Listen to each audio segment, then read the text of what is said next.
was like, I don't carry a purse. She was so mad at me. I'm sorry. I apologize. I'm sorry. The story is not that good. I'm sorry.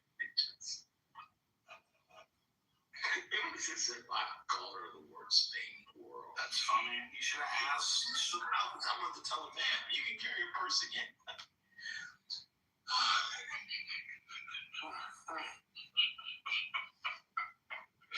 I don't carry a purse. Oh, no, I don't have a purse. Okay. After she said that, I go, well, I guess you don't have any mints or gum, huh? And she just, no. I'm sorry. I apologize.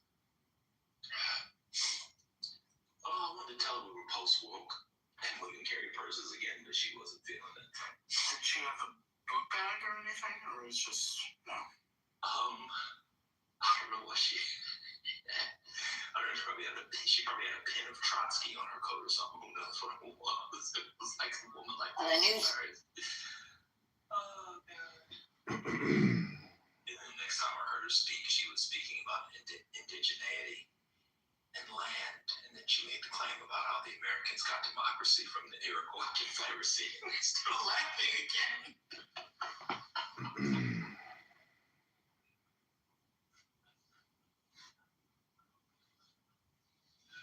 Why have these people told themselves that Americans got democracy from the Iroquois Confederacy? Because Ben Franklin wrote about it. Do people really believe that, Kimberly Foster? That Americans got from the Iroquois? Like, what's going on? Not Ken Burns' documentary itself, but like the vibes around it kind of confirm it culturally. I think it is mentioned in the documentary. Yeah, that's one of the criticisms of it. Oh my God, it was so hilarious. What was her age bracket? If you had to guess, she was between 30. You know, that type of person, you can't tell if she's 32 or 55. You know, she was right there. They don't only go for a kind of gender ambiguity, they also go for, more importantly, an age ambiguity. I also am not good at, with all due respect, reading the age of white people. So, I couldn't tell. What about Asians? I'm not good at reading ages on most people, to be fair to me.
420 Lounge. You gotta go to close this. First Lady, are you there?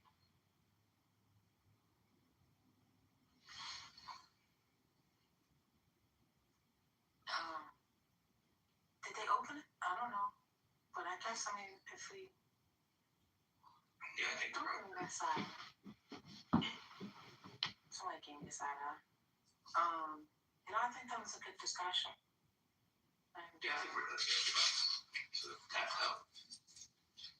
Thank you,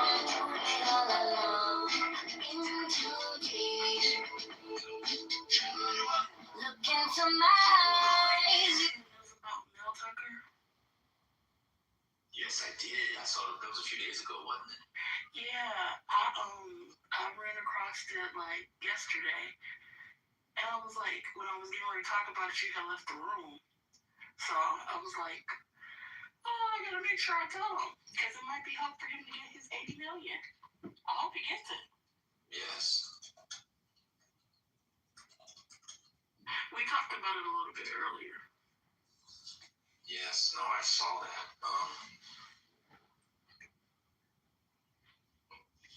And did you hear like the bombshell that happened? Allegedly, she was texting a friend that saying that she was going to get the money from him one way or another. She asked him to fund a documentary that she was trying to make. That's devilish. That's devilish. His career's over, so I hope he gets his money back. Well, the university deal, though. University deal, though. Well, because they fired him for a cause, and so basically what I'm trying to say is if they would have did their due diligence, they would have figured out that this was a shakedown. So they did their due diligence, so they are culpable. Interesting.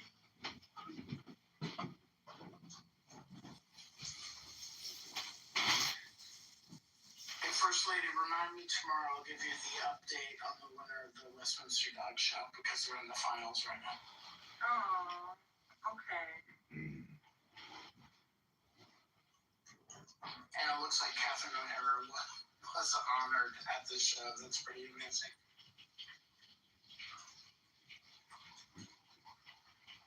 Plucking that keyboard. I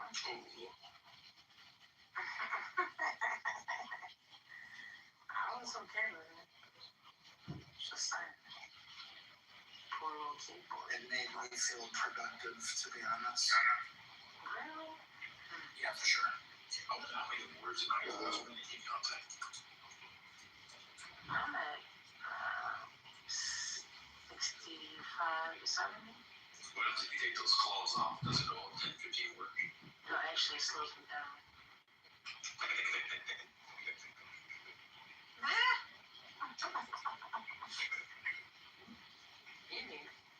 To be honest, I'm a Mavis Beacon dropout, and I still hunt and peck, and I still am pretty quick.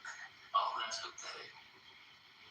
It is. I'm a good hunt and pecker. There's no excuse for that. That's terrible. I mean, I remember typing in like 10th grade or something like that. You're a grown ass man with 2 fingers. No, I do multiple. It's terrible. It's multiple hunt and pecking. It's not like the full claw. So it's like I use a couple of fingers on each hand. But I still have that one digit that is primary for sure. That is crazy. Do you also like stick your tongue out to the side like a yawn? Do you also do that? Wait, what are you doing? I mean, like, come on, you can't be a grown man and you gotta be able to type. I do use the keyboard though, that's for sure. He says that he gets the job done. Oh, he must be an immigrant. That's what Lin-Manuel told us. Immigrants, they get the job done. You know, I just realized it. We are where we are right now because of Lin-Manuel Miranda and fucking Hamilton. That immigrant propaganda, that's why we are where we are. Okay. Did you watch it first, Amy? No. I like it. You can watch when you go to Broadway or if it comes on tour. But it's on Oof. I it's saw on what? it was on Disney Plus during the pandemic. Oh no. Stop.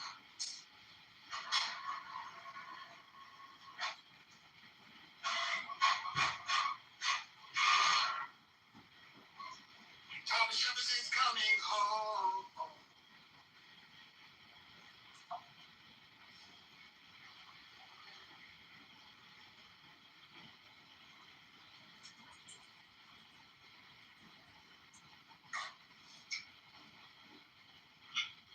The way you ate them chips and that boy ear while he was talking today was absolutely.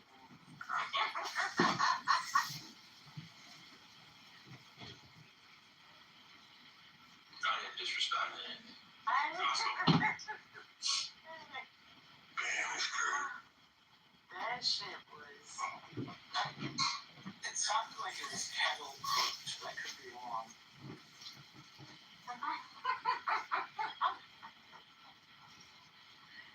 You know, get underneath of somebody's fingernails. You hear me?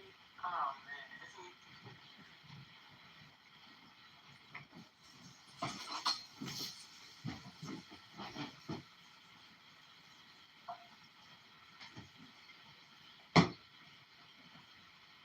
If I had known months, if not a year ago, that all it took to get in and stop yapping was to get a chip bag, a Cheeto bag. I would have stopped long. I would have do that long. I made sure I would do it. It was almost Pavlovian. So you just stop talking. Shit. Oh god. Alright. Well, I guess we can close if we like. Tomorrow going down. By tomorrow in here? Sorry. Special guest. Special guest. I may show Ellie, are you okay? I said, who's the special guest? What did it mean that I'm okay or not? Well, the fact that I'm saying a special guest means that I'm not revealing who the guest is.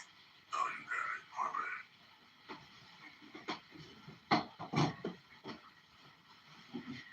So,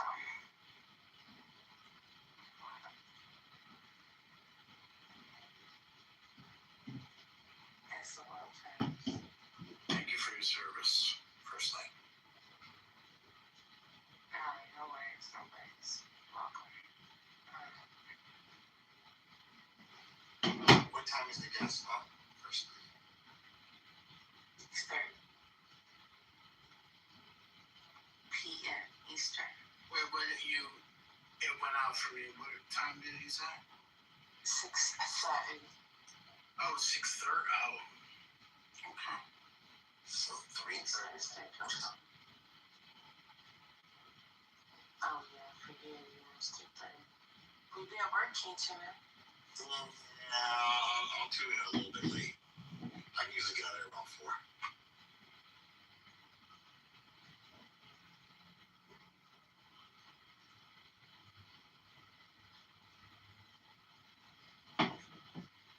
So, just saying, we gotta add, y'all got the stage shows. Y'all can add plantain chips to your book. Bag, I see if it works. More people to shut up. Over. Just saying, gotta recognize the greats when you have them. Shake has been kinged. Honorable Shakespeare today. It's great conversation. So, if you did not get a chance to join that today, hopefully you will tomorrow. It's been real. I hope everybody sleeps well.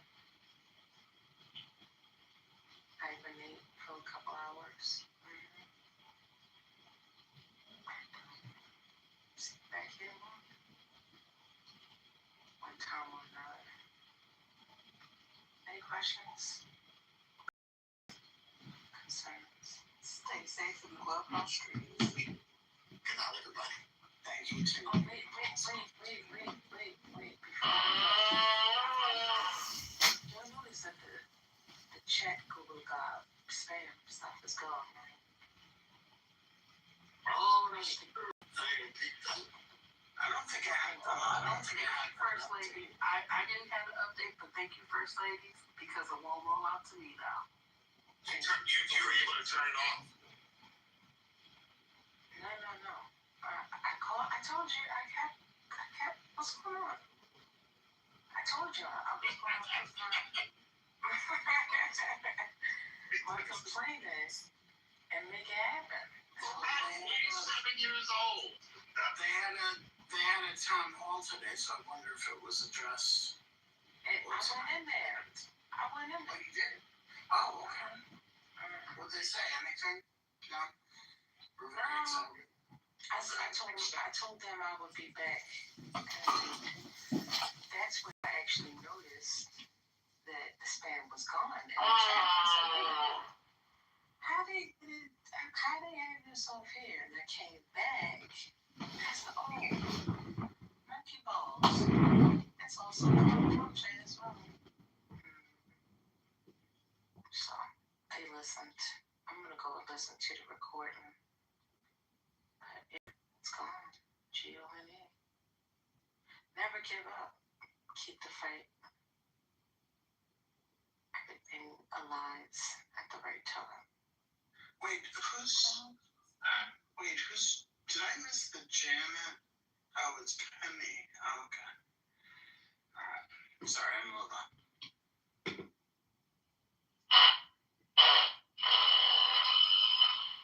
Oh, yeah. You're welcome. Welcome, RJ. Oh, that's Dr. Cool. Told you I'm gonna get glasses one of these days. All right, well.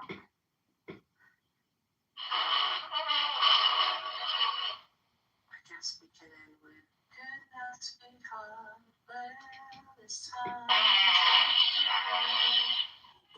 go. I hate to leave you, but I really must say.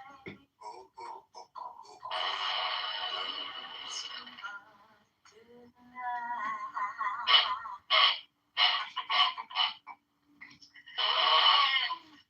That's not my key. Oh, you can't get down that phone? No, it's just the key. I couldn't do it. That's for somebody else. We don't all have range, First Lady.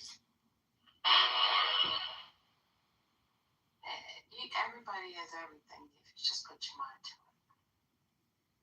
it. Ain't nothing to it. Good night.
That's fine. So that's what I remind people. Like, Trump is a fucking Democrat. He's been a lifelong fucking Democrat. So I'm not surprised with some of the things that he does. You know, with disagree with some of the things, but he's still a lifelong Democrat. He's still a Democrat. If you would have seen like what he says in comparison to, particularly Bill Clinton in the '90s, like Bill Clinton looks like he's from the KKK. Like we would never have a Bill Clinton today. You know, Bill Clinton is one of my favorite American presidents. Why? Because he balanced the budget with the Republican Congress, and it was just going so Newt Gingrich forced him to, though. Newt Gingrich and Bill Clinton worked like Reagan, and who's the one, that Democrat, that Chip Roy, that worked with Reagan, Chip Roy, and Reagan was like Gingrich and Bill. I love Bill Clinton as a president, not as a person, but when I looked, because I studied economics at university, Bill Clinton was fantastic. If the Congress worked like the way Gingrich and Clinton worked, I think America is in a far, far better place. And I saw his speeches about the border. I'm like, wow, this is like things just changed. Yeah, that's true. And then I would say, if you get like the most recent neocon president, which would have been absolutely George W. Bush, he was just a fucking disaster for our country, all around. Like horrible fucking person. I don't think there's anything good I can say about George W. Bush. He was good at deleting terrorists in the Middle East. He started a bunch of unnecessary wars. Oh, well, I still not even... You know what's amazing? You get people dedicated, so they go in the military and they became like, especially like special forces or something like that, where they went in when they were in their 18, 19, 20, whatever. Of course, they're in it kind of for the long haul. And then it's just like, oh, they learned how to be like, kill people very efficiently and work as a team and all of this stuff, which is splendid if you're in the military. But now they're like not in the military. So like, oh shit, what skill do I have now in the civilian world? And because of their experience, like a lot of them became like podcasters and that kind of shit, because the vast majority of us, myself included, we have zero insight into that world. We just never, it's foreign to us. But what I did notice, like starting several years ago, is that they all kind of regret, or I won't say the term regret. They didn't like the idea that they had to go to Iraq and fight that war. It was unnecessary. No, it was a terrible war, but I think if America just go on and killed Bin Laden 2001 and didn't let him escape in Bora Bora and just came home, I think that would have been great. I know. I don't think we should have nation built in a place which is no, you should never, Taliban. You should never nation build. America and the West have been trying to nation build for like fucking 50 years, and it's still a fucking hellhole for the vast majority of places.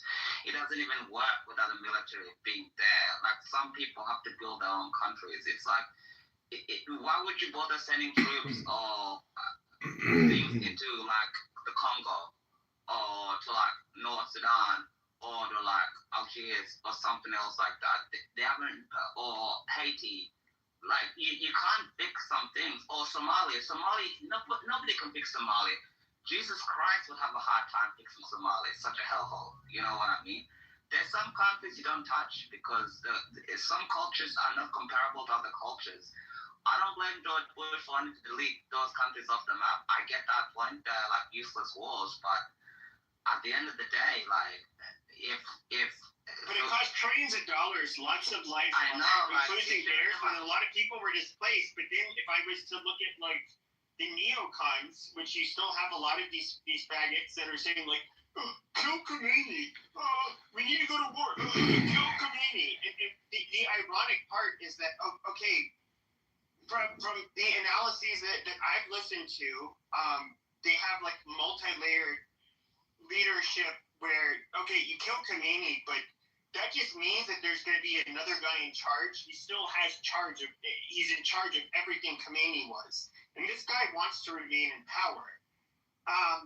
So killing Khomeini is not really doesn't at least sound like it's going to be the logical conclusion. And look, I'm not standing up for the IRGC. I think if there was a way for us efficiently to be able to get rid of the IRGC, and allow the Iranians to be free, I'd be totally up for it. But I haven't heard anything that's logical or a logical way in which we can do this without having a full-blown war. And it's really, I see a lot of the Zionists in particular. They're like faking this empathy that they have for the Iranians. Some of them, I think, really but I think it's a real. I would say like a good chunk of them actually do. Hold on. They actually do. They actually, hold on. No, before you do that, hold on. I think you're one. Yeah, and I think you're probably one of them too. So I do think that you get the Israelis and Jews that are genuinely empathetic, but by and large, this is largely propagandized bullshit in order to get us to get involved in a war that will benefit Israel.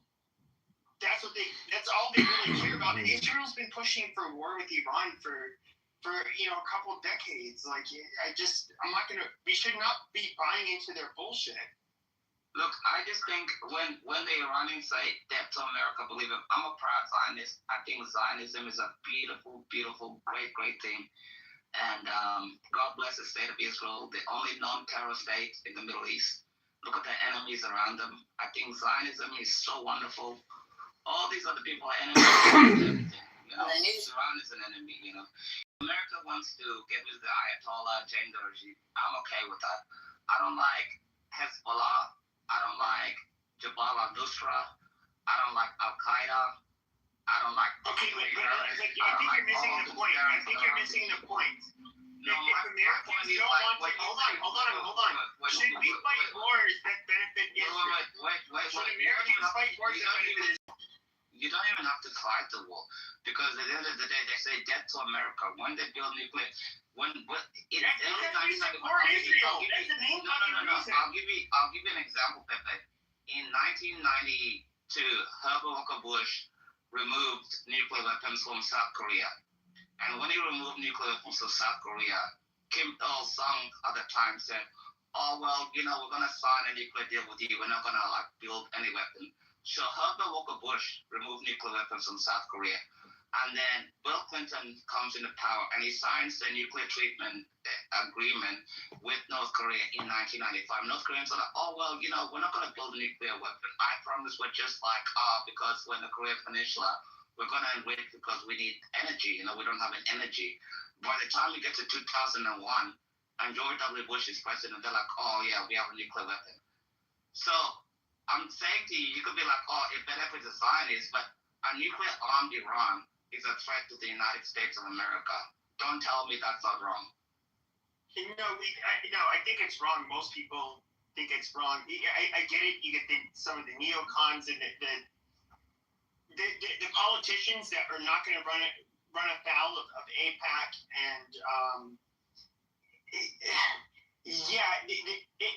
Iran would be curb stomped by the United States if we wanted to decimate them, if we wanted to get rid of their nuclear bombs because we felt that they were a threat to us, we would absolutely do it, and we could do it. Why are we doing it? But why are we being pushed to do it now? For Israel. This is common sense. What about Korea? What about Korea? What about Korea? Before Korea had nuclear weapons, right?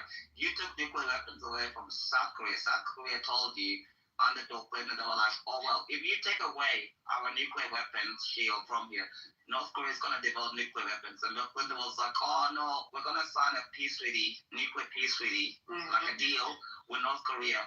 And North Korea signed the treaty. They still build nuclear weapons. What makes you think Iran's they will try to. And I think that we periodically have to, kind of level their facilities. I'm not gonna. I'm not against that. I don't even care. Hold on. I don't even really care. Hold on. I don't even even really care for the fact that we used some bombers to drop the bunker busters on their nuclear enrichment site. That's not a lot of people were up in arms about that because they felt like it was doing Israel's bidding. But I didn't really see that as a big deal. But I don't think that they have nuclear weapons. But I don't know how to say this when it comes to Israel's goal. And by the way, I'm somebody who's been a Zionist, like most of my life. It was not. And here's the weird thing, because I was part of the... You've been a Zionist most of your life. You're an anti-Semite Jew hater, you fucking little midget brain fucking moron. You're so stupid, Pepe. Amazing. Send that back to you.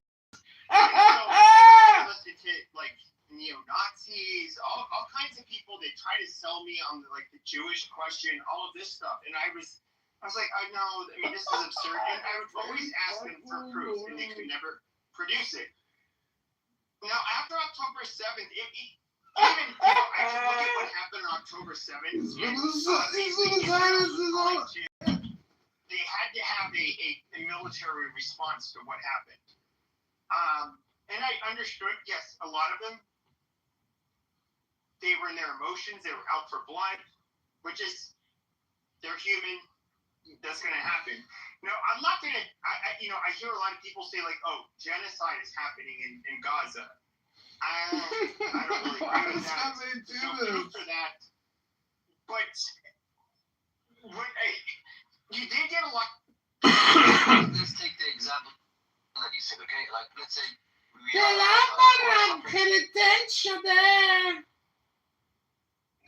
let's say we are going to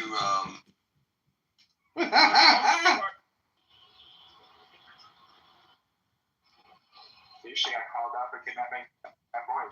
Hello? Hello, Marge. Somebody killed Lou?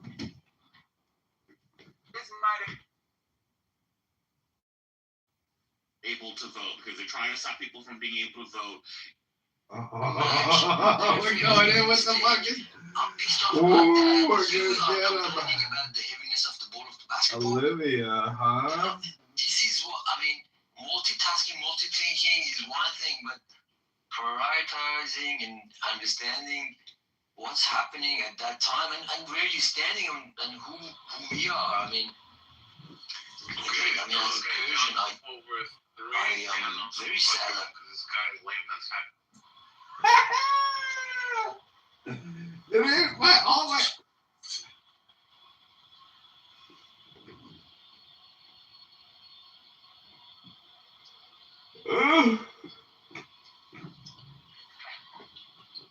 John is such a fucking weirdo.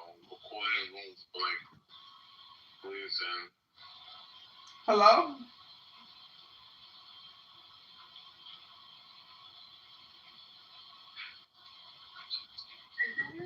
Investigated for election fraud. Oh, he is? Yeah, because I think he tried to run for the seat in Chicago. He's never gonna win. He's a fucking weirdo. He's never gonna win. Yeah, he already lost, but I think he's getting investigated for fraud. He's a fucking weirdo. Yeah, 3 in on a recording a room. He'll deny that he is, but I don't know. Everybody keeps saying that he forged a bunch of signatures. I'm surprised.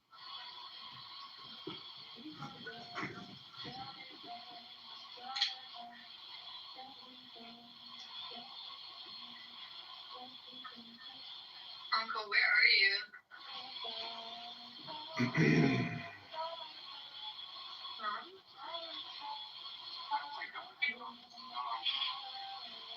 You're so low, I can't hear you. Really? Okay. I'm gonna get in the shower. Okay. Okay, can you read for me when you're out in Justin? Yeah. pull some cards quickly. Okay, thank you.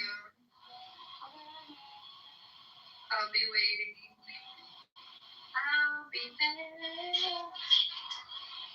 I'll be there for you if you wanna need me. How is everybody?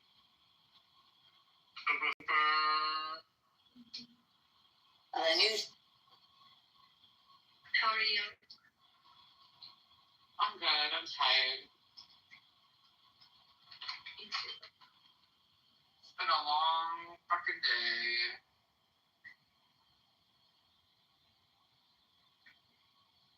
Time goes by so slowly for those who wait. Time to hesitate. Every little thing that you say or do come out, looking out on you. I don't know, we should say prostitution.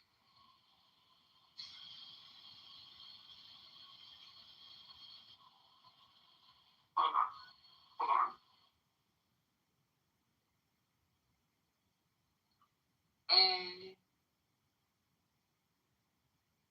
Hey, what are you doing?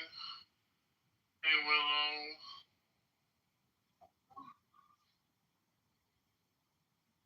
Did Justin go to jail yet? They haven't picked him up yet.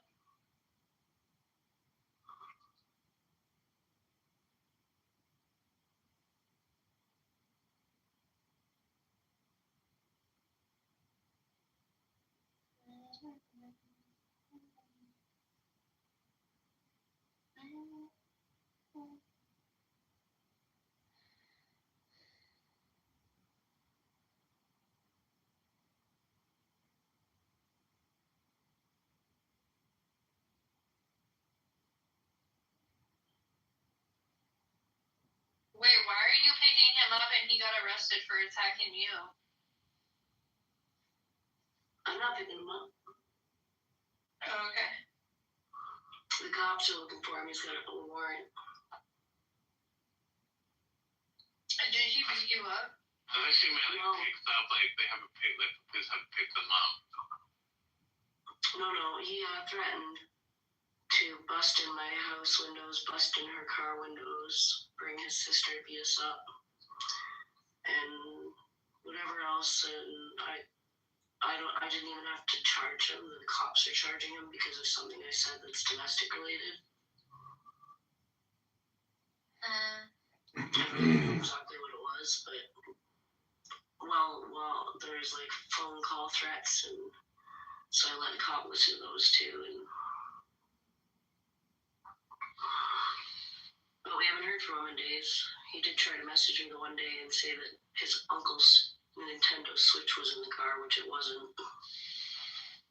But I'm not to reply or anything, so. Is that the guy who threatened to kill you and your girlfriend? Yeah. The other day? Yeah. He contacted you again? He tried to message.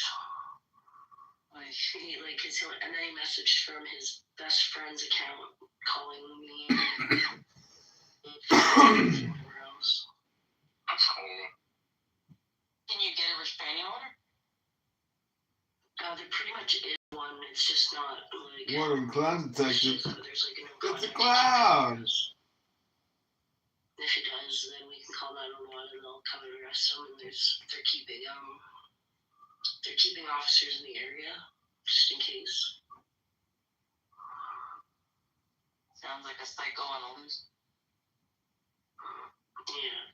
So I don't think he would, but he's been on crack and he's been all fucked up on other drugs, so he very well could. You never know. People change when they're all messed up. That's true.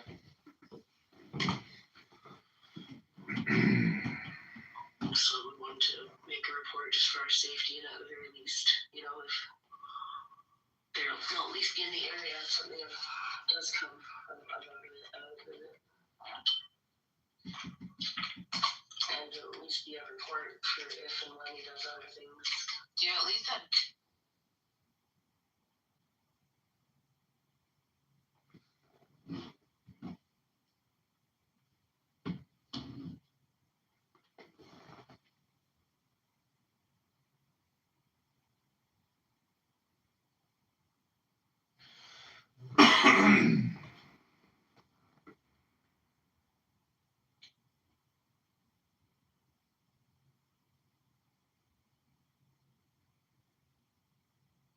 everywhere. So America's bleeding. It's bleeding. It's friggin' what do you need? You need a tourniquet, and we don't have one. So you just talk about how the money. I'll just end right here. Just talk about how America controls. No, they don't. They're losing control. They're bleeding like crazy, and they're trying their best. Besant, the Treasury Secretary, just threatened China. You need to raise your yuan. You appreciate your yuan because they know that China is just like throwing imports out. They just came out with $1.2 trillion of excess to 1.2 trillion last year. They acquired $1.2 trillion in excess of money from all of their exports. So everyone's doing fine but America. America's trying its best. It's trying to borrow money. Their interest rates just went back up to 4.2 for treasuries, for the 10-year treasury bonds. So believe me, this thing, America's in a collapse. The dollar's in a collapse. And now you can talk about BRICS, morning culture, but that's without BRICS. right? Okay. Well, we also have to consider that we're losing allies and we're building enemies, and it's just making BRICS a stronger and a more appealing currency for the world at large, right? Because when you have a superpower like America committing war crimes and able to veto the UN off of one vote to end a genocide, it's problematic when on a global scale. And then you have this new talk of border peace and what that looks like on a UN So let's dive into this chart. We got the sun at 13. A collapse or an attempt. Evening, I'm John Kitover with Astrology News. Tonight's chart is charted with a powerful Scorpio stellium. The sun sits at 13. And we could do this. I don't know how it would affect our infrastructure and our government. But if we were to say, you know what, Israel, no more money. Figure it out on your own. I think that. I wanted to see it. Always, I brought the papers and a question. A dangerous mix. Does your answer involve us? It does. After this is done, yes. Then that's all I needed to hear. Be careful, Joe. Kept me waiting, Celia. I want to gain more enemies than friends, and the dollar's going to continue to lose its foothold because there's a lot of people who just want us to come to their country.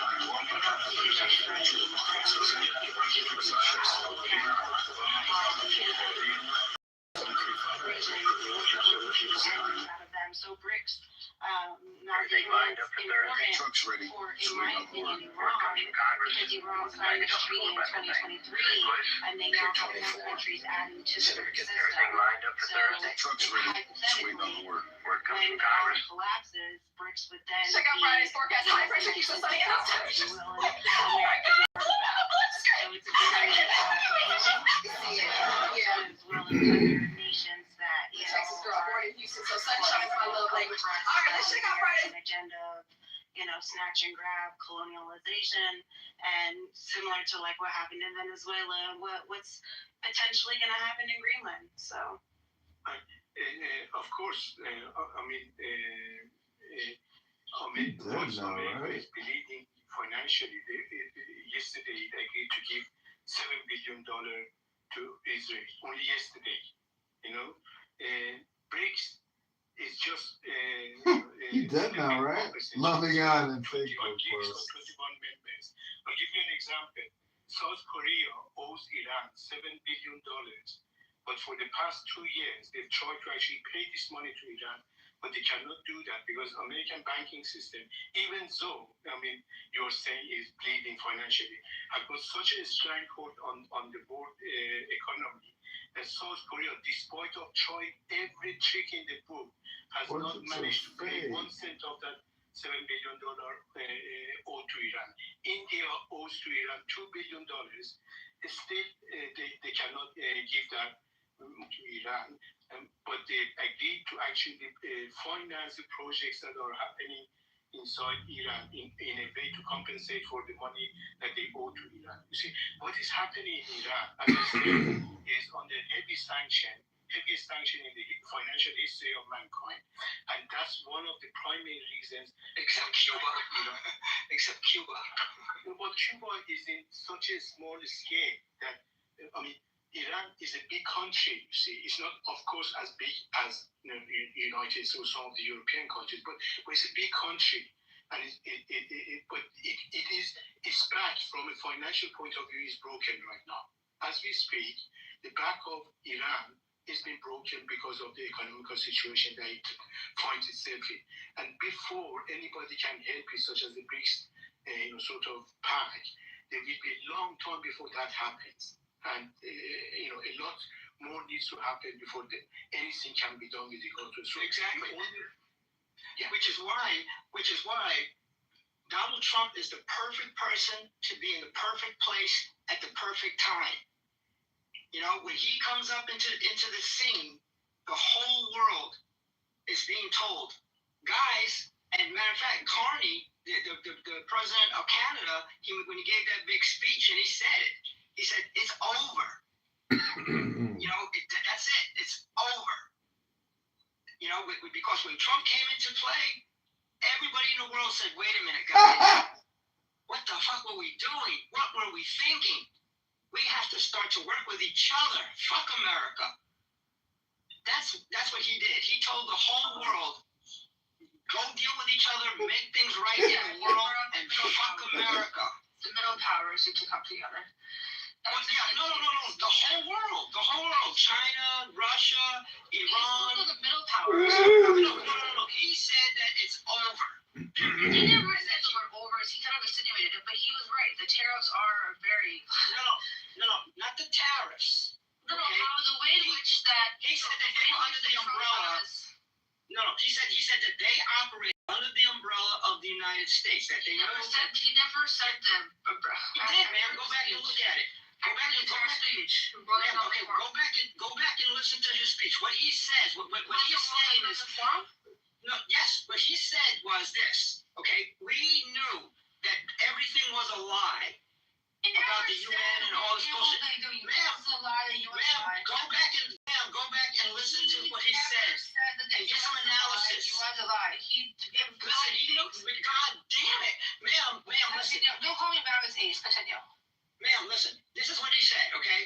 He said, we knew everything was a lie. We prospered by operating under the umbrella of the lie. He knew this, right? He knew that everything that America was telling people, peace in the world and the UN, he knew that all that shit was a lie, but he knew that their country was, that as long as America did not come after them, that he was okay with it.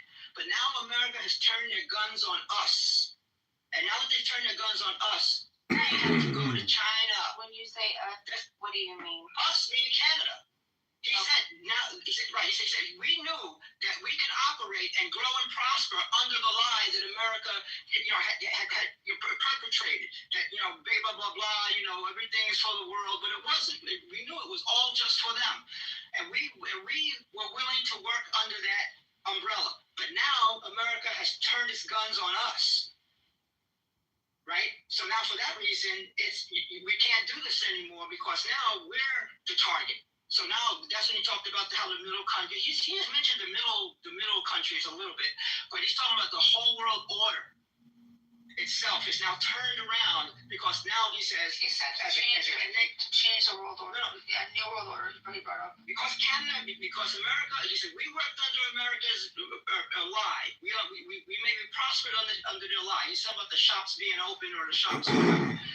But now they've turned their guns on us, Canada. And now they're turning guns on us. Forget it. It's over. That's what he was saying. Respectfully, I don't think that that's the sole reason. There's a lot of problems happening right now. Majority of it is that we're too much in debt today. I mean, if you think of like the actual financial crisis of 2007, 2020, 2008, you can't compare the two because it's not the same scenario. And too much has happened since then.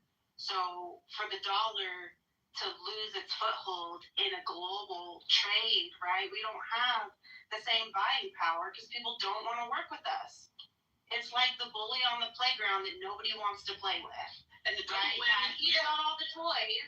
He's got all the toys. He's got all the power, but nobody wants to play with him. And now, our passports, U.S. passports, eventually, if something doesn't change like immediately, our passports are going to be null and void. People are not going to want U.S. citizens to travel there. They don't want our dollars. They don't want our help. They don't want it. And why would they? When we can turn on people so quickly. And if Trump, since you're such a fan of him,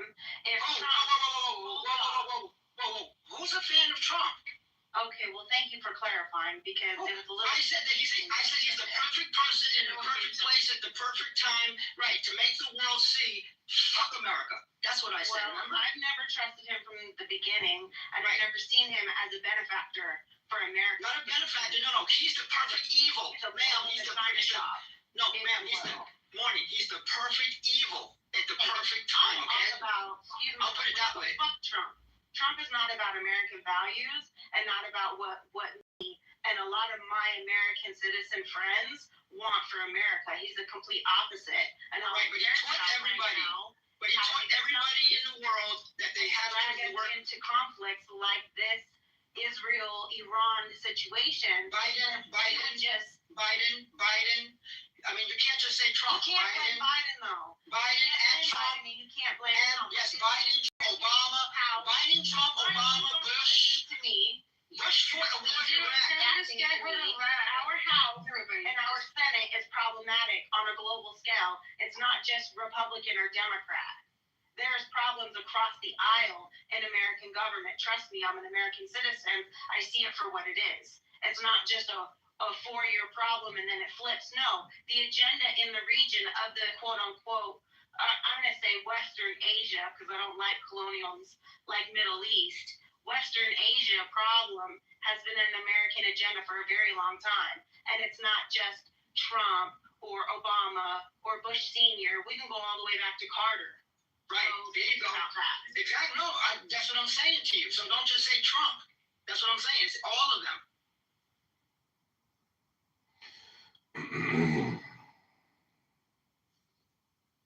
Circling back to Nazi, did that answer your question about what would Iran do for a currency? So when you, I'm naive, but when you say BRICS, does that mean like the European? I'll put the euro, or I think it's important for you to understand the whole and what it means on a global trading scale. It's a new type of currency that people are adhering to, a new way of trading and those type of things. Yeah, there is no BRICS currency. There's no BRICS currency. You keep saying BRICS currency. There's no BRICS currency. It's a BRICS way of doing business. Okay. By trade. Is that a better? Commerce, yes. Okay. So my other question is there isn't one yet, but it could, it's possible.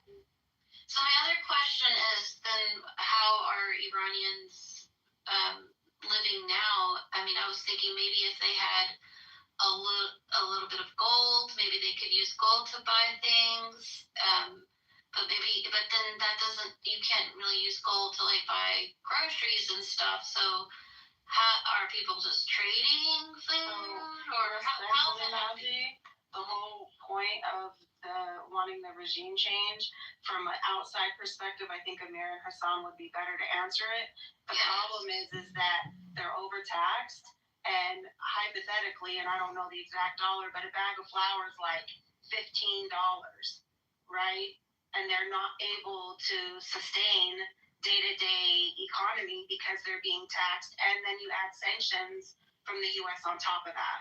So, for instance, I buy things from Iran, right? Well, just because I'm buying things from Iran doesn't mean that everything that I'm buying, that these individual business owners are getting paid that money because of the sanctions. So it's problematic because the trade and barter system, that's a more internal question for Hassan. So there's two different things going on. One is how the people themselves buying the things they need from day to day. That's one question. But then the other the other part I feel like was answered by your proposal of the BRICS, by the trading with other countries. But I'm more talking about now. My other question is like just your day-to-day person trying to buy groceries, gas. How does it function if they're people don't have money? Yeah, the thing is, I believe the government itself has got some, not a lot, but they got some assets and sort of financial means that they are drip feeding the society in order to keep it going. And of course, you have to remember that the situation in Iran, the financial situation in Iran, as it is no way comparable to the Palestinians in Gaza, for example. So there is still things that people are using to survive on. And from what I understand, China has agreed to actually help Iran sustain itself over this difficult period until a resolution comes to fore. So, whilst it is very, very bad, Nazi, and something that perhaps you and I don't fully understand and comprehend it, but it is not. We're not talking about a famine or anything like that. For example, I heard only yesterday that most of the sort of people who are doing financial commodity exchange, they've set up a system where they actually exchange commodities and they agree to defer their debts until 4 weeks time from now, 6 weeks time from now, to give themselves some relief, you see. So it is bad, but it is not catastrophic, essentially. You're right, it's inflation. So basically the money that they have is worth way less. Yeah, and even when you look at the GDP per capita, it's really low for like middle income, middle income status. We're looking at about 4,000 per person. It has more to do with the purchasing power and the inflation that causes these difficulties. And with that being said, a lot of this has to do with outside sanctions. The sanctions that have been put on Iran since what was it, 1979? They're brutal. They come in the way of Iran being able to flourish, and there are a lot of natural resources that they are able to use to trade, which they are in essence with Russia and Iran, but that's also very limited. So they're not living up to their full capacity. So when people are protesting for better, they also need to understand some of it does have to do, if not a lot of it, with the Western powers making it difficult for Iran to. Now, I thought the sanctions were put on during Obama's time, not 1979. But they've been on for a long time. Yeah. On and off. You can send it to the moon phases, honestly. But the main ones that are right now have been since the time of Obama, right? No, Trump has increased them with this last. We could Google it, I'm sure, to find out. It was another round of extra sanctions. Sanctions predate Obama. I believe sanctions go back. I think it's 79, no? But the percentages change, right, Hassan? Yeah. Sanctions first started when the American embassy was taken over. Yeah, 1979. I thought they got worse in 95. Yeah, and it got worse and worse as progressively. Mm-hmm. And the problem with that is it doesn't impact the people that we're led to believe it impacts. It doesn't impact the government. It impacts the business owners. It impacts the grocery stores. It impacts the people for import-export. So it's the people buying, not the people selling, that it impacts, per se. In fact, it's worse than that, morning. The ruling class is supported mainly by a bunch of people who are dabbling in as traders, essentially. So they buy the massive, say for example, sugar. Iran imports is sugar from abroad, you see. So these people have got access, because dollar in Iran has got multiple rates, you see. So these people who are with the government, they got a much cheaper rate. Is in fact like 20% of the actual official rate. If I want to buy a dollar, if I was in Iran and wanted to buy a dollar, it would be X, for example, for me. I have to give X amount of money in Iranian currency to buy $1. But these people who are mainly in the ruling cliques, they buy X divided by 5, for example, for that same dollar. So they use that dollar to go and buy sugar, for example, from the international commodity market, and they bring it back to Iran, and they sell it 5 times X, you see. And so sanctions, in a way, has been very beneficial to the ruling clique in Iran, you see. And they got billionaires out of these sanctions, regimes of sanctions. The sanctions are against the ordinary people. It is the ordinary people, the working people, the working class and the middle class who are being killed off, essentially, virtually being killed off as a result of these sanctions. Sanctions is not impacting the government people, the ministers and the people who are supporting this regime, you see. Sanction is actually impacting in a very detrimental way the ordinary Iranian people. And that's why it's absolutely crazy that if it is the United States policy to help the Iranian government, they're not helping the Iranian government, they're in fact helping them to prosper. Exactly. And I feel like it's intentional because when we think of, as American citizens, and I don't want to derail the conversation, but it's important that this lands right here in the conversation.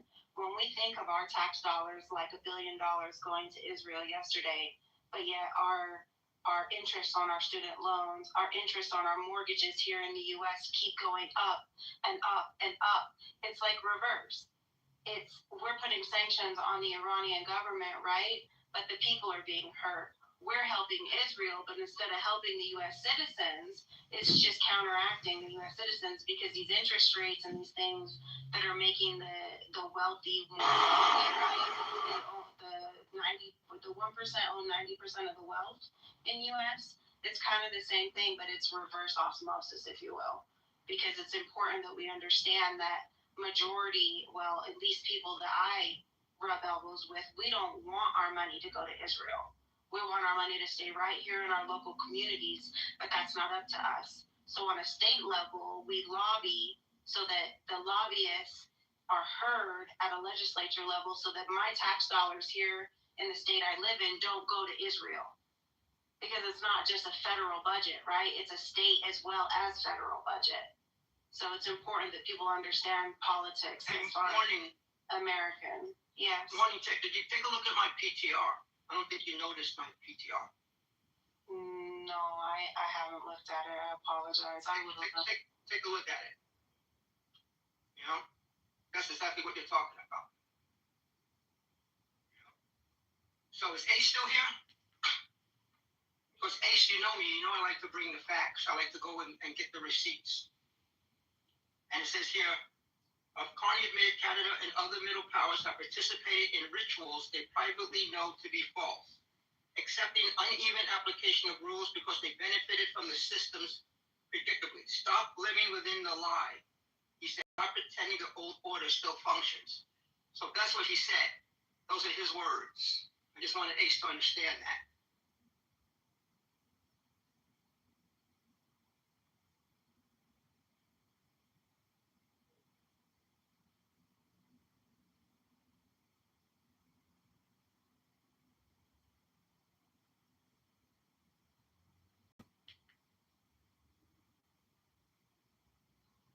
Hassan, when it comes to sanctions and Iranian public, right, just the general public, how is that structured? Do you guys have programs within your government that help people that maybe can't afford food? Are these government programs? Are these, we call them co-ops here in the U.S.? Are these local communities helping the people? Like, how does poverty in your country get solved? Who helps those people?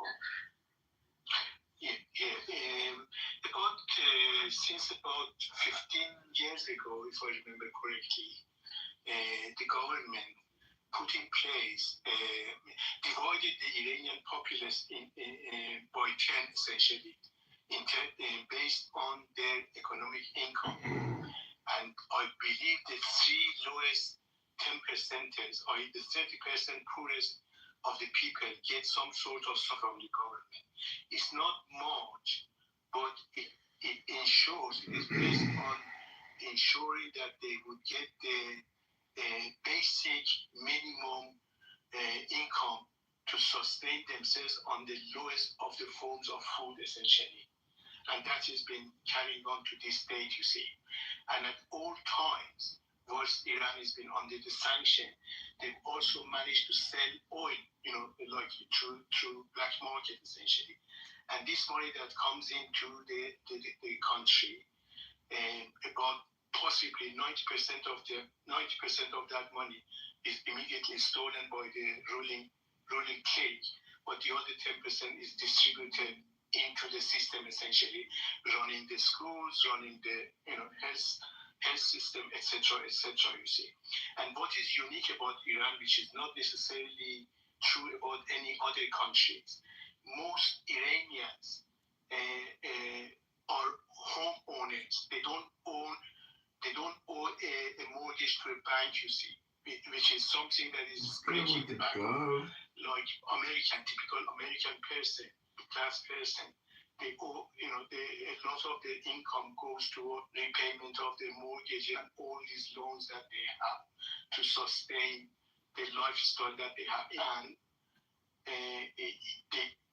we don't have a mortgage. Most people, as I said, they own their own homes, you see. And to whatever historical means, that's always been the lifestyle, that you are supposed to do all you can, either inherit your home from your parents or families living together, etc., etc. So the basic need of a typical Iranian family is to ensure that they have sufficient funds to support their in the food, essentially, which is not, if you then reduce that to the lowest level, you will realize that once the pressure is immense, but it is not something that would totally break you, see. So I don't want to say it's all rosy. It's far from that, but it is not as bad as what you may think that, there's a famine going on or anything like that, you see. So people are struggling, but they are managing to survive, essentially. So my dad tried to explain it to me. His name actually was Hassan too, so, by the way. But my dad tried to explain it to me, like how you get by if you don't own a house. And what he said was that basically, and I just try to clarify this for me if I understood it right. He said, like, somebody owns an apartment or a house or condo over there. Like a condo is like a house because it's so urban. But so somebody owns a condo, and then you want to live there. Instead of paying rent, you would pay a whole year's worth up front. So, like, say, just to make it simple, the rent's $1,000. You pay $12,000 up front, and then at the end of the year, they pay it back to you, basically. Absolutely, it's called a lease, yeah.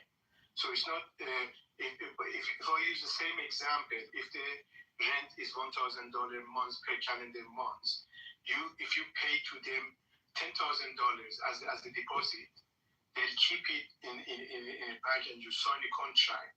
And at the end of the year, or however long, it may be 4 years or 3 years or whatever, they'll give it back to you. These are for the people who are actually renting apartments or flats and so on and so forth, or houses. So in a way, there is a system that is not the same, like similar to the Western system, but in a way, it's been set up, and this has been set up like 100 years ago, that protects the weak in the society.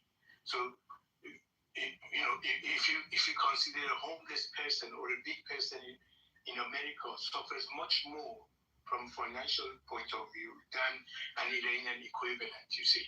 So this is only because it is a cash society, and there isn't. Absolutely. And so, like, by giving the person the $12,000 up front that they can invest, that investment is worth so much more to them, that they make more money off of the investment than if you were in a non-cash only society, right? Not necessarily, because what would happen is that the landlord would take that $10,000 and would go and put it in a high interest account, you see. So they would leave off the interest of that $10,000, you see, in a year. So right now, there are annual accounts that with up 20% plus the interest rates, you see. So if you put $10,000 in a bank account for over 1 year, that would earn you 20%, you see. So which would be like the $2,000 that it would bring in. That would be as an incentive. You can just live off of the gains, basically. Yeah, exactly. That would be a salary, is the gains of it. Or a complement or a supplement to your own basic salary. Is it right? Is it correct to call it interest, or is it a return? No, it's an interest. It's an interest. It's not a return. It's an interest. They actually pay you, even if you want the weekly, essentially. Mm-hmm. So then how is that Islamically, like if they say is this just like a corruptive type of understanding, like that they call it Islamic, it's not? There's this beautiful thing that I'm not like so there's this beautiful thing called what in basic translation what it means is we call it a religious self-deception. In other, I believe it's called tabir as well. So whenever there is such problems, they consider these problems to be so huge that they would say, even if there is a reason behind this false action, it is beneficial to do that false action, even if it is not a religious thing to do, but because our survival depends on it, we need to go easy on this, essentially. So on the interest, it's a long time now. It's about 30-40 years that they've issued decrees that interest, is something that we close our eyes to, essentially.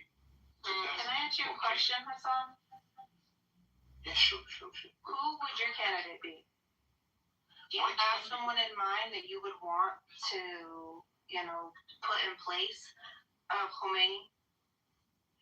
Hold on. Like we have to make sure that we say it correctly, because it's not Khomeini. It's Khomeini died in 1989. Okay, thank you. But I'm just trying to change the subject because it's important that we acknowledge when there's important conversation. So excuse me for saying the name wrong, and thank you for correcting me.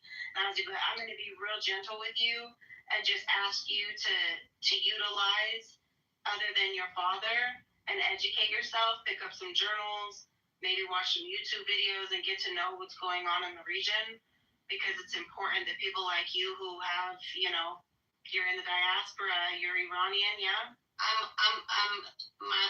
father's Iranian. I was born and raised here. I've been to Iran 3 times for a month each time. Okay, well, it's great that you're American, but if it came down to DNA tests and deportation, you're Iranian, correct? No. You're not Iranian. So I'm half Iranian. I'm half Iranian. Okay. It's not deportation. I was born and raised here. My mom. Well, the funny thing is, there's a lot of people who are born and raised here that are being deported, and just because they're Mexican doesn't mean that they're, it's problematic right now what's happening in America. That's true. So, if you could answer the question I mostly ask questions in this. I mean, you can get defensive if you want. It's on you. But I'd like to switch the topic if that's okay with the stage. No, actually, I was going to ask the same question. So you said you asked the question. I can go ahead and ask the question to Hassan. Yeah, specifically because he lives in Iran, right? This is the only Iranian on the stage that's in Iran, correct? I'm Iranian, but I live outside Iran. Oh, my apologies. I thought you were in Iran. No, I'm not. How about Amir? Does he live in Iran? No, I live in Texas. Oh, I live in Texas too. All right. I'm once, actually. Me too. Oh, that was Love you, Beaver. yeah. But I mean, this was a question I had. I have a friend who we were good friends, and all of a sudden it's kind of like when the whole Trump politics came up, and all of a sudden you lose like a lot of friends over this. And she just like stopped talking to me, and I didn't know why, and I like didn't just wrangled with it a lot. And then finally the other day she called me after like 5 years, and we were talking, and she's like, pray for the Iranian people. And I said, okay, and I said, I'm trying to learn more, but it's hard because every time I try to look on the internet or whatever, I don't know what I'm seeing is like real. I don't know what's propaganda. It's hard to sort through it all. And she said, well, it's all because of the corruption. And I was like, no, I think a lot of it has to do with Israel. And she's like, no, Israel's not a big deal about it. It's mostly the corruption. And then, so we kind of got in a little debate there. And then she was, I said, whatever you think about why it's happening or whatever, the one thing that I won't go there with you is that Pahlavi is the person to come back, and he didn't even live in Iran. That's just a silly idea. And she responded with this idea that oh, well, he's the only one who will, and I feel like ever since at first when I knew her, she didn't have a big group of friends and things. She was just new to the country, and she was studying and having little kids and all that stuff. What's the question? So she's gradually started to become more friends with the what I would call Talmud, and she's saying oh, he's the only one that will stand up and wait, is she a pro-Trumper? Why not him? Why not Trump? Okay, we're not. Oh my God, the question So was. I'm like, who else? I want to answer her that there's somebody else, but who Ace, do you want to know the question? No, I'm confused. Because my daughter would happen to the Apple glitch. The question was. No, but it Hassan answered your question about who he thinks is viable. He did not get a chance to. He answered it and said he's not in Iran. Yeah. But I'd still like to know who your candidate would be, Hassan. As I said, I And Amir. I live outside Iran, but I need to tell you something. Maybe this could clarify the situation. The Iranian people have not been given the opportunity to develop their democratic rights, essentially. So there are no sort of established parties or political groups that can actually advertise their programs so that people can think about those programs and choose freely, you see. However,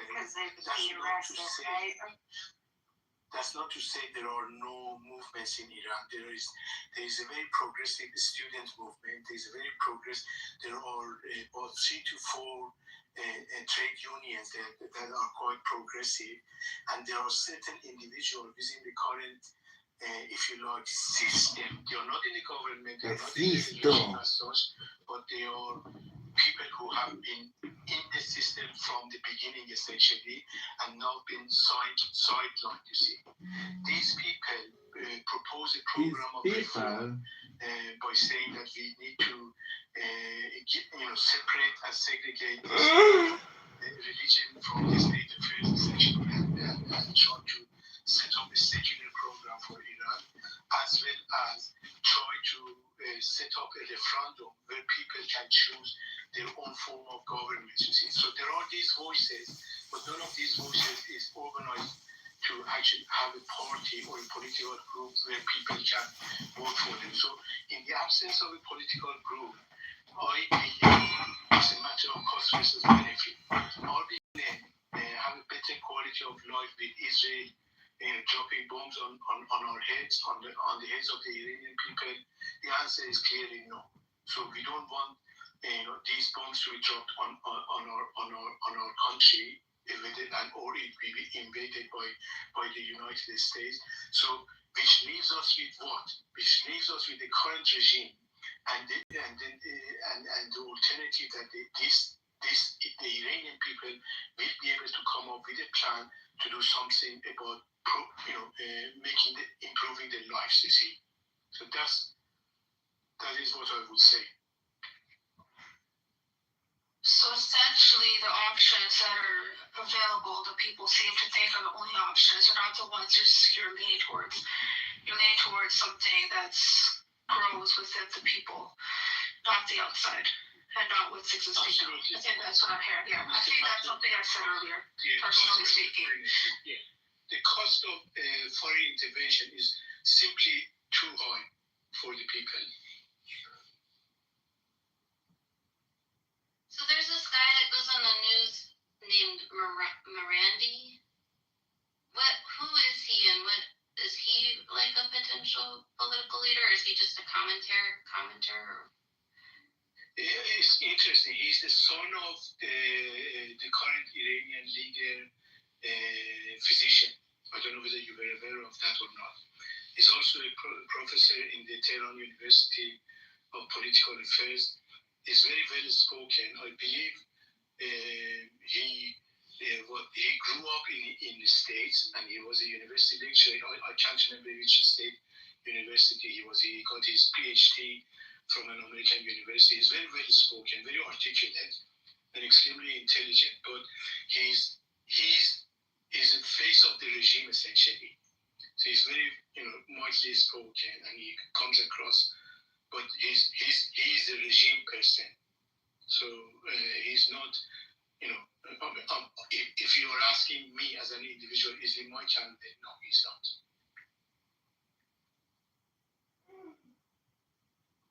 So going back to my original question, Hassan, who is your candidate?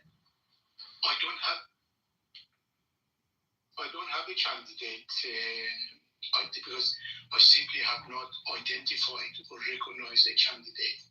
Iran is in the stage of, is a transfer from what it has been for the 40 years or so to what is going to be. So through transition. I don't have a candidate, unfortunately, but we are in a situation.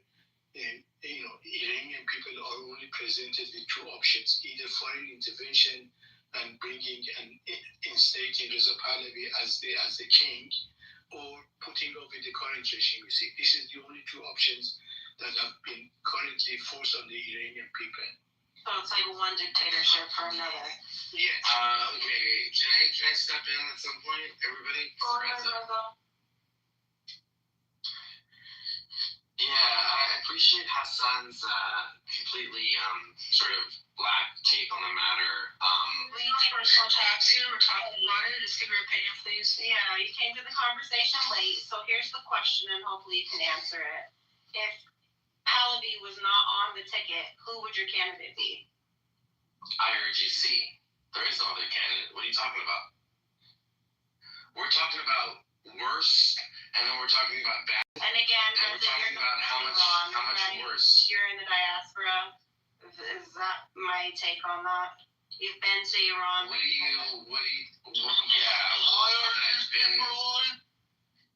It's not that I've been to. Was that a troll? No, it's not a troll. The point of this conversation was to understand what the Iranians are facing with sanctions and how they're surviving under those sanctions. And who it's the IRGC's fault. Who do you blame for those fucking sanctions? America. Israel. You blame America? And Israel? Yes. Who else are we going to blame? Why else would the sanctions be there? It's not impacting the government. Raja, I got Hassan, I don't know how you can be in this room. Raja, let me ask you this question. Say you're the leader, okay? You're the leader, and America's demand are you got to drop the hypersonic missile program, you got to drop the ICBM missile program, you got to drop the nuclear program, right? And sign a Abraham Accord between normalization with Israel and a whole bunch of your enemies, right? Now, what's your take? How would you go about that? They want you to put down your weapons and just bend over and get raped. Pretty much. Well, what would you take with you? Listen to me. What Hamas did on October 7th. Iran. Forget Hamas. Hamas exists because of Iran. Forget about Hamas. I'm talking about Iran. Say you're the leader now, okay? Yeah, the American requirement is you got to turn off, you got to drop the hypersonic missile program. You got to drop the ICBM. You got to drop the nuclear. You cannot enrich the, uranium enrichment program. You can't have that. And you have to sign Abraham Accords. And pretty much they're going to come in and check. Verify you don't have no nuclear or whatever. You have to abide by the UN laws or whatever the fuck they have. Would you be down for that? Do you want to drop all of that to remove sanctions? If it's to the expense of the lives of my people, then yes. Okay, so here's another scenario. So say you do all of this, right? And you abide by it, whatever, and they remove the sanction. Now, at any moment, any time, and this will happen, if you're gonna become buddy with America, what happened in Iraq? They're occupying Iraq by force.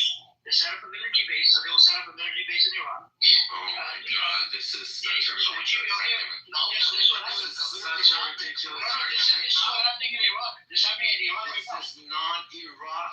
Iraq is not hold on a second. Hold on. The situation I gave you, you have to abide by the U.S. The U.S. says to move right, you have to move right. Listen to me. Iran. So what you do it? What you allow that? It's not the same as the Arab countries. It's not the same as Venezuela. Why is it not the same? Why?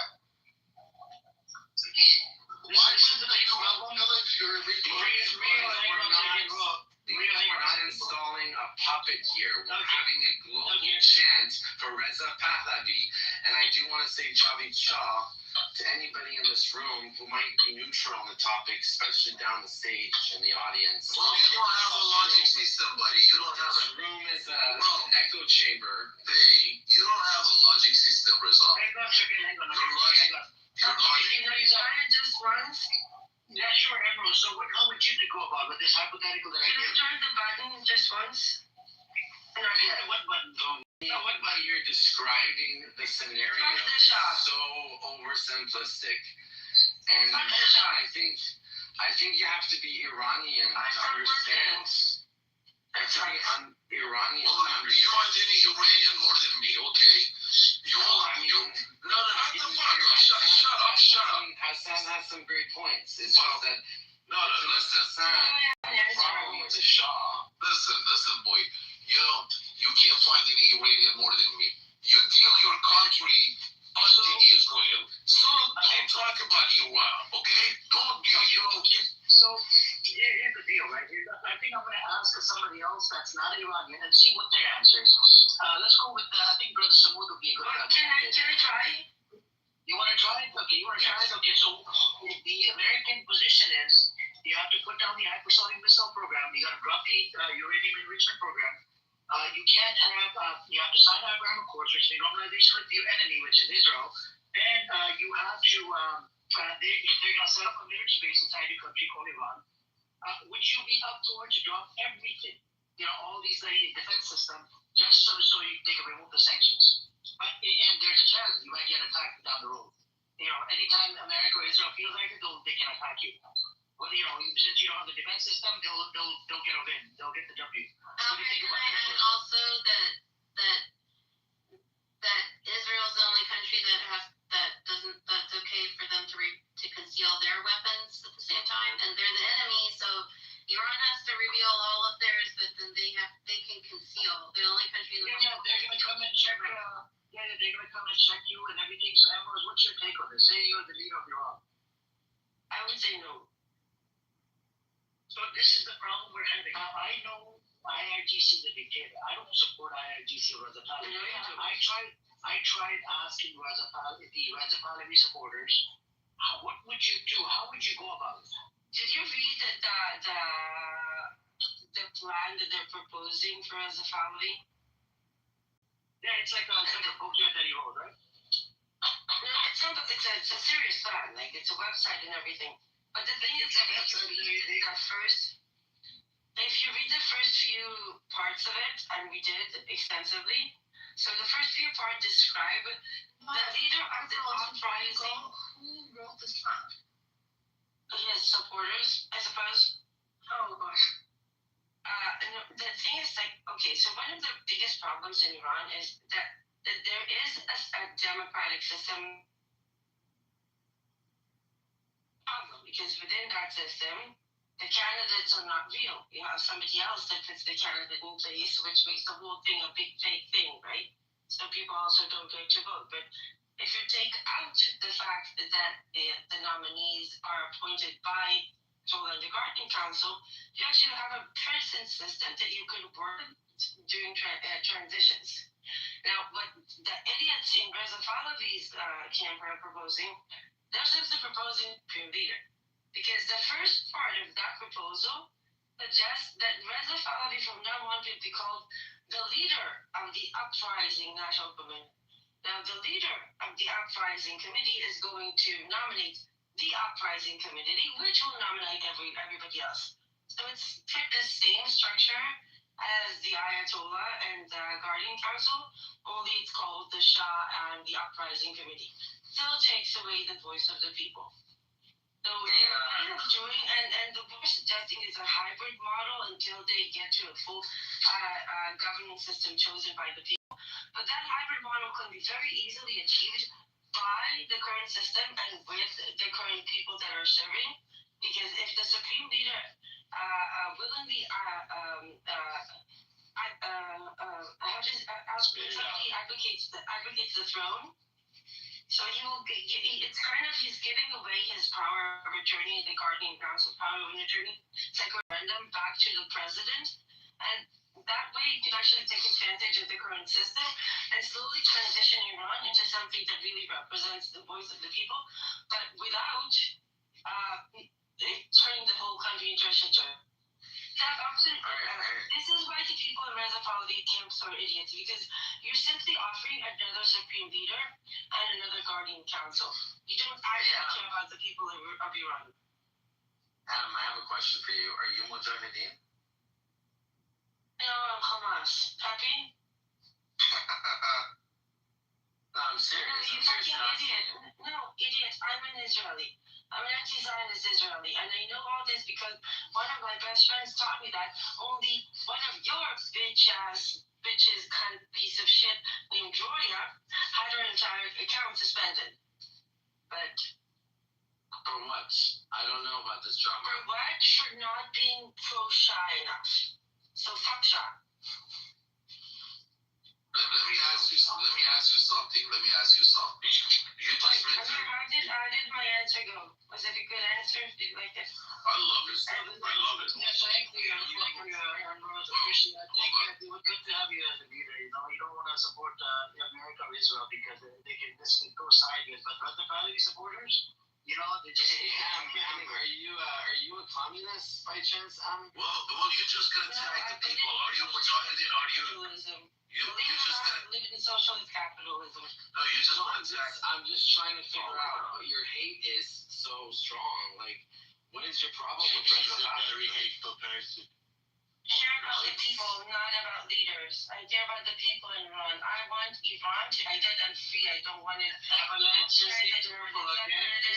And the IRGC, both of them don't give a shit about Iran. It's like the Solomon's trial, only both sides are more than willing to split the baby in half. And what's your solution? Just gave it a solution. The supreme leader advocates his powers to the president. You're slowly going to have a semi-democratic transitional system. Just like it's really similar to what you guys are proposing, but one difference. Reza Pahlavi doesn't get to choose people. What's the difference between Mujahideen and Reza Pahlavi? What's the difference? What's the difference between Reza Pahlavi and Mujahideen? Because let me tell you something. Because Mujahideen goes to the enemy, which is that time was Iraq, and then deal with them, and then attacking Iran, try to attacking Iran. Right now, Reza Pahlavi goes to the Israel, deal with the Israel, and then United States and try to attack Iran. So tell me, what's different between Mujahideen and Reza Pahlavi? just the people in the audience, I want you to know that this Amir guy is definitely being funded by the IRGC. Are you gonna answer her question? And he's full of shit. Which Amir are you referring to? Are you referring That's all. Shut up, That's bastard. the response to everything. Which Amir? Amir with the Arabic accent who doesn't have Hey, not the Punjab. Hey, I'm from It's because people have different views. I thought you're asking for democracy in your country. This is my language. This is Farsi. Okay? You All I'm saying is, IRGC funded because you want to go from one dictatorship to another. So stop, okay? alright, whatever. All I'm saying is this guy is very, very few. Clearly you don't deny the way that he thinks. And the fact is, in this room, they just keep interrupting. They don't even let you speak. There's no president. It's And you just, keep on all I'm attacking saying is, everyone who has a different opinion called an IRGC page. Yeah, you start it's such a minority opinion. Reza, what do you like about Reza Pahlavi? Can you please elaborate on that? Can you give me like maybe 5 points that you like? Do you like the way he looks? He loves his nose. You guys are morons. Come on, guys, come on. Can you please tell me, Reza, what do you like about Reza Pahlavi? This is honestly a question. I like the fact of, I like what he represents. He represents freedom. He represents democracy. Gay rights. He represents Women's rights. gay rights. But Reza, Exactly. he Gay rights, doesn't. women's That's the thing. rights. But Reza, And if you Reza, can't he believe doesn't all of that, but Reza, listen. I don't If know you what read the his problem is. plan, listen, if you read the plan, he doesn't represent freedom. It's the same type of authoritarian mechanism that he wants to put in place. Only he wants the power. He doesn't represent freedom. If you really, and I understand that on the surface he says all the right thing, right? Like, I want to be able to be a bridge, blah, blah, blah, blah. But first of all, his plan does not suggest anything remotely that. He's simply annexing every power in Iran there is. Second of all, he's more likely than not to cause extreme civil unrest inside. Not everybody supports him. And Iran's second threat is separatism. This is the second biggest threat to that nation. Did you hear how And third, how can you possibly say he represents freedom when his biggest advocates are literally wanted war criminals? Do you see why your argument has no validity? Did you see how he answered the question I asked, though? You're not Iranian, Who would the so... candidate be? And he said IRGC.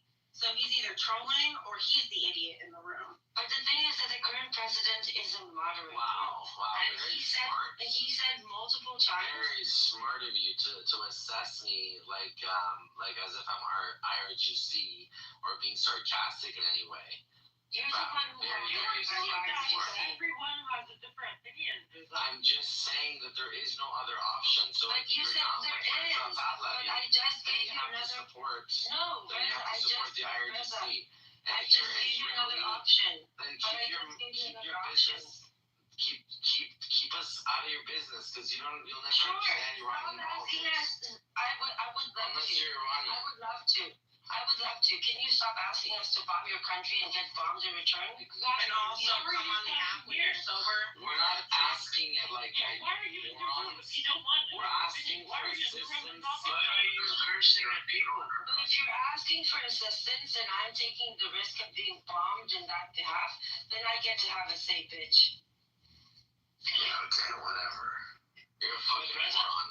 You are getting bombed right now. You're getting bombed by the IRGC. Well, Reza, hang on a second, Reza.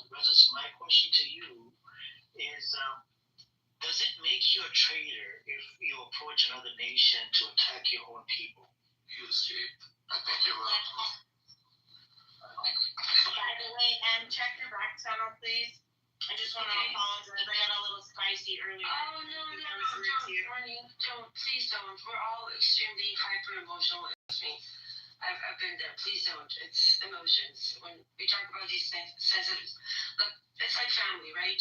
You come home for dinner at your parents' house and you snap at your mother because or your sister or because this is where you feel comfortable, right? This is your home turf. I don't take it personally, but thank you. It's When are you going to apologize to me, Morning? when you become worthy of apology. When you teach me how to dig tunnels under my house. Yeah, okay. Well, that could be an interesting lesson.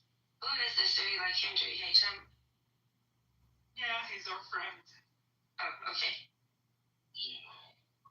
I think I will learn just to be really careful. I apologize also to Morning for snapping a little bit with the Khomeini thing, but it's like something that I grew up hearing Khomeini and when he died, and then now it's coming on and like a different person. Jublin, come up. Jublin or Joblin, whatever your name is. You want to come up? It sounds like I love that this. Look at the ladies. Look at this. See? Only some men get how to do this. Moving on. That's because women are innately wanting peace. Can we agree that men are actually the problem? Like, that's the real issue. Are you saying that your husband is a problem? Is that I have to let him know? About my husband. 100%. Brothers. Look, he is a problem. If he did everything I told him, I promise you, our life would be so much easier. But no, you're stubborn. You think you know better, but you're all in.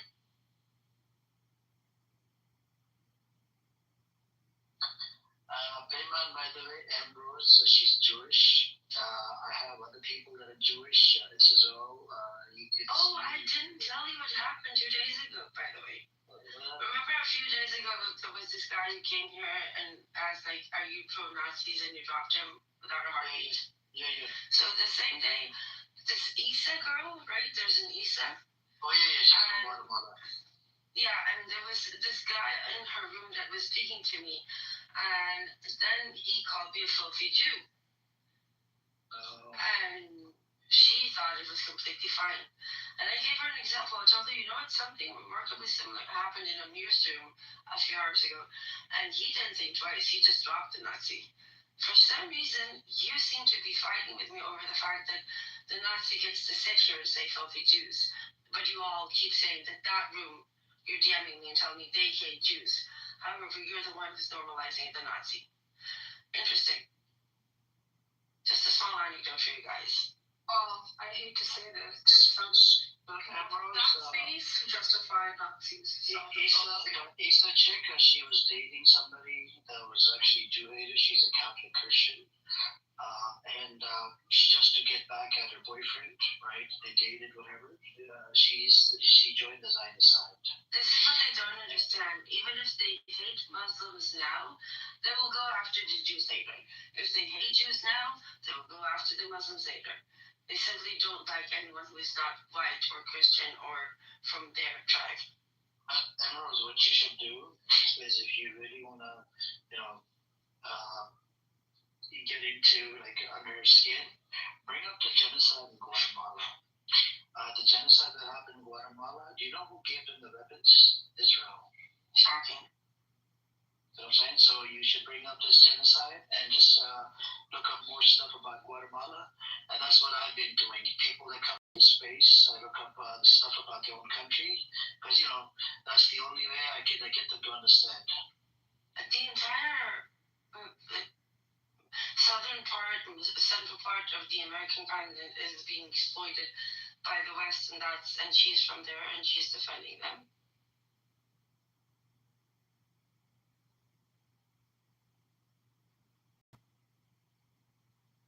People have no consistency. This is what's wrong with the world. Kind of like Stockholm Syndrome, the Iranian diaspora wants their people free so bad that they'll jump in bed with Israel because it's some type of freedom, or they think it's some type of freedom. But what they fail to realize, it's called learned helplessness. You get so indoctrinated into the fact that you're a slave to the system, so you learn that you're helpless, so you simply accept everything. It's more of that. I'm finding out that some of the Colored V supporters are acting very Zionist. They're talking about when we're in power, kill the Muslim sex peasant. That is the second thing that I found extremely terrifying about that movement, that it is so infused with Islam hate. Like, so. And these are their fellow brothers and sisters from the same country. I don't think that I'm trying to whitewash Zionists, but I don't think there's a crazier group than the Zionist monarchs. I'm sorry, but I think they're crazier than Zionists. I think they're all deranged. Like, I'm sorry. Even Zionists don't get as often to the level of the derangement that I saw from these people. Yeah, but I have a comment on this. Let's not underestimate the massive global push to drive a right-wing narrative throughout the world. You see, in Europe, where I am based, most of this narrative, the right-wing narrative, has been focused and targeted against immigrants. You see, in America, I would say, is again against immigrants. You see, in most of the Western-oriented countries, it is against immigrants. But in non-Western countries, they have actually started using a scenario whereby sort of anything that is not a right-wing cause is a driving force for them. You see, in Iran, it happens to be if you like, the monarchies, which at the same time side with the Israel, you see, the Zionists, you see, and that is not unique about the Iranian. I believe this is the global, sort of ruling system that is trying to actually segregate and separate people from one another. You see, so I wouldn't go as far to say that these Iranians will be ultimately turned into, Muslim-hating people. No, far from it. It's just a ploy used by the elite to actually divide us, you see, divide and rule us, you see. And as I say, in different countries, it takes different manifestations. In Iran, as it happens, it's taken the manifestation that they are anti-Islam, pro-monarchy, and so on and so forth. But this is a passing phase, as it is a passing phase in America, as it is a passing phase in Europe. Unless it is, upgraded into fascism, essentially, which currently it is not really. So I think we need to think about that. You see. Just want to add something. Do you recall Goldie Amari on X? The one that was really? I do. She's a deranged. She's a deranged. Yes, I know her through somebody, and she lost her position as MP. But listen to this. She started this. I've seen a parallel. So she met with Tony Robinson, who is super Islamophobic. He's a horrible person, and she posted about it. So when I noticed during the pro-Palestinian cause, which was where I got to know her, unfortunately, what she did was she was being used by the Zionists as, look, one of your own. She thinks you guys are bad. She actually would say some very crazy Islamophobic things, and then I called her out and said, your mother wears a hijab on. Like, you were brought up by her. But then when she started did you see the website? Fascism. She the website? Did you see the website they did? They did a website for everybody. The Goldie friends and her friends. Do you remember Ryan Rosbiani? Yeah, I know. They put his picture up on that website with the caption, we will slay you or something like that. A little death threat. Brian Rosbiani, Goldie and her friends have a website of like all the traders or whatever. She's just smart. And they have a literal death threat on Ryan there. What the fuck? I'll tell you something about her. She's such a despicable, vile piece of shit. I know, I worry. She's actually been disbarred. Do you know why she got disbarred? Do you know why she's disbarred? Get this. She's You know what $4,000. But you know what? You know what her excuse was? Her health is just gentleman. Then she goes, "Oh, I found out what his political views are, and I can't represent him in this case." She didn't return his money, and she was taking cash. She was showing her income. It's very difficult. Wasn't she a parliament member in Canada or something? She was with the PC party, and she lost her riding there too. She did nothing for her constituents in her riding. People always complain. They're like, "Why aren't you not helping the Canadian issues we have? We're calling you, and all you're doing is just bashing, the RGC, bashing Islam." This is what I'm saying. These people are being used to push the narrative, and she's aligning with the fascist alt-right. It's clearly criminal, Trumpism, and others like him. So I see this parallels even now. People who are very staunch Halabi supporters, the ones that know what they're saying and doing, especially, they're leaning towards that, the alt-right kind of position. They're starting to go in that route. And of course, the people are supporting them who are also, they have something against Islam. So you see some Western people who are not Iranians, they're not connected, they are standing up and happy for the protesting. What the pro-Palestinians did, "Get your problems out of here, we don't care, you're terrorists." But in this case, because it aligns with their, I guess, mutual goal in essence. This is what I find it's dangerous. Yeah, Hassan, it's not there, but it's heading that way. Absolutely. And that's what I find to be. But you're going to have, obviously you have seen this. They've only got two talking points. Immigrants and Muslim immigrants are equally as bad as immigrants is Islam, you see. So either immigrants apply in case of Mexicans in America, or Muslims apply in case of Europe, you see. So all these people are being driven behind these two narratives. And both are manufactured, and both eventually, if they are not checked, will end up in fascism. Hassan, can I ask you what I spoke about, what Mariam explained to me about the option of the Supreme Leader advocating his authorities to the president, and that being could that something that you think would be a better way to stop the civil unrest and to start a transition period that doesn't include either the regime or the Pahlavi? Because I have heard a plan that suggests a smooth transition, and considering that Pezeshkian is considered a moderate president, I think it's the least potentially explosive way of doing this. From everything I've heard. I agree with you, but it's far from ideal, but it's a very... It's nothing ideal, but I think it has the least potential of being violent, and this is what troubles me. I don't see any side talking about actually the people, how to help the people, how to save the people, how to feed the people. They just want to win.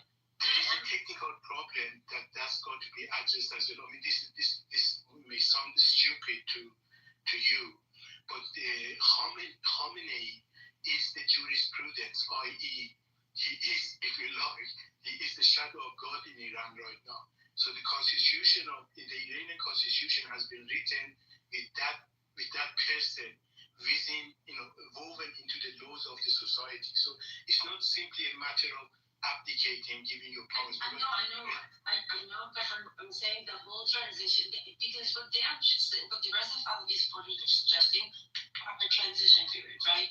And they talk about 3 types of models, and they propose the hybrid model, which includes simply abolishing some of the lower regime affiliated laws right now and create a transition period.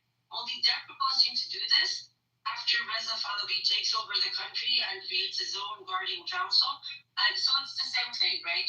Exactly. But if the Ayatollah and the RGC accept the fact that the country is being ripped apart, and he says, okay, I'm going to step down, no more guardian council, no more Ayatollah, and we're going to let Pezeshkian and the existing system to do its best in a transition period that would lead to the changes that Iranians want to see.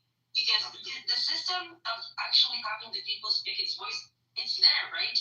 They know how to run a relatively fair elections. It's only until now, people either didn't vote because the whole thing was rigged in terms of nominations, or the nominations simply wasn't. But so you can use the existing system instead of breaking the whole country to pieces.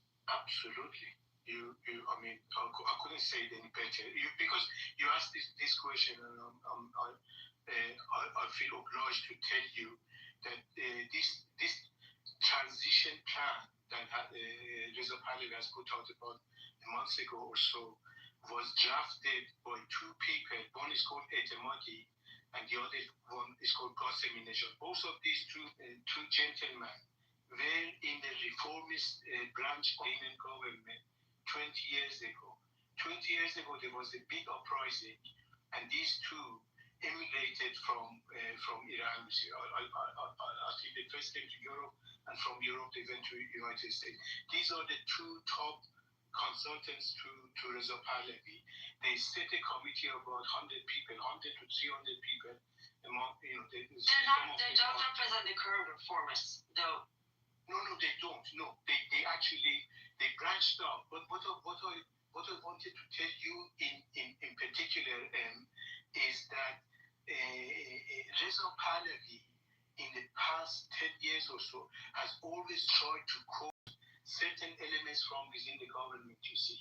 So it's not surprising that certain ex-government people decide to branch out of the government and come and join this camp, you see.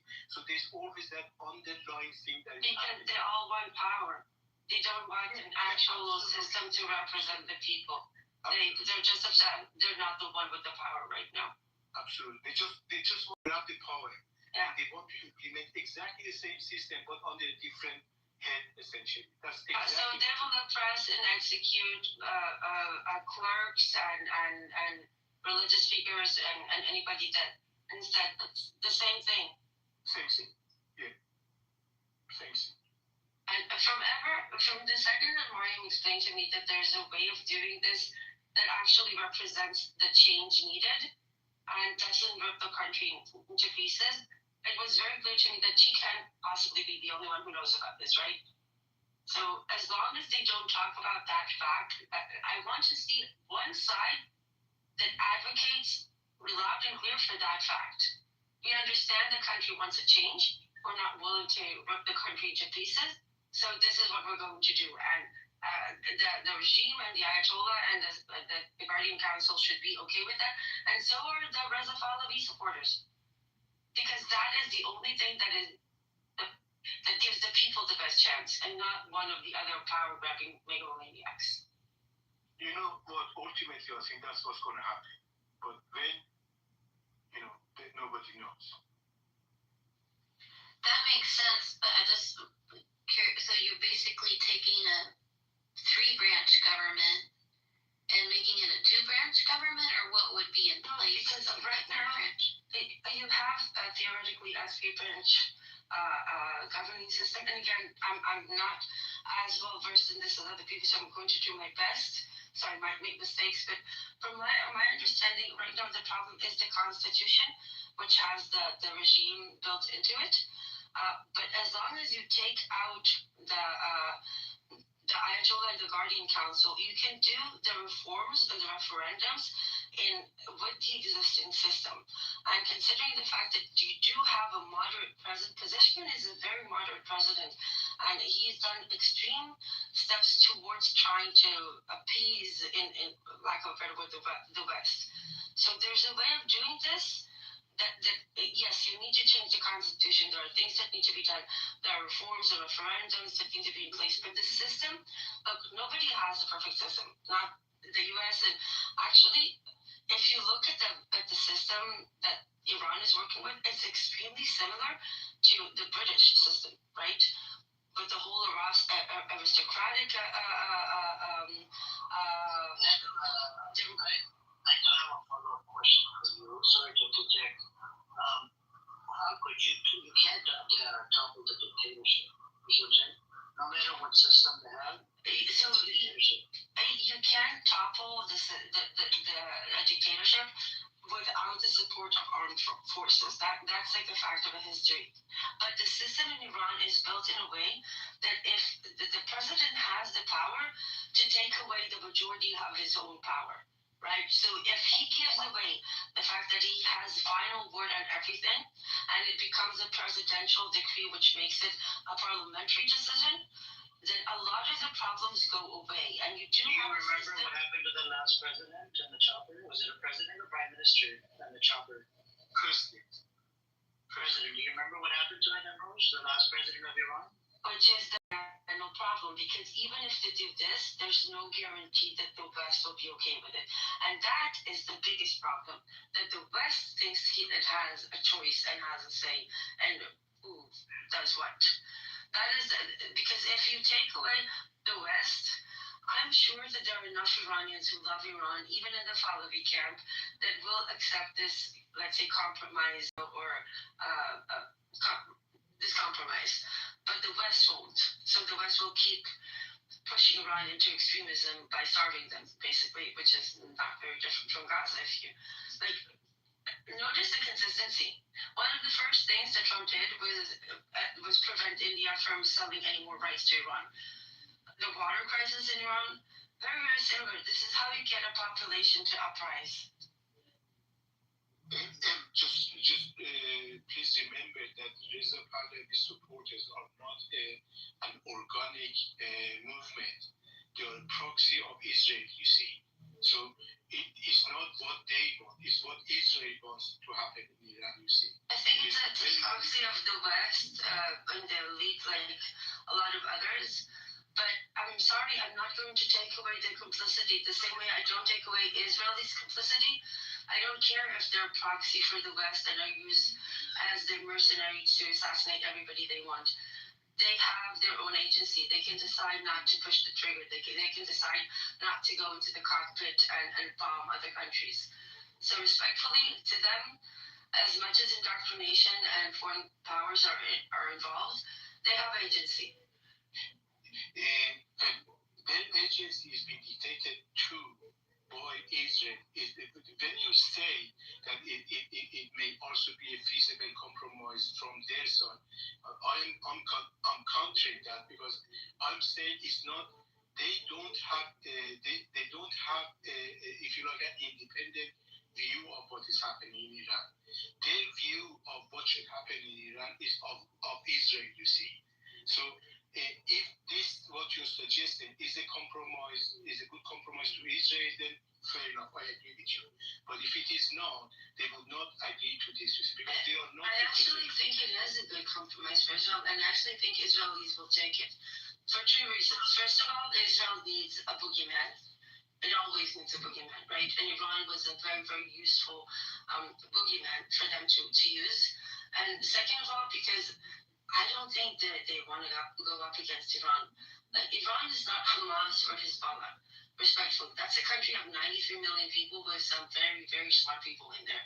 And they've proven more than capable of being self-sufficient. And I don't think anybody wants to go into a real confrontation with them. Trust me. Look, my house was one of the ones that did get significantly impacted, my building, by the attacks. Iran has some fucking ass big missiles. Like, I've seen missiles from Hezbollah, from Houthis, from Hamas. Iran is a different shit show. A really different shit show. Nobody wants to get into an actual confrontation with them. So I think the West, as much as I don't think they should have a say in it, I think they will be okay with it too. Rose, we're pretty big and bad too. Oh, honey, I know you think that, but we're not. Hamas has water pipes for rockets, and like, I'm not going to pray. I'm joking. I'm joking. I don't mean to put you on the spot. Come on, Iran is like. I know. Come on. No, I know. I've studied Iran's military technologies. And by the way, that's one of the reasons that the West is so afraid, because this is a millennia-aged like civilization. They've been around for more than most of us, right? Like maybe Egyptians and haven't been around that long, but Iran is a terrifying place. It's a very strong, full of resources country with a very solid culture that unites them. Of course, the West will be terrified. Of course, they want them weak. Keep in mind, Emrose, it was the West and the U.S. naming Iran an axis of evil. Also, don't know me, but the Shia story is better. Who is? The Shia. I think their story is better. I I like it better. I don't know. I don't know. Now she's your favorite. But it was America that. What's the name of my alt? What is it? Sophia. Sophia? Sophia. Oh, Sophia. Rio, do you want to explain for those who don't know? Oh, wait, what is that? Sophia. Sophia? The Jewish wife of the prophet. It's like the ultimate proof that there's nothing inherently anti-Semitic about Islam. Oh, well, I've never heard that before. You've never heard about Sophia? The Jewish wife of the prophet? Really? Wallah, it's first time. See, this is why I like the Shia story better. Yeah. There was one wife, and she became Muslim afterwards. She converted. One of the wives of Prophet Muhammad. She actually didn't have to convert. He didn't force her to convert. But the anti-Islam people like to say that she ended up poisoning him, which is not true. But at the end of the day, the fact that he chose, this is how it was explained to me, right? That his choice to marry a Jewish woman was, I don't remember how it's called, Book al-Kitab, people of the book. Mm-hmm. And that was his way of representing the acceptance. And especially since she was a child of Khaybar, that goes even more to exemplify that there was nothing inherently anti-Jewish about it. It was just power plays, like the entire world was working back then, but it was never really inherently anti-Jewish. What wasn't? The whole Khaybar, El Yahud bullshit. So the prophet's Jewish wife is a child of that community, but he still chose to marry her in order to explain to them, to exemplify that it's not. And I think it's the Shia that have a story about, I think it's Imam Ali, that he walks with his Jewish neighbor or something like that. Anyway, their stories are nicer. That's all I'm saying. We'll leave it at that. Yeah, she converted to Islam. Rio, you want to fight? Didn't force her, right? There was no forced conversion. I remember that's an important. No, it wasn't forced. No, it wasn't forced. No, not at all. I don't know, but it's forced. She converted on her own. No, that's what the Zionists like to say. I know I'm the talking point. That they forced her to convert, blah, blah, blah, blah, and she was a sex slave, blah, blah, blah, blah. No, the prophet never forced to convert to anybody. Actually, that's against our religion. We can't force anybody, because when you make your shahada, you're making it not to the person, you're making it to God. I mean, you're agreeing. She also didn't bear any children, which in those times people would expect a man to either banish or divorce such a wife, but she lived with him till his final days, because even though she was unable to give him children, he wanted her around. So the banishing of women, this is pre-Islam, which, at the time, pre-Islam and Islam were overlapping. Everybody were Neanderthals back then. No, this is the best possible way, right? It's just the way the world worked back then. No, like Henry VIII divorced the Catholic Church simply because he wanted to fuck a 14-year-old. Okay, so okay.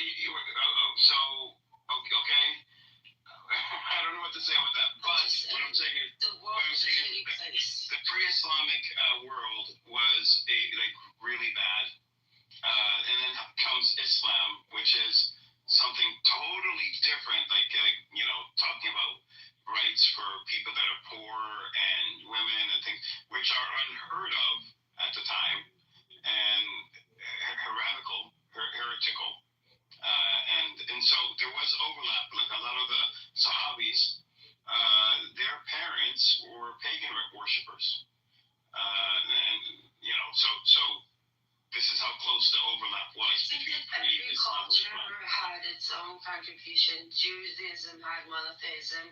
The Greeks brought us democracy and the concept of parliament. Every culture and every society that developed something, contributed something. But did you see, remember when Mamdani did this joke about 2 months ago when he released a press announcement that from now on, New York will be using Arabic numerals?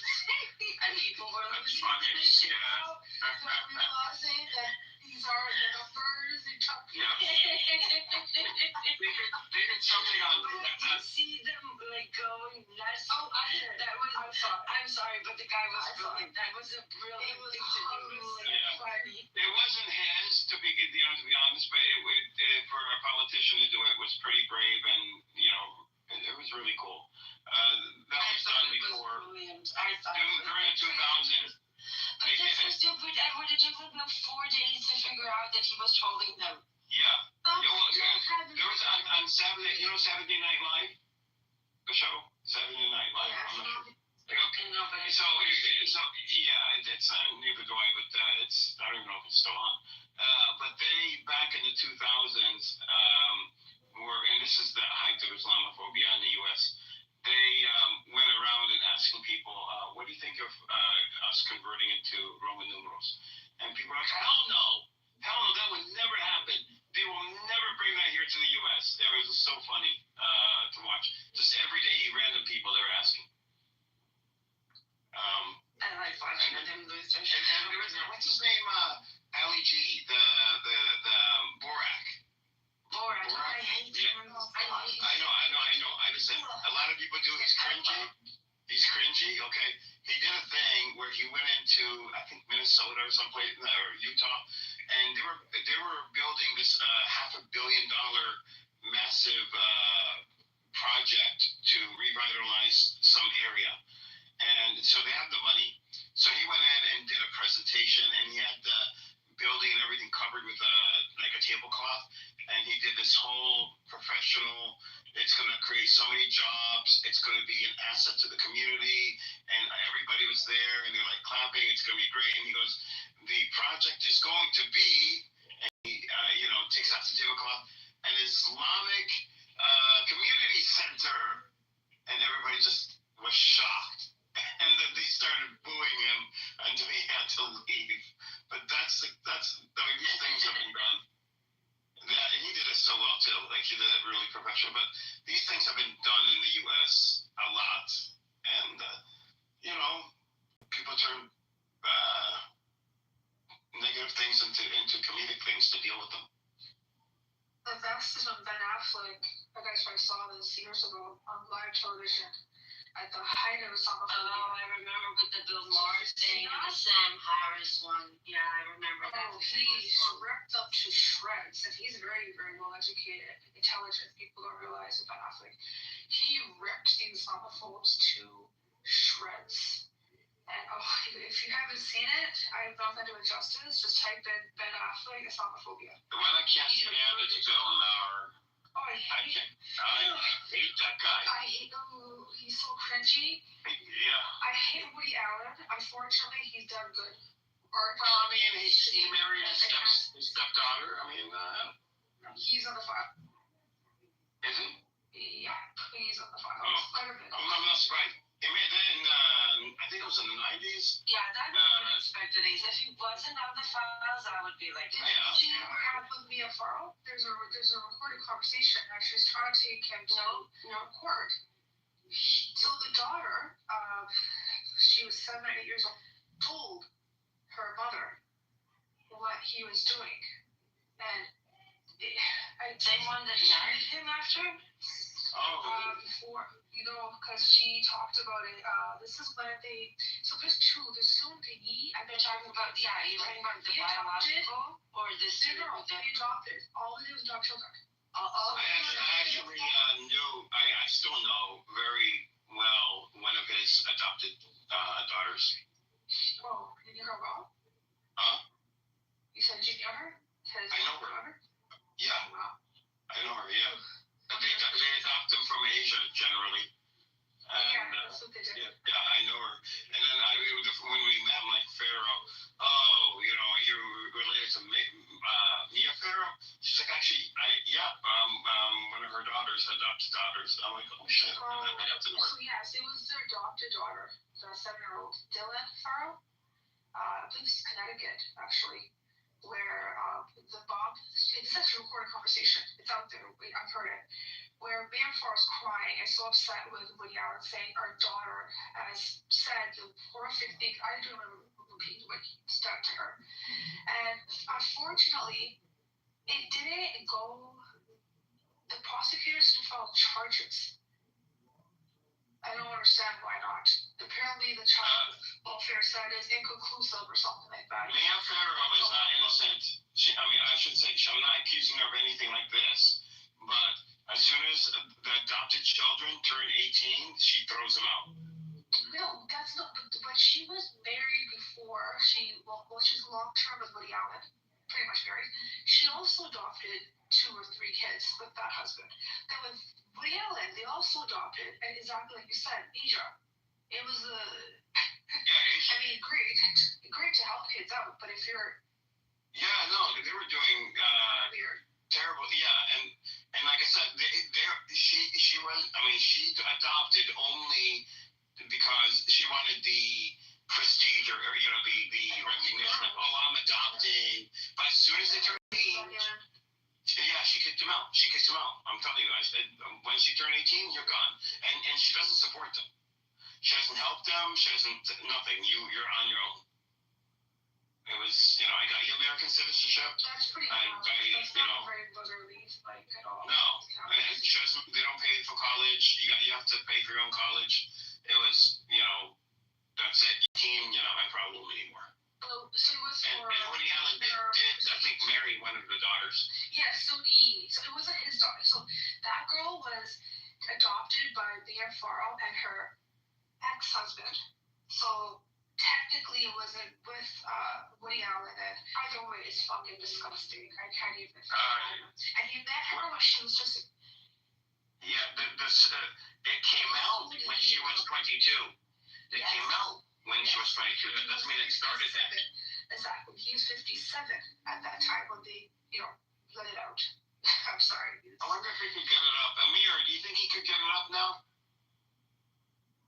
He's not listening. Well, on that point, there's more than enough evidence where testosterone, it's the shared pills, the gay pills. Benny Adam?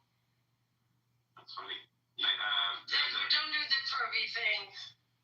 Listen, I'm not the pervy one. It's the people I'm dating. You don't talk about the pervy thing. Okay, stay talking. As it is. No, it's part of Woody Allen. Fuck. I know, but he's gonna get it up for something, right? Or something like that. Oh, gosh. Ace said that. Ace is a perv. It's a running joke with Amir and Benny Adam. That's why he said that. Yeah. I don't know if Amir. It's a running joke. And Benny Adam. Benny Adam sells some of those pills, so that's why I said Benny Adam. Amir said fuck's sake. It's not as pervy as he thought it was. Where is that Syrian? We gotta get up on her. Oh, he's not here.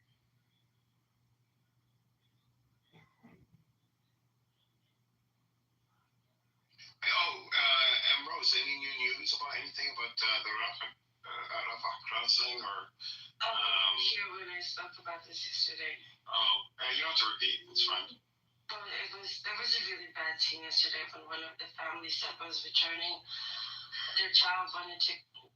She brought one toy with her, and IDF took it away, and it was a horrible scene of crying, and it was bad. Oh wow. And are they? Do you know if they're are they going to reopen it more fully, expand it? Because I heard the UN is supposed to be taking over the crossing. It's a bit more complicated, but I have to start picking up my children for school. If you want, in like 40 minutes, I can give you a detailed account of what's happening. So I'm going to talk to listeners because I have kids, but I can come back in an hour if you want, or 40 minutes, I can explain it. Yeah, you can come back in here. I'll be in here. Sad Rafah crossing. Kids that were coming back in, families were coming in. Did you guys see the video where the woman is crying and saying, "Don't leave Gaza"? I think she was in Egypt with her child getting medical care, and they were coming back in. She kept saying over and over again, "Don't leave Gaza." think. So why would you ask me? Why would she say? Why would she say? So you know when just I think find that video. Basically, they were coming back in after the medical treatment on the Rafah border, and I think this may have been the same family whose little girl. One stuffed animal, your one mistake that gives you solace in this fucking horrific time. That's why she's going to fucking cost paid and to a little child. Like, that's not surprising. So there was a translation, a ghost burned up as well. I saw it online. I read the translation where she's crying and she kept saying when she crossed over to, I guess she's probably saying to the Gazans that were there, don't leave Gaza, don't leave Gaza. The kid? No, the mother. Oh. So probably the message of we're not gonna come back. I think her just being home, she probably felt so, however it is, you still have that connection. Obviously, it's your home. Yeah, well, that's the only thing they have. It's not like they have like what we do, like bank accounts, and you could access them from anywhere, whatever. They don't have that. They don't have like a banking system like that. It is also that's connected to the world. That generational. Right? But they have everything there. Everything. Like the way they make the money, their land. The last thousands of years. Everything. The olive trees. There's a lot of history. Yeah. But if you let them, if they go with pockets, because most Gazans are, have assets like a, piece of land, a small piece of land or an apartment or something. And that's their biggest asset. Or they have, a car that's, 20 years old and they take care of it type of thing. These are their assets. And it might not doesn't sound much to you like a 20-year-old car. But when you don't actually have money, actual cash, anything, you have very, very, very little money. And it goes into living expenses. So you have nothing saved up. And you have a 20-plus-year-old car and an apartment. That's all you have. You leave, you have nothing. You don't have credit cards. And you can't take out loans. The biggest part is you can't really come back. That's it. No, right. But just putting that aside, even if they left, they literally like refugees have more than Palestinian Gazans when they leave. Unless you're like upper middle class, but upper middle class to them would be like upper working class to us, But most Gazans, just have nothing, and like at least as a refugee or in an UNRWA refugee community, you have like education, you have food, medical care, but none of this is guaranteed for Palestinians if they leave Gaza. And they have no papers, they have no country they belong to, so they can't like get into every any country. Very specific countries will allow them in under very specific situations, and it's not like even if they wanted to leave, even temporarily, where would they go? There's no way in hell they could afford like a hotel room or an apartment. There's no way. It's really sick. That's what 17 years of siege does. Is it takes everything like out of the society. Anything worth value is recycled and made into something else that's useful. I talked about this yesterday in a different room. Gaza has a very hyper-efficient society and economy. Hyper-efficient. Because they can't afford any losses in their economy.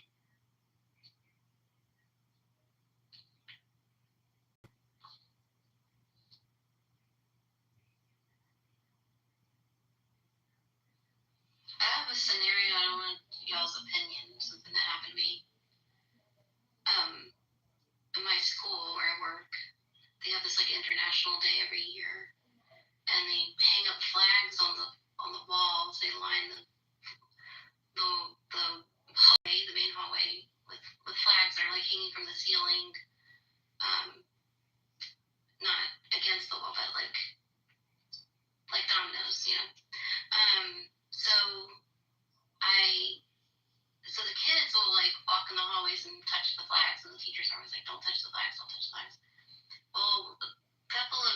so it was 2023, well, 2024, right after the October 7th thing.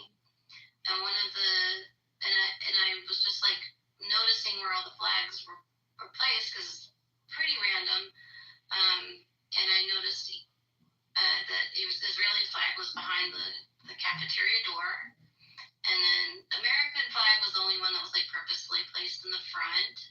And and then the Iranian flag was like the first flag on my side of the hallway. There's like two sides of the hallway where my office is, and it started from like the middle of the hallway and went down. And so it was sort of in the front. So I was like, oh, isn't that neat? I'm like half Iranian, half American, and there's the Iranian-American flag next to each other. I took one of those like silly pictures where you're holding them in each hand, kind of thing.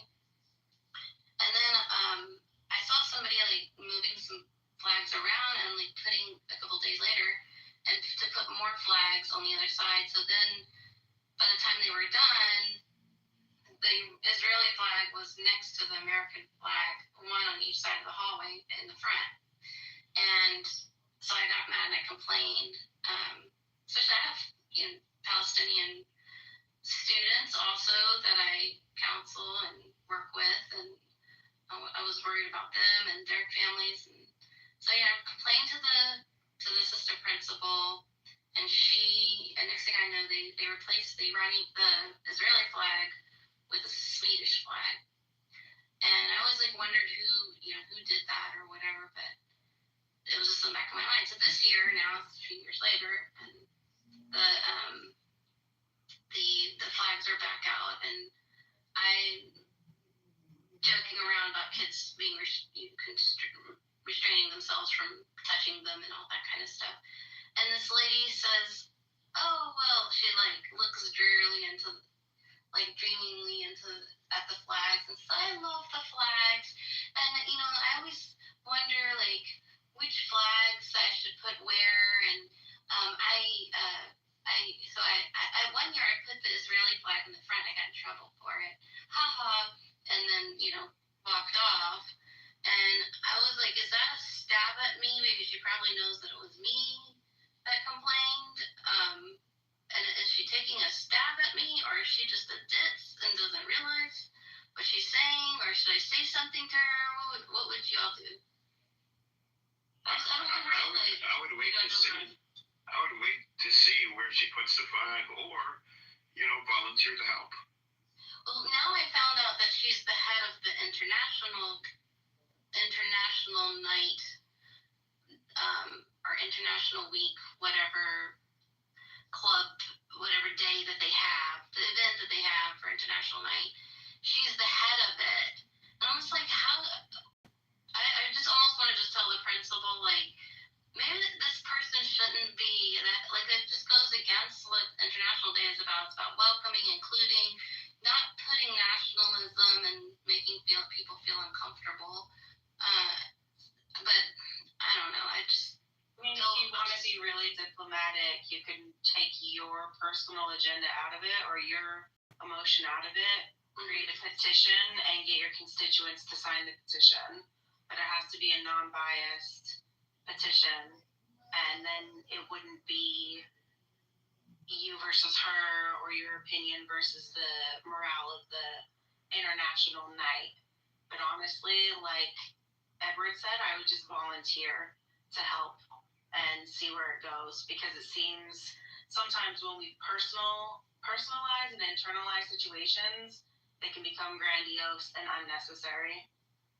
And you want to be careful that like you said, she could be a ditz. Right. And you don't know. And that's the dangerous part, is that you don't know what her intentions are. And then if you claim, if you act like that she's doing something on purpose, and it turns out, she either plays it off as she's ditzy or she is, then you look like the one that was overreacting, which is something that I definitely don't want you to be in a position. That's a good point.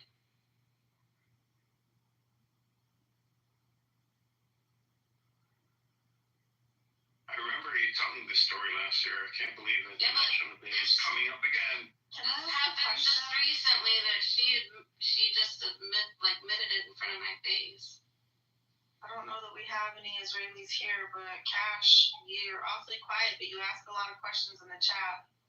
Oh, yeah. I don't know how to answer this question. Which one, Cash? Yeah, he's asking if Baal is something that the Israeli people will, look towards. I don't know how to answer that. The devil, the Satan, is that what he's referring to? I don't know. We can't hear you. Y'all be doing too much talking over each other in the room, so I just be chatting. Yeah, we do it. This is Arab style. We just talk all over each other. So go ahead and you can cut in. I just chat. Yeah, feel free to come up. But go ahead. Because I wanted to bring some people up. Hey, man, is there anybody that wants to come up? We can have the conversation. Yeah. So I think Cash wanted to ask a religious question. Yeah, well, I don't know if is it religious? What is this about? I think it's a penance. People in Israel praise Baal or Moloch. It's a simple. Oh yeah, the Satan. No, that's. I want to say. It's okay. So global or it's something. Technically in the Hebrew Bible, but it's way I don't know how many thousands of years ago. It comes from some Canaanite deity, and people don't do that today. Besides, I've seen it in little pictures. I'm pretty well versed on all that. The ancient Canaanite deities, Ashra, El, Baal. I read the cycle. What was the question? You know your stuff. What's the? I was asking do the people in Israel actually pray?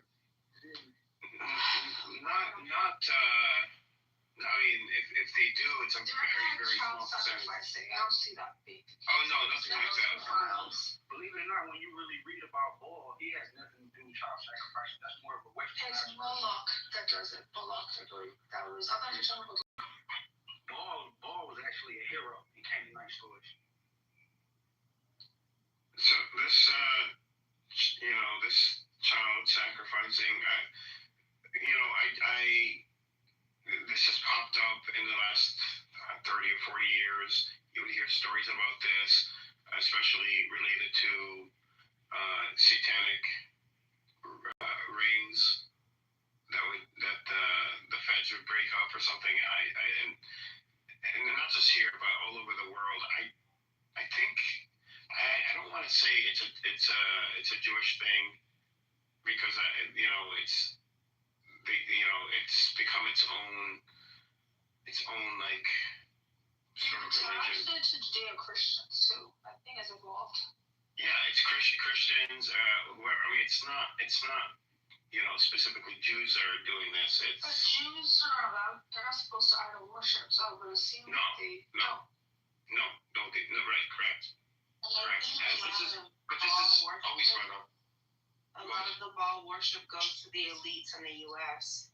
So you could bring it into, quote unquote, the Illuminati or Hollywood, or as we're looking at now, the Epstein files and those elite constituents involved in that. We could use a sister named Black China, for instance. She was part of, Hollywood elite, and she had Baal tattooed on her. She went as far as to have those tattoos removed. A lot of her fake implants and those kind of things removed to become more Christian-like. So her story is pretty interesting, in my opinion. If you're from the hood, Black China was on cocaine. Well, there's a lot of stuff involved with her story. But to see where she went and where she came from to where she is now, interesting story. God bless Nicki Minaj. The woman is righteous. We're talking about Cardi B. Let's talk about Cardi B. What's her fucking name? Nicki Minaj. I knew my IQ went down. We're talking about Black China. Black China, sorry. But he just has to be a troll always. Like, troll. But there have are accusations. Jewel in his belly button when he comes in here. It just shines and glitters. Good old B-Rabbit with his jewel in his belly and his crazy hair. What up, troll? He's shaking it for the Edward, there seems to be more escalations by the Iranians. They're attacking boats now that are flying in the Persian Gulf. Wait, boats are flying? Oh, God have mercy. You're not a very good correspondent, foreign military correspondent here. Not yet. You're practicing. So can you explain the flying boats and what you mean? No, I didn't say anything about flying boats. Yes, you did. We all heard it. We both came off. I didn't say it. Say your place. Speak quiet. The flying boats, what?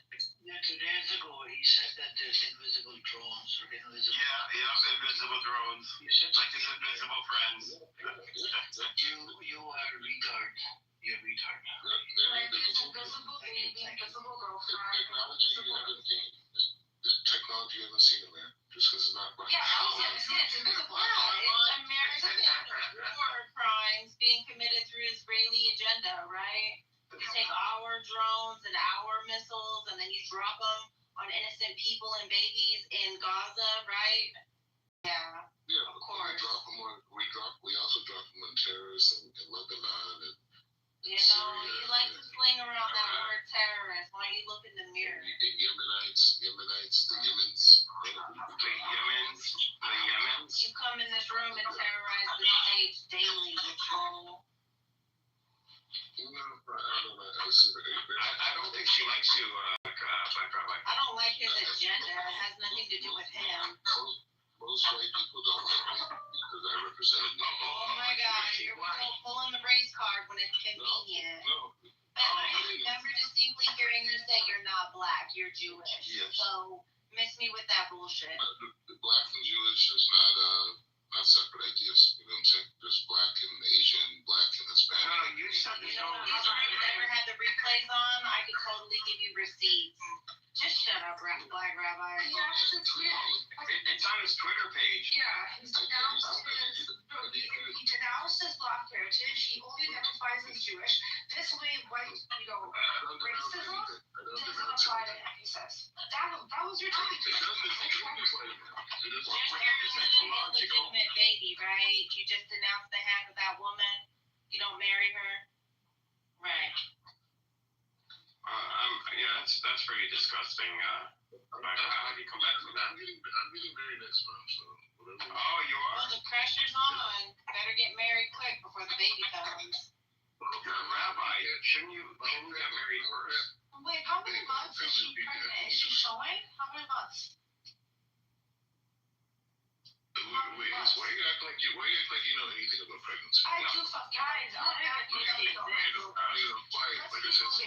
So she's showing? He's showing us how to create bastards, right? Black Rabbi got a coochie. Damn. Well, he got a girl pregnant, and he's the one showing that he's pregnant. Cash, you're a low IQ person. You represent the lower parts of our community. Oh, there's that reverse race card, right? But our community now, you said you weren't black before, so. No, I come from, I'm assuming he's foundational black.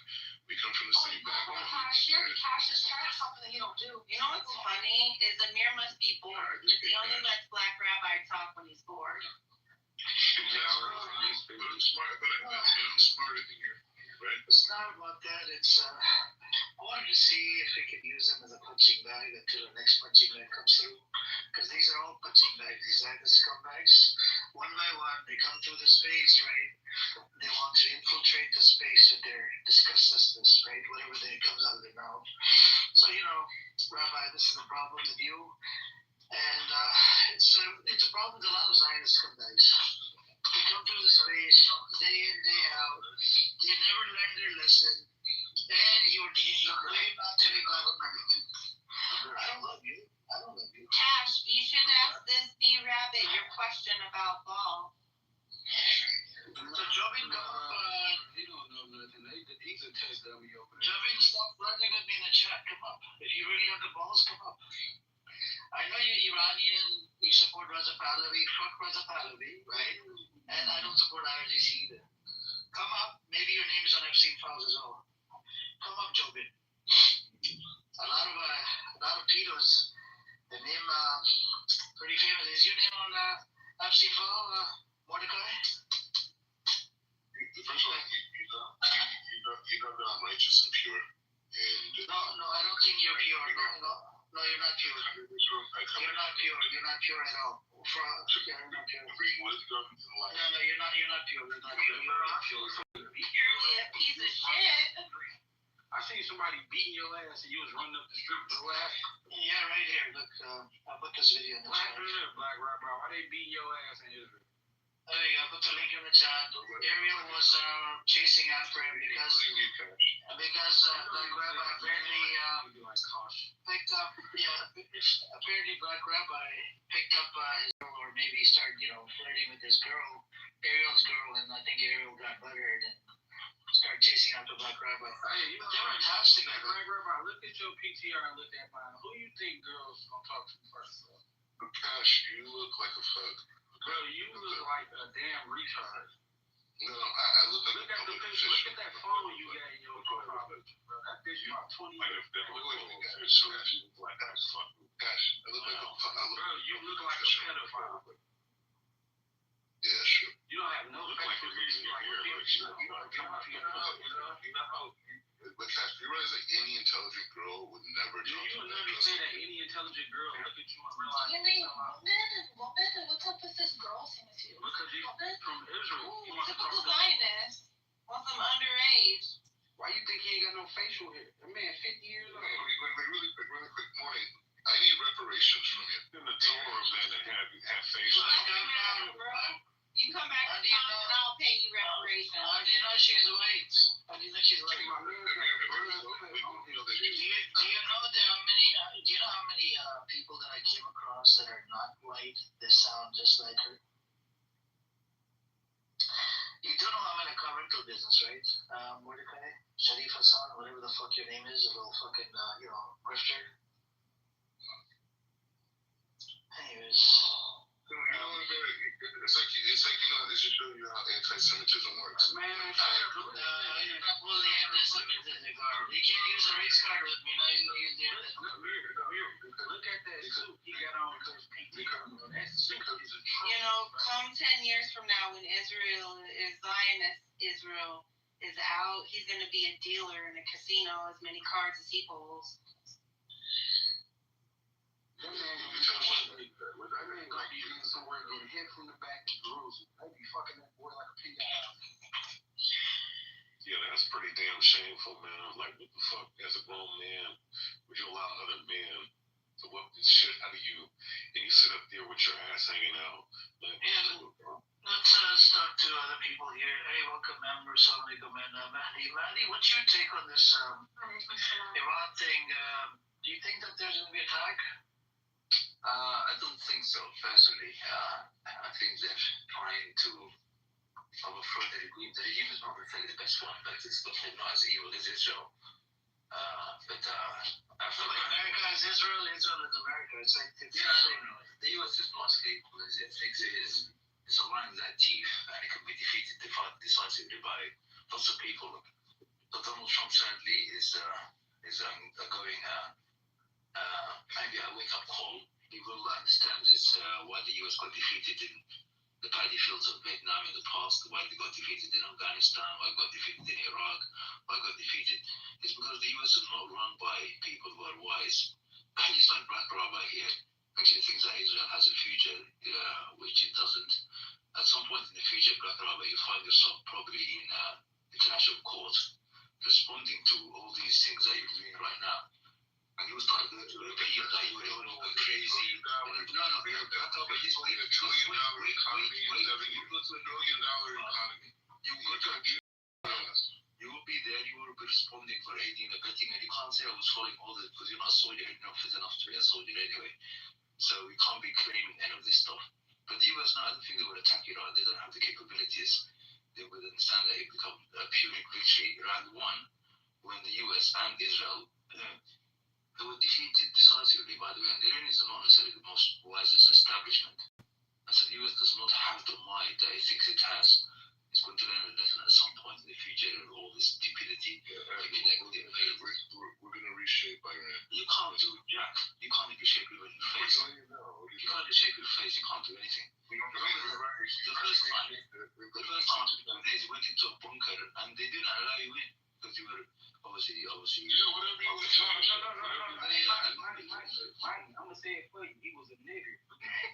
Yeah, let's not use the N-word.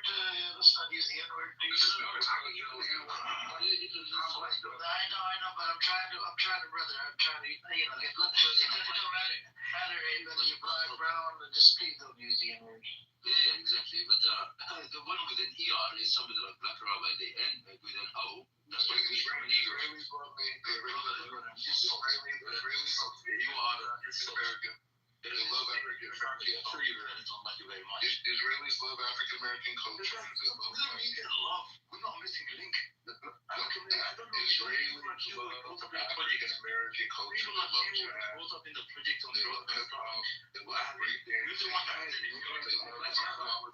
We know they love our culture. I'm talking to you, ghetto trash. You ghetto trash. Any racial group. Stinky ass old pedophile. You ghetto trash.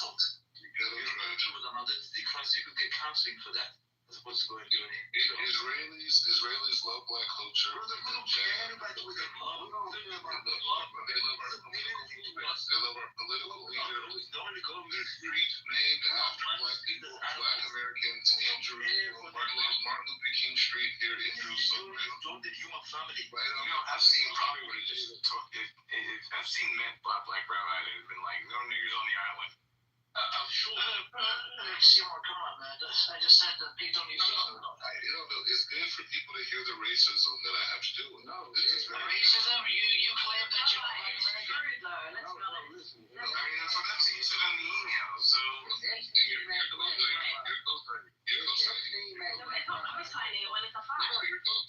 co-signing. Anything that these people they can speak, they feel about you. I've seen what they call it claps in the cheeks. You can do good. I'm not gonna lie. Yeah, but so does Israel, so you Could you imagine him getting whipped by That's what Black Rabbi was doing the entire time. He was prepping himself for Epstein or a tribalistic, some kind of satanic cult. That's why he was getting whipped. He would have definitely met Epstein to get fucked. He definitely was for that. Yeah, but you guys are on the losing side of history, right? That's where you're at right now. That's why you're here.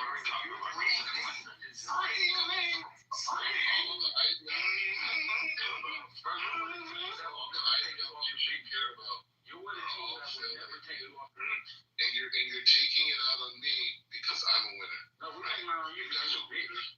I'm a winner, right? When I leave this chat, I'm going to continue with my winning. When will you be the president of the United States? It's winning like, oh my God. Right. I'll continue with my life. You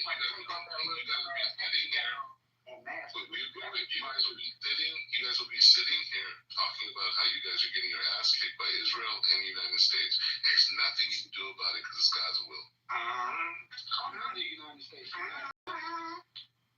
Rabbi, do not lie on God. Oh, he's gone. Black Rabbi, when will you be president of the United States? I keep forgetting. American. Does he just come on here just to, like, I drop in and he's here and he just loves getting shit on. I don't know what's going on. Like, what is the deal? Yeah, no, the rule by exception, If you know Black Rabbi, we actually won. He left. No, the rule by exception. He's just an idiot. I mean, it is what it is. What do you do, man? I mean, let me see what else is happening with Iran and Gaza. Oh my God! Isn't that old news? That was like 2 weeks ago. They shot down a drone, by the way. It's old news now. Let's move on to the next 24 hours cycle. Something else. There's too much shit coming out of it everywhere now. Edward, we have Syrian actress Huda Sharawi found dead in Damascus home. Wow. You think Al-Jalani did it? No, apparently the cleaner killed her. The house helper. Oh, wow. Yeah.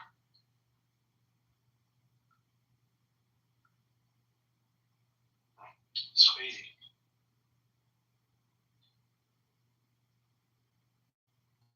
And the Trump said Trump for Iran submitted a 12-day war, so I don't know. I don't know where this is going to go.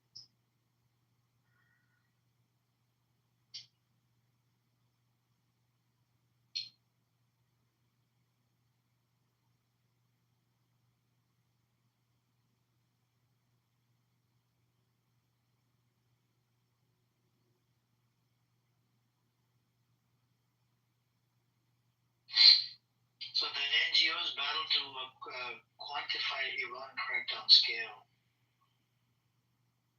When the first piece of information circumvented a near total blackout during Iran's protests. Now the NGOs are investigating the whole thing, how many people actually did get killed. So it's going to take them a while from hospital to hospital, how many people were killed, how many people were arrested. Do you see how Iran's letting people in? I'm like, fucking it. Yeah, but letting people in, but I just don't want these disgusting Mossad terrorist criminals going in. I'm just saying that. I mean, they could stake out that geo, you're right, but what? I lost a peanut. What you had? I lost a peanut. You lost a peanut? Yeah, I dropped it. I can't find it. It's driving me crazy. Are you able to smell? Peanuts. Do you have good senses when it comes out to smell? Just get a vacuum. I just try to. Yeah, that's what I do. I don't. Yeah. That drives me crazy. Especially when I got my new vacuum. Everybody's been commenting on my wood floors. Oh, use your foot to feel around.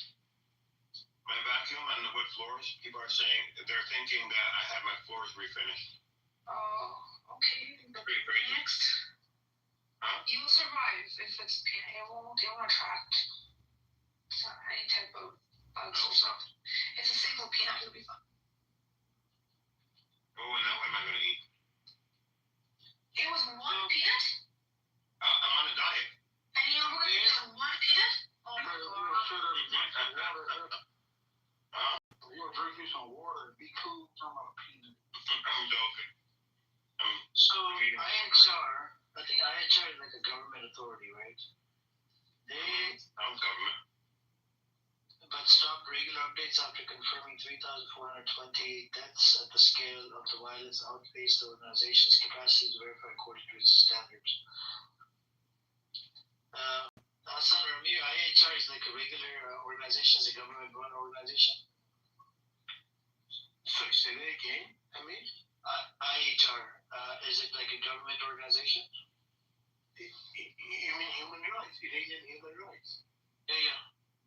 I don't believe so. I mean, Iranian government does not have any direct or indirect human rights organization. The only body that represents human rights is a judiciary offshoot that supposedly handles the human rights matters in Iran. But what is this NGO? It's an NGO called IHR. Is that based in States? Let me put the link in the chat. See if you can check it out. Okay. Joe Biden, we're not terrorists. Come up if you have the balls. Stop being a little bitch, right? And fuck Rosa Pahlavi. Come up. This is a therapy room. I can offer you some therapy sessions for free. So put the link in the chat. You want to check it out?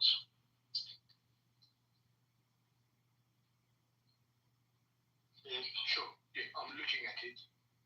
Sure. So if you check it out, the article talks about first, the IHR said IHR released death tolls from the beginning of the demonstrations, but stopped regular updates after confirming 3,428 deaths at the scale as the scale of violence outpaced the organization's capacity to verify according to a standard. And then you have we're still, receiving cases every day. We're verifying cases every day, but the numbers that we publish doesn't reflect that have been going on. He added emphasizing that figures reported media, some reaching more than 37, are absolutely realistic. The biggest challenge now that the internet restrictions have eased, that families of the dead and detained face threats of reprisals for speaking out. Amiri Moghadam said.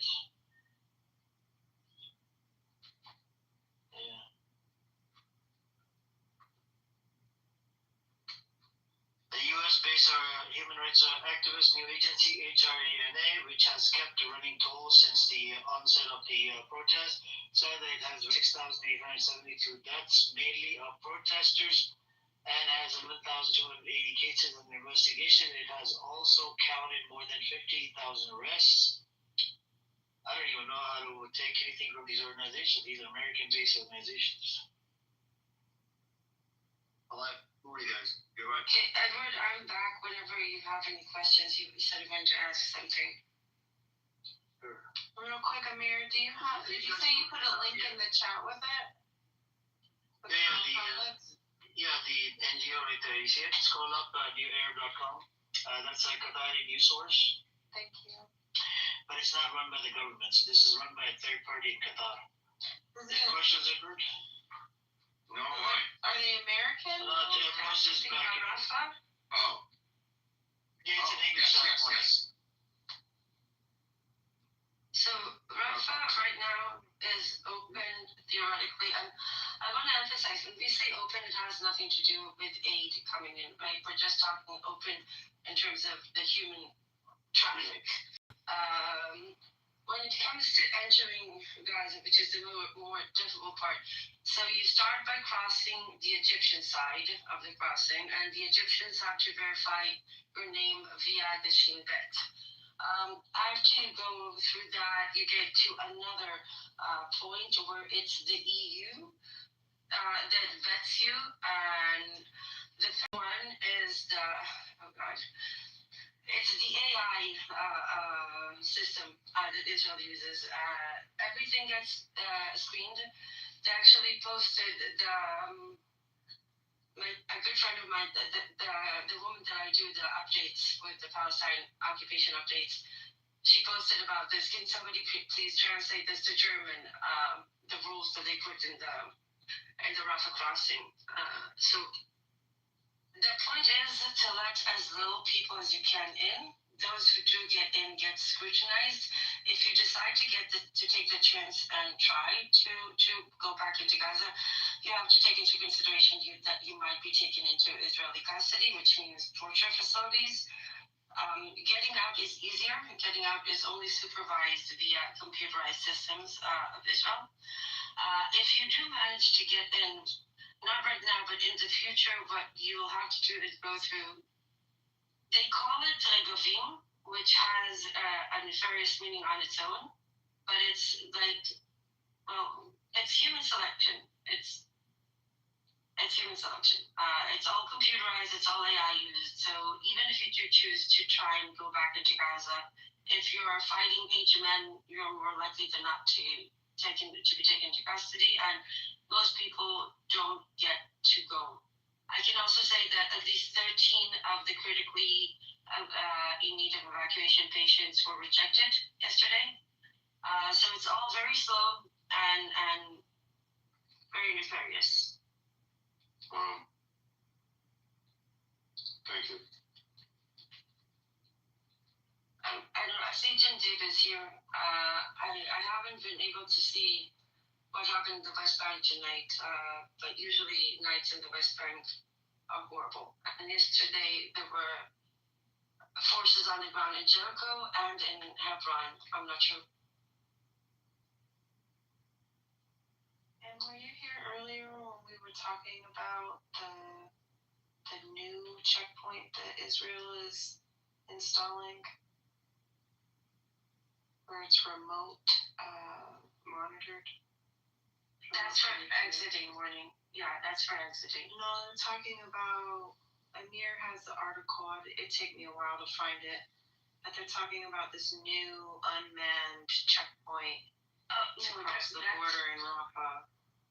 They have unmanned checkpoints on both sides, but the entry sign has two other checkpoints. But the whole thing that they're planning is an entirely dystopian, like electronically surveilled concentration camp. I don't have a better way of saying it. I'm sorry.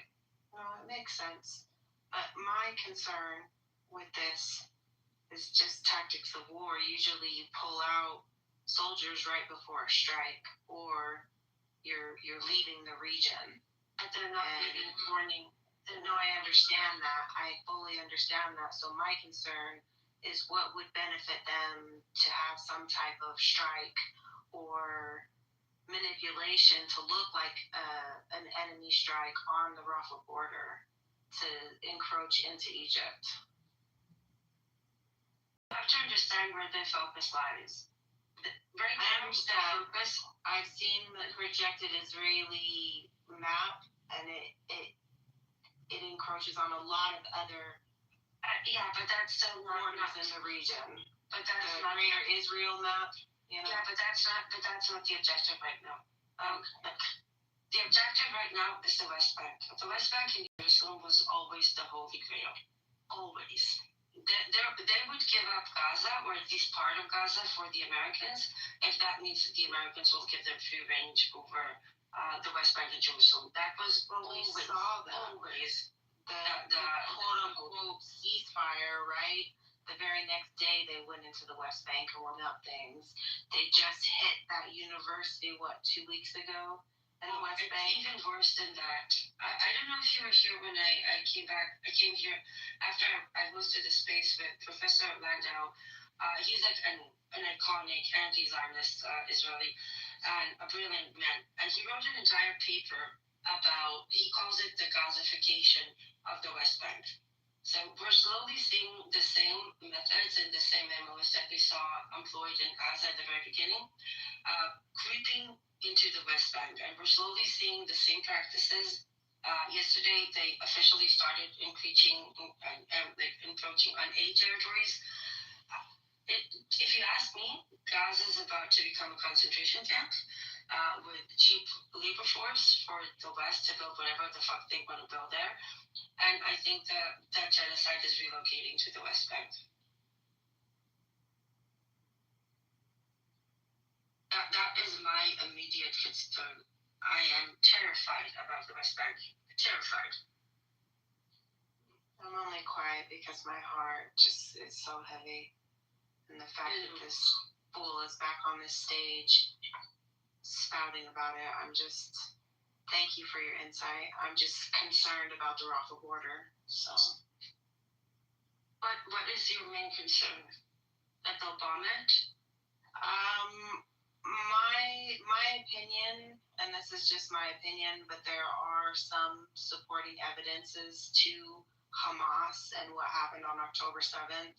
I believe that this was orchestrated so that Israel could use it as a tactic to paint Hamas as terrorists, to then go forward with the Gaza genocide. So for them to do something at the Rafah border to create a distraction, going back to my original comment, you don't typically pull out human soldiers unless you're leaving the area or you're planning a strike. Typically, that's how engagements of war is. So if there was a bombing at that border to encroach into Egypt or to, kill what's left of the Gazans at the Rafah border, I could see that. I wouldn't put it past them. Working under the assumption that they're leaving. No. I'm openly saying that I don't trust them, and that I would not take my eyes off of Rafah, because there's too many Palestinians at the Rafah border that are in danger right now if something was to happen at that border. Whether it's... All I'm saying, I get where you're coming from, but first of all, they're not leaving. They're going to... I know they're not leaving. 100% I know they're not leaving. They need Rafah. Amir, can you send her the article you were talking about?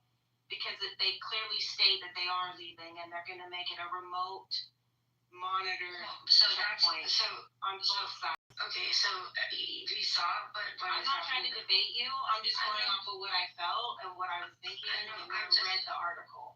I know. I'm just trying to give you the facts on the ground. And the remote control system is mostly for the exit. For the entry, you have different... No, this is a new checkpoint that they're Amir, are you there? Provide this. I'm looking for the link.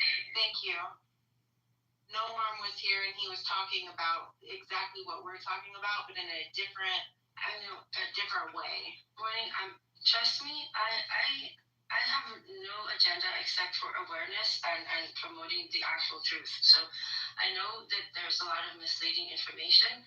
So I kind of made it a point for myself to come here after every occupation crime update space that we have and try to give you guys the information because it changes. And since this is what we do all day, we gather all the bits and pieces of information. A lot of the time, it's information that other people won't be able to find or understand. Could you answer a question for me really quick? Just to kind of hit home my concern. How many Gazans and how many Palestinians are at the Rafah crossing right now? About 1 million? Right now, nothing. Right. Okay, so those they're not in Tent City right there. They didn't move them. They're in Tent City, but not anywhere near Rafah. They're nowhere near the border. They're completely surrounded in a very small area. For the most part, except for those who insisted to stay up north, and they're suffering more than anyone. But you have the IDF-backed militias that are behind the yellow line, and have the concentration camps that are supposedly west of the yellow line, but nobody gives a fuck. But they can't go anywhere near Rafah unless they have an authorization. What they do, they would probably, for example, the patients that need critical evacuations, when they heard that it's opening, many of them came to the hospitals waiting to be evacuated. Very few actually got out. Rafah crossing is not my concern in terms of Palestinian safety because they need crossing. They want as many of them to get the fuck out as possible. So I wouldn't worry about that, but I'm worried for many, many, many other reasons.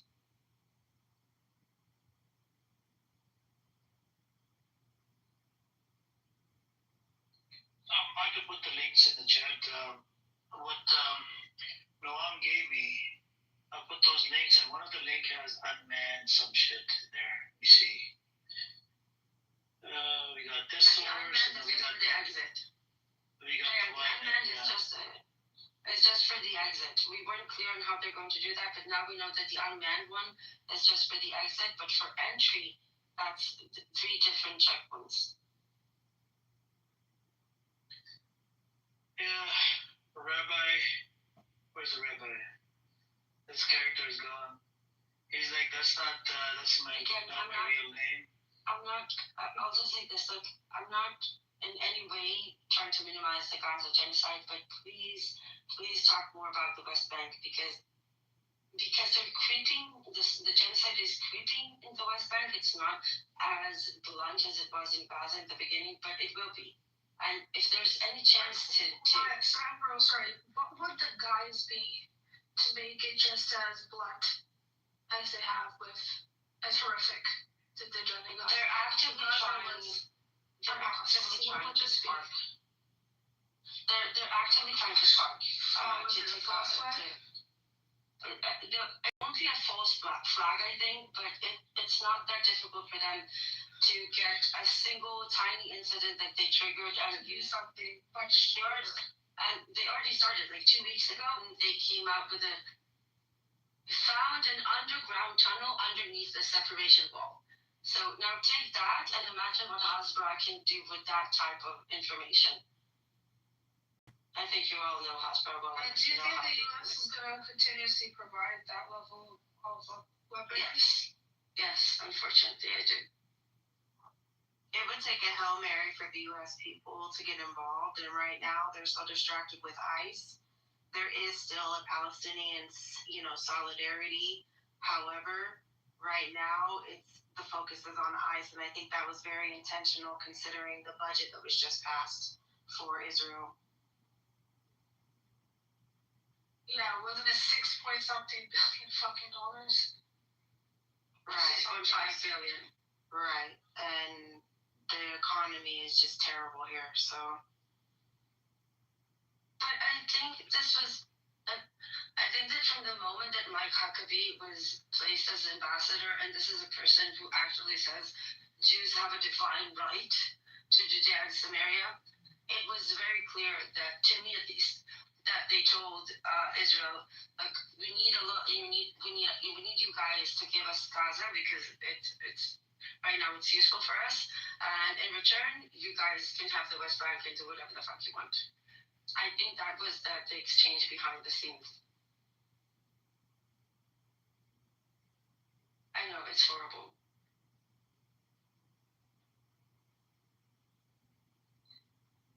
Put 2 links in the chat, Morning, if you wanna check her out. Thank you, man. No problem. Yeah, relics of West Bank, you got over 920 checkpoints, you got 1,000 gates, you got the water, you cannot collect rainwater. There's a lot that's going on, and I think last time, Ambrose, I think you told me over 60,000 people have been displaced in the West Bank, right?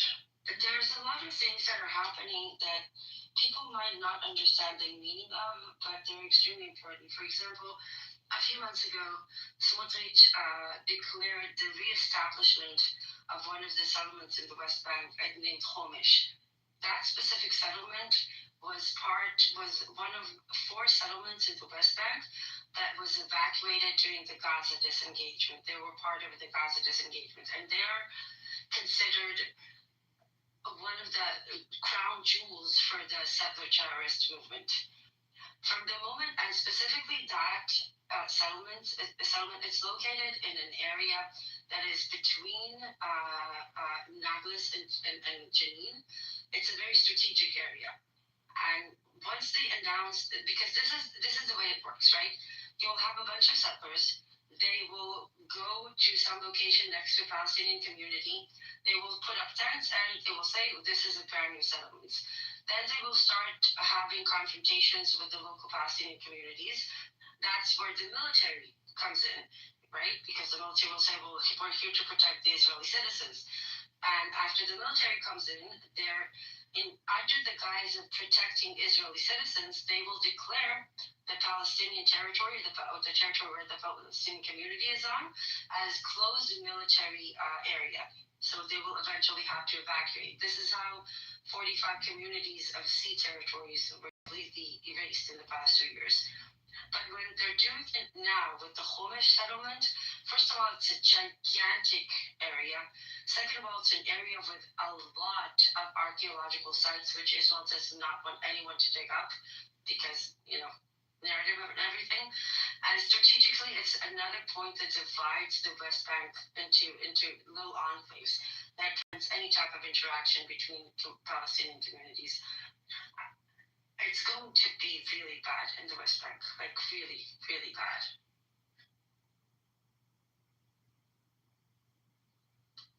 What is it that we can do in the solidarity and in the U.S. to try and raise more awareness for the West Bank? Because right now everyone is focused on other things. I said before that I think that what the diaspora needs to work on is the right of return. I think that dismantling UNRWA was not an incident, was not an accident, was not like, oh, hey, we have an opportunity, let's take care of it. When you ethnic plans, so UNRWA was established after the first Nakba as a body that its sole purpose was to handle the Palestinian refugee issue.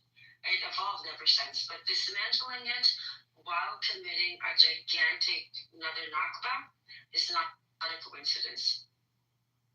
Sorry, so get an opportunity to kick out all organizations. So so what I would be as a diaspora, what I would work on is raising awareness to the fact that many people will leave Gaza to heal, right? Or the West Bank. We need to make sure they can come back. That is one thing, one issue that I think the diaspora can take as its leading thing, and keep talking about that. Just keep talking about the right of return. Did you see it easy? Oh, go ahead, Ace. I just want to say quickly, did you see that video of the woman that was coming across from Rafah crossing? Yeah, with her children, where she was saying, "Don't leave Gaza." She kept repeating it. They want to live over and over again. You can put it in this chat if you like. That was. I mean, it was so hard to. Yeah, it was hard to watch her to come back and keep telling people, don't leave Gaza, don't leave Gaza. I do The wonder. problem I have right now is that for the Zionists to use the term right of return and then deny the people of Gaza to return is so hypocritical that it would be nice to utilize their own comments and their own commentary and their own talking points as strongholds for the movement and the protection of the West Bank and, you know, the sustainability of Gaza for the future for those Palestinians to return to Gaza immediately, you know, like as soon as there's at least power or some type of water. However, it was rationed before, so now as a right to return, it needs to be returned to, you know, free access to these things. Of course, they have to pay their bills. I'm not saying that, but to ration water and power to the Gazans as an open air prison prior to October 7th to just annihilation and genocide. Like where can we stand as a right to return slogan, because that's what Jews use, right? To make Israel a state. So what the Zionists use is a different term. They use the term birthright. And when it comes to the right of return, this is the thing, that you don't have to make a legal case. There is one. There is a UN resolution that was in 48 about this, and it still upholds till this day. And so this is what needs to be emphasized. We're not asking for a legal ruling on this. That has been given a long, long time ago. We're simply asking for the world to respect international law and international institutions. So whether it's about the occupation, the genocide, or the right of return, the world has to start applying international institutions. And that includes the right of return. And that includes the fact that the right of return also includes... Respectfully, it's not the world, it's Israel. Who doesn't respect it? And America. Well, America, obviously. But they're the ones that don't allow it to happen. I think that when we say silence is compliance, it applies everywhere right now. I mean, I know Israel is the main culprit, but respectfully, the world has stood by and did shit. Of course, and that goes to the West and everybody else. 1,000%. But when it comes to right of return, since it's legally, you know, perfect self-example. The right of return is 100% Israel. Exactly. So that portion itself. How do people break the shackles? But the thing is that even that, you have an ICJ advisory opinion from July 2024 that is very clear on what it's saying. The occupation is illegal, whether West Bank, Gaza, or East Jerusalem, and Israel has to leave all occupied Palestinian territories within a year.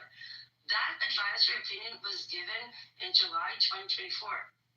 The world does not, it either doesn't have a way, or it's not, but it, by the way, it does have a way, right? The same way that it sanctions the fuck out of Iran, it can sanction the fuck out of Israel. It's the U.S. The very least. Fucking biggest problem. It's not just the U.S. The army of Israel, do you know that all the explosives, like the literal TNT, came from Poland? Well, the West.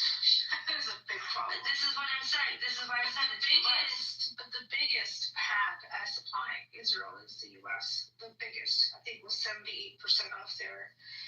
But at this point, when you say the U.S., you also say everybody that is under the U.S. control, whether it's or even Jordan to some extent. I mean, this is always a problem. Countries have pushed back and they stopped supplying. Really, but I think it's very on the surface. For example, South Africa, even with all the genocide thing, they are still one of the biggest exporters of coal to Israel.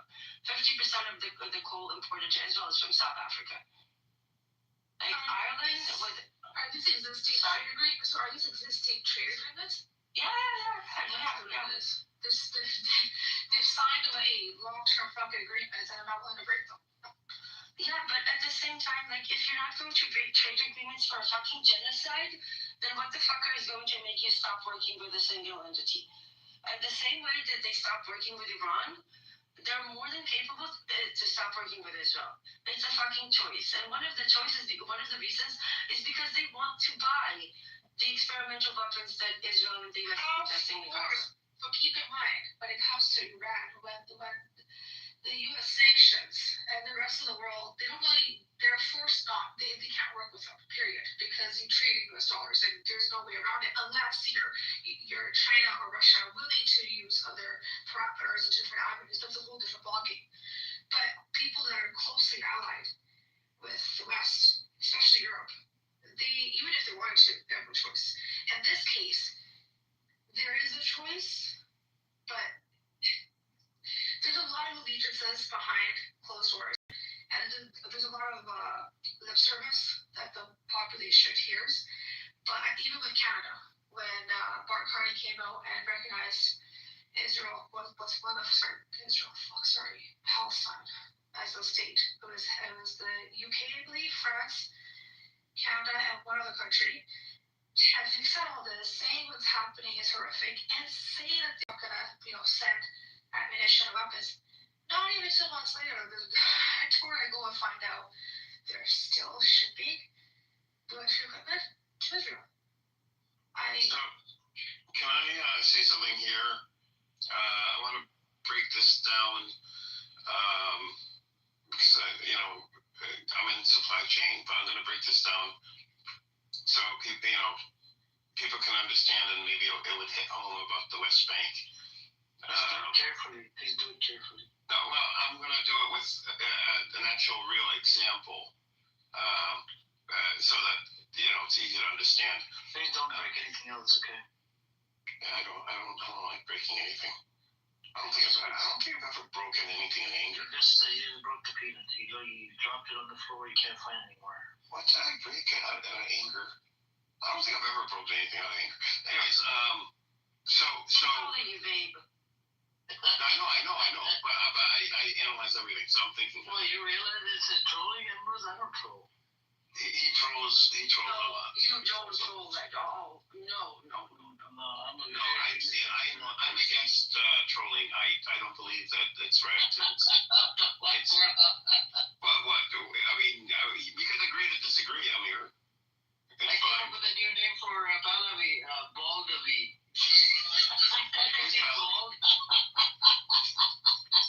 So, the West Bank, I want you to understand how insidious this is. So, what they have done is I've talked about this before, how they are taking money out of the economy, cash out of the economy. They're stealing it, and money that's going into bank accounts. They have an agreement called, it's back from the 90s. They're holding about $4 billion, right? Yeah, well, hold on. I don't want to lose my thought here. I think it was the Paris Accords or Paris Protocol is what it was called, not the Paris Accords. Paris Protocol, which allowed Israeli banks to clear Palestinian shekels, and Palestinians deal in shekels, whatever. So they clear it for them. So Palestinian banks, when the Palestinian sends money, it goes into what's called an intermediary bank. That's how bank wires or transfers are done generally. The intermediary bank then, changes it into U.S. dollars or keeps it in shekels, but usually changes it into something else and sends it off. Well, what's happened right now is these banks in Israel. Can I just ask a question? Do you know if Palestine has its own SWIFT system connection, or does it use Israel? Oh, no, it uses Israel. It does? Yeah, it uses Israel. Yeah. Yeah, that's why it has to go through Israeli intermediary. Okay. So what's happened from a supply chain perspective is that Israel has dramatically decreased the amount of money, and Smotrich actually put this policy into effect last year. And right now it's not finalized, but meaning the policy is in effect, but it gets renewed every 2 weeks. The policy stops Israeli banks from being able to act as intermediaries. So what's happening is Israeli banks to act as intermediaries. What's happening is Palestinian banks now have a huge amount of shekels. So a lot of shekels. And now you may think, okay, well, what's the big deal? The big deal is these shekels are companies, there are people, of course, but the problem here is the companies that operate out of the West Bank that buy medicine, medical equipment, construction equipment, everything, cannot buy anything because they can't transfer the money. So what's happening is Palestinian hospitals, pharmacies, for example, are running very low on medication. There's a lot of food that was available, that was imported. Right now, That's no longer. the main crisis is cooking gas. Well, cooking gas is one that's imported. Medical supplies, medications, food. Well, that's a different. No, that's a different thing because we're not talking about that. Are you going to explain the difference between that and the tax funds that Israel's? Yes, so the taxes are different. Here, it's worse. So the taxes Israel is keeping and would only release a certain amount, and over the years they've never released all of it. So they ended up piling up billions of shekels worth of tax money that the Palestinian. About $4 billion, right? Right now. I know it's billions. I don't remember what that is. If I remember correctly, it's $4 billion, and most of it includes tax dollars from Palestinians and funding from the EU that came through Belgium. Yes, yeah, that's right. Now, and Israel would routinely use this if Palestinians do something politically they don't like, they'll withhold, and then when they do give money up, they do give the money up, it's not all of it, so it ends up building up. They only give them just enough to survive, but right now they're giving them just enough to collapse slowly with the PA. That's one issue, but when it comes to the genocide here, okay, what they have done is organized or orchestrated a system where they're using the banking system and the fact that Palestinians are not able to purchase medications, like hospitals purchasing medications. They can't import anything into the West Bank. Everything that comes into the West Bank goes through Israel. Yeah, true, but they don't have. So Israel doesn't have to say, well, we are denying entry of like what they did with Gaza, water and food, electricity, medicine, whatever. They don't have to say that here because they don't have to deny block it because Palestinians can't purchase it anyways. Companies in Palestine can't purchase it. They can't. Palestinian companies don't have an ability to do self-import. They have to. No, it's not that. It's importer. No, it's not that part. It's the fact that they can't take the cash, the shekels in Palestine, and transfer them out. Even if they could pay for it, they can't. I happen to work in import and export a little bit. So I know, and I did import goods into the West Bank, and Palestinian companies can't. They literally can't. There will be no shipping company that will take their order. Nothing. They have to go through Israel. Yeah, no, they do have to go through Israel. Even if they were able to buy the medicine and pay for it, they wouldn't be able to bring it in. Yes, I understand that. Listen, I understand this, but not what Israel's intent is. There is not to stop, to tell the world we are blocking medication and equipment and cooking fuel and gasoline. It's just another roadblock. No, what they're doing. They're doing something worse. So they're not saying we're blocking it. We're going to block this stuff. What they're doing is putting it on the Palestinians. So Palestinians are not buying the stuff to come in order for Israel to reject it to begin with. That's like the modus operandi of whitewashing the occupation, the crimes. Yeah, well, this is designed in a way to look at very specific. So it's like in Gaza, they turned off the water, right? Here in the West Bank, they don't have to turn off the water; they have to turn off the bank. It does the same thing Because right now, where in the West Bank, some places in the West Bank do get cut off from resources. No, right? No, you're thinking, you're overanalyzing what I'm trying to say. What they have done is they saw what happened in Gaza in terms of the backlash that they had gotten. The main form of control that they exercise in the West Bank is financial.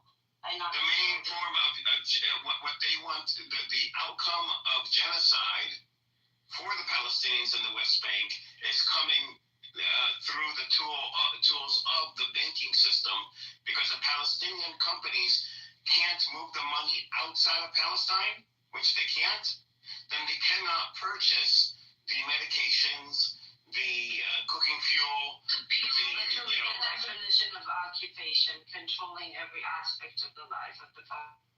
And without having Israel say we're going to cut it off. Yeah. It's Palestinians that can't purchase it, even though Israel is responsible for not allowing the banks to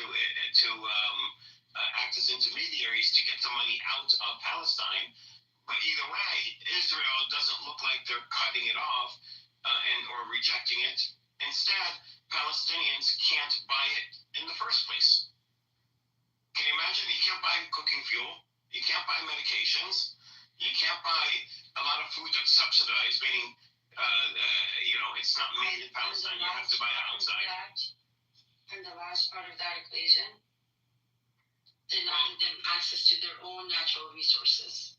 Absolutely. And what they're planning to do is use the fact that the Palestinians cannot, basically denying Palestinians food, medicine, supplies, whatever that people need to survive. The ability to care and manage their own population. And then they get to say, look, these people, they can't even take care of their own population. It's not our fault that they're incompetent. They want to negotiate. Smotrich made comments last year saying that they want to use this as a negotiation tool against the PA to influence the PA for the PA to do what they want. And it's all being done through the banking system. They don't have to do anything. And it works. It works because I can't even. I have 7 banks in total, with 6 banks and 1 fintech, which is it's a bank basically. I'm only down in all 7. A year ago, I was able to, either one of them, to send my brother and sister's money. Now I'm down to 1 bank that I can send money to my brother and sister. Or is it? Huh? So who's allowing it? Is it a credit union? No, it's a major bank that's allowing it. Surprisingly, there's no. I couldn't find any pattern. And it's not that they're not allowing. It's just that the intermediate, the banks in Israel will bounce back the wire transfer. They'll bounce it back because they won't transfer it to the Palestinian bank, which is the origin, not origin bank, the destination bank. So, just like Ace, if I sent you money in Canada, it will probably go through. Didn't they just seize like $1.6 billion in crypto that were going into Gaza, and they somehow managed to control it? That's through, They actually managed to sell crypto wallets. Okay, I don't know the full story here. I do know part of it. TikTok, when it was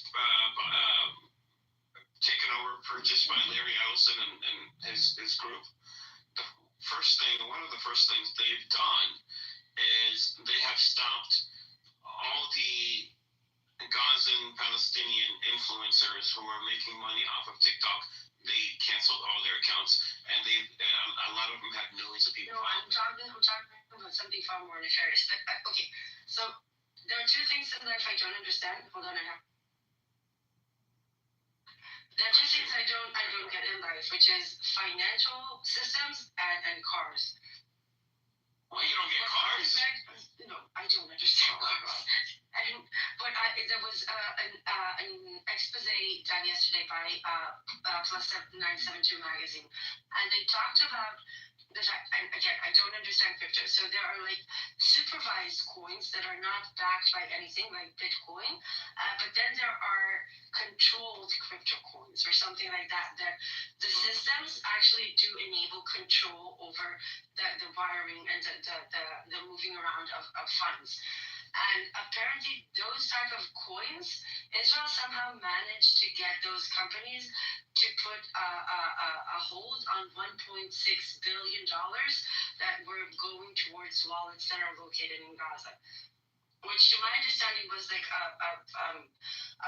a unique thing to somehow be able to control cryptocurrencies, right? Or something like that. I'm not good with... Yeah, it would be unique. They would have had to do a lot of intel work to figure out, like, because you can't trace the wallets. What you can do is use metadata, which is data that the wallet leaves behind, little clues, like if it's, Could the houses blocked all the apps that allow?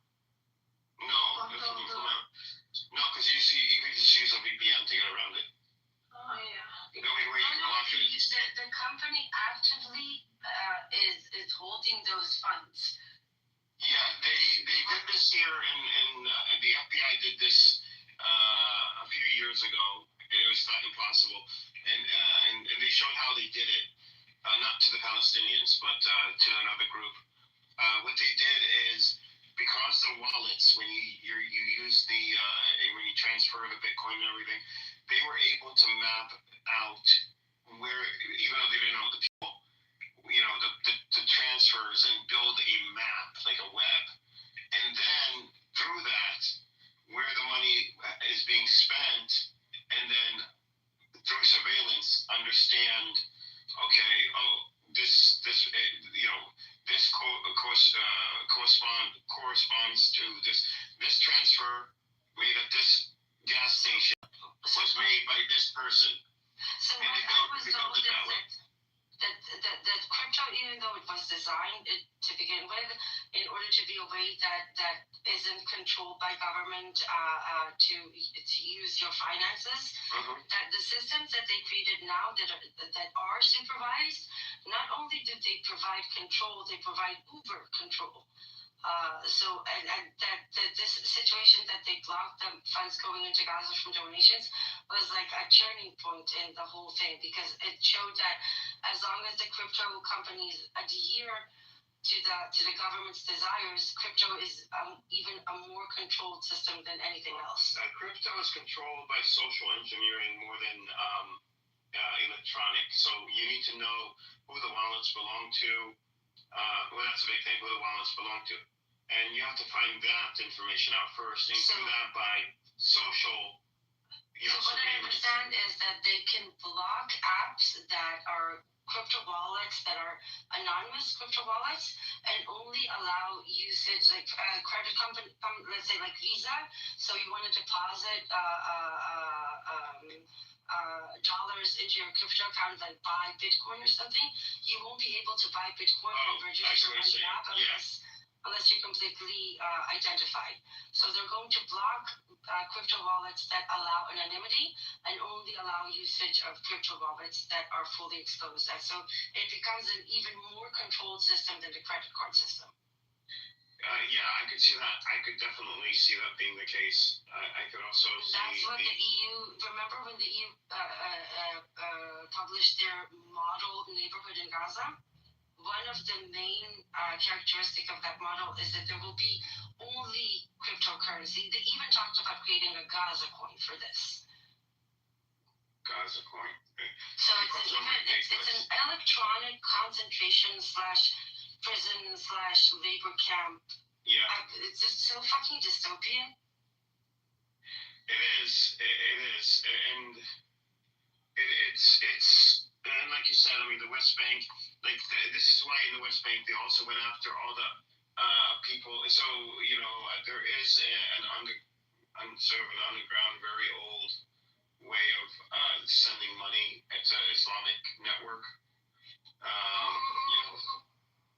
Yeah. No, there isn't. You don't know anything about such thing. No, you don't know. That doesn't exist. You have never heard of it.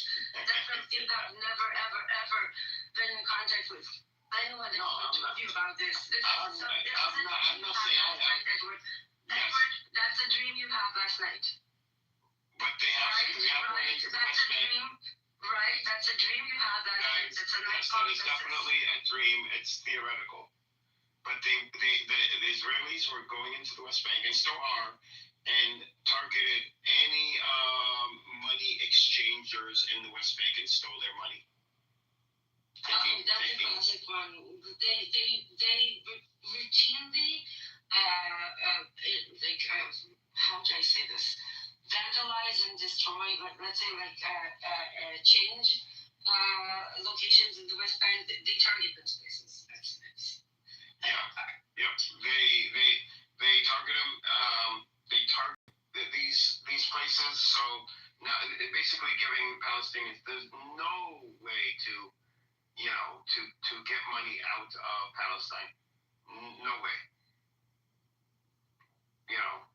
At least for companies. This is something that people don't understand. When we say that Israel is an apartheid state, and I had a 3-hour space about this, where we broke down the concept of apartheid. You broke up. It's a 3-hour space. A 3-hour space with the international spokesperson for B'Tselem. And we broke down the concept of apartheid state between the river and the sea, and went through point by point, and then and matched it to the ICJ advisory opinion. This is exactly why people need to understand that this is because every aspect of every civilian's life between the river and the sea, whether they're Palestinians or Israelis. If they live between the river and the sea, Israel controls their life. So at some places it will be far more controlled, others it will be less controlled, but it is still controlled. This is what makes it, this is why in our circles we already say, look, we're already in a one-state solution situation. It's just that it's an apartheid one state instead of a democracy. Yes, I agree.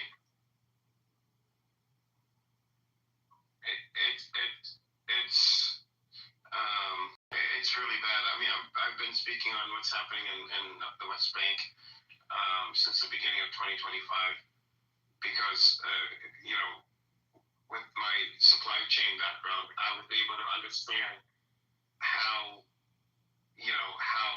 if you disrupt the supply lines in a specific way, then that will give you the same results as what Israel wanted in Gaza. Help you to create conditions of life aimed at the destruction of the population in whole or in part. That sentence, creating conditions of life, is so important to understanding the concept of why it's a genocide. I wonder if South Africa can bring a case against Israel. It will be the first supply chain inflicted genocide, I think, in modern history. Supply chain, I think, will only go towards occupation and not upholding the obligation of an occupier to care for the civil population. It depends how you use supply roads. They're using it. Yeah, no, you're right. But they have some light bulb went off, and some Zionists had and said, you know what? We can actually use the supply chain. I think it's an extra. I don't think it's going to stand on its own, but I think it's definitely part of the system. Do you know what I mean? I understand what you're saying. I think it has a very good chance of standing on its own because when it comes to this type of, I'm calling it a supply chain genocide. I just made up that term myself. But there is a whole lot more bureaucracy or paperwork that would support the objective of what is happening. But if they blocked, let's say, supply chains, but they provided, even in the most disgusting way, right? But if they provided it themselves, they would theoretically can override that. But if they block the supply chains, and they don't provide an alternative, that's creating conditions of life that aims at right. But they're not. That's what I'm saying. Like the financial, the banking system, I just explained to you. I combine that with the fact because my brother owns a supermarket. Okay, he could barely keep half his shelves on average.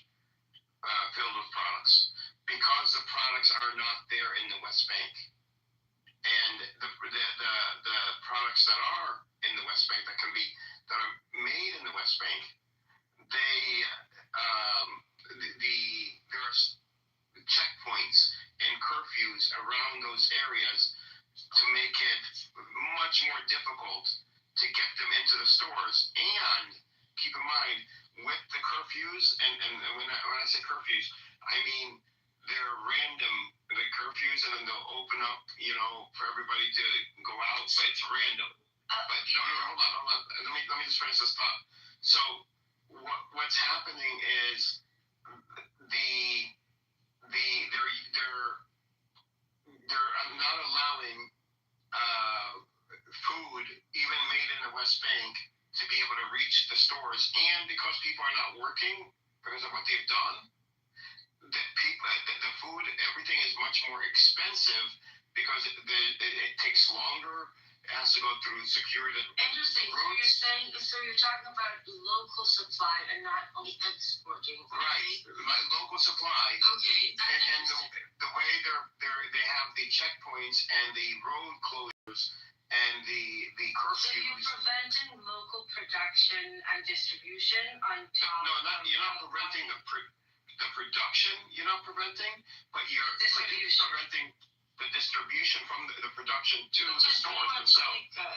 Which is okay. So I'll tell you the way I try to. And by the way, I don't think Edward and I, if anybody's maybe are arguing. It's just an active way of processing thoughts and ideas and concepts. So it's not that we're distinguishing because people tend to misinterpret. So I'll Somebody say something. I don't know, but I'm preemptive. Disclaimer.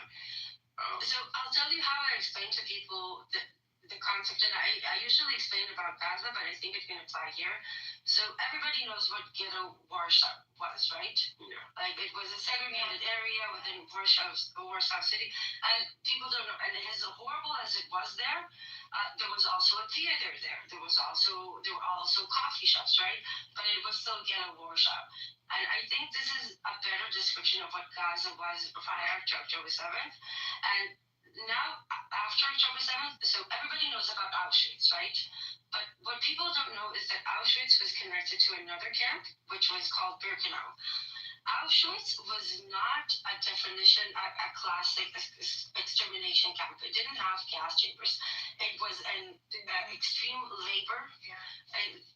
And they had an extreme labor camp, so people dropped dead and got shot all the time. But when they wanted to actually mass exterminate people, they would walk them 2 miles to a nearby camp called Birkenau, and that's where the gas chambers and the crematoriums was.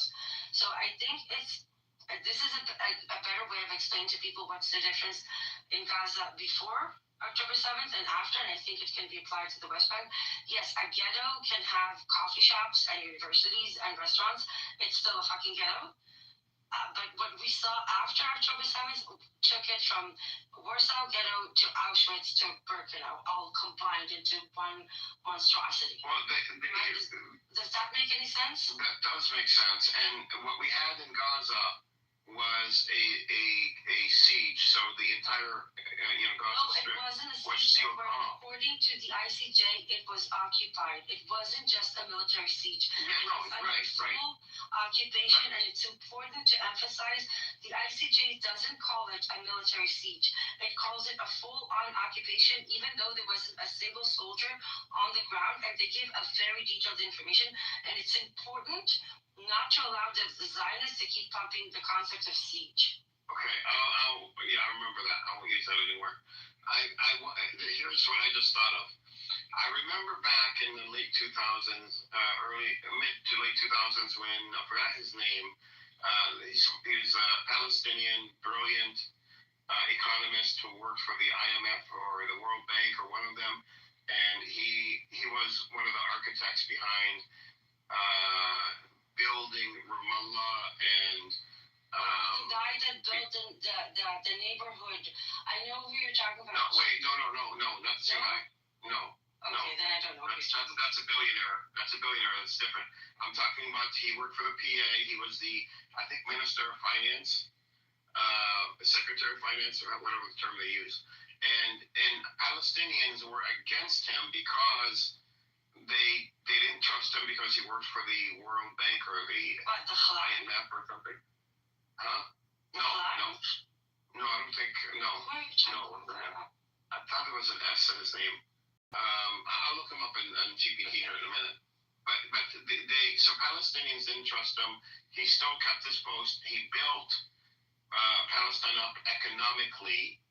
Okay, he built it up economically and modernized. That is not the technocratic government. The Ali Sabat, or Sabat, something like that. No, no, not him. He's a civil engineer. This is a finance. I'm out of guesses. I'll give you his name. I'll find it. I'm sure I'll be able to get it in GPT in a minute. But Palestinians were very leery, didn't want him, and then finally they were able to get rid of him after he introduced the concept of mortgages, credit, basically finance instruments. Banks that run on, that are modernized. It's not so making Palestine from a cash-based economy to a banking-based economy and credit-based economy. And I'm wondering, because this is the only way where what I just said, what Israel is doing. Do you think Israel will ever give them that type of independence? No. This is what they did do. They did. They moved. So Palestinians moved from a cash-based to a credit and banking-based, finance-based economy. So they were able to go out and export and deal with China, for example, and a lot with China and other countries, and so built up Ramallah. What year was this? This is over a period of years. Mid 2000s. Him, I would say mid to late 2000s and up. Yeah, he built them. I think it was him. He was part of the PA. So he was one. Here's what. It doesn't mean. Right. Let me connect the dots here. Okay.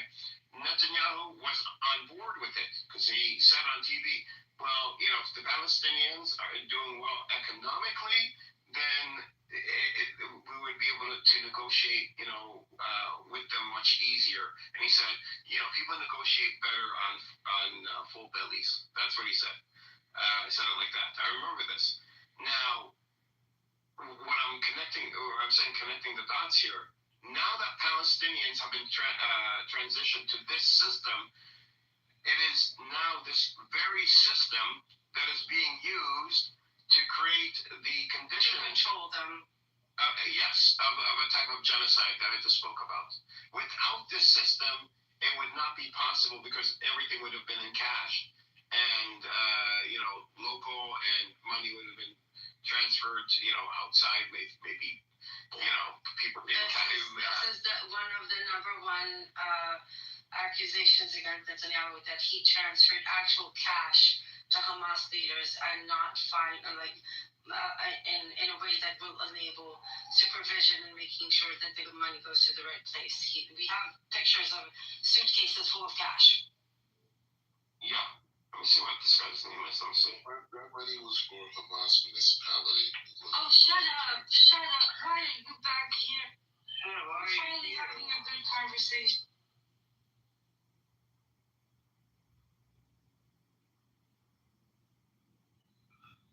If anybody supports the Moldavi, please come on up.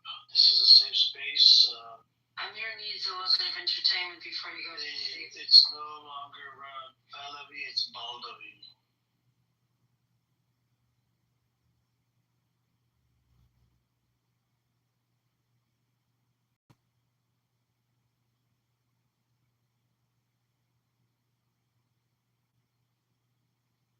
Hey, do you know how many Muslim lives Netanyahu? Jerry, would you like to come up? This is a therapy space, Jerry. Would you like to come up? I'll send you an invite. I know you blocked me. Why does Zionist Iranian block me? Why? Samson blocked me. Cherry blocked me. A whole bunch of fucking Zionists. Come on, Cherry. It's okay. You don't have to curse. This is a therapy room. You can curse at Black Rabbi. I don't mind. Maybe don't say that. That's not nice. That's not nice? You are not nice. I'm talking about. Jerry, come up. It's okay, come up. It's a safe space for you. I send you an invite. And please, the Reza Pahlavi supporters or Baldi supporters, please follow the house. I think I'm gonna do probably more rooms on this Pahlavi. Salam Fayyad. Where's Fayyad? There's no Fayyad. Yep. Salam Fayyad, that's hardcore PA. Yep.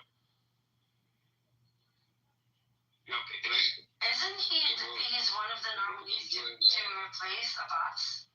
Yep. You can push for electronic payments. You're interrupting.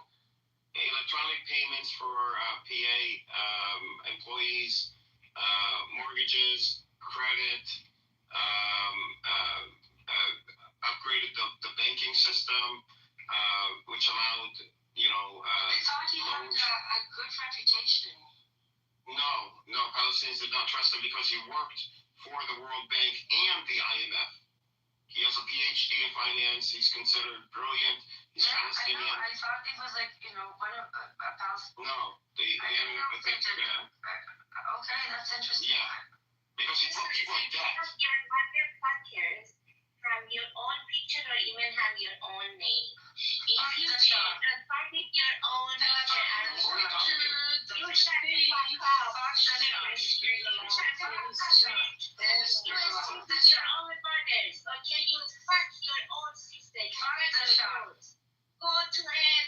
There is not even Palestine. You have to shop. Go to hell. My ass, go to hell. Motherfucker. Cody, Mother Jembe. Who the fuck is my that? God. She says she's a PhD candidate in her profile, by the way. Did you see her say the waist freaking funny as fuck?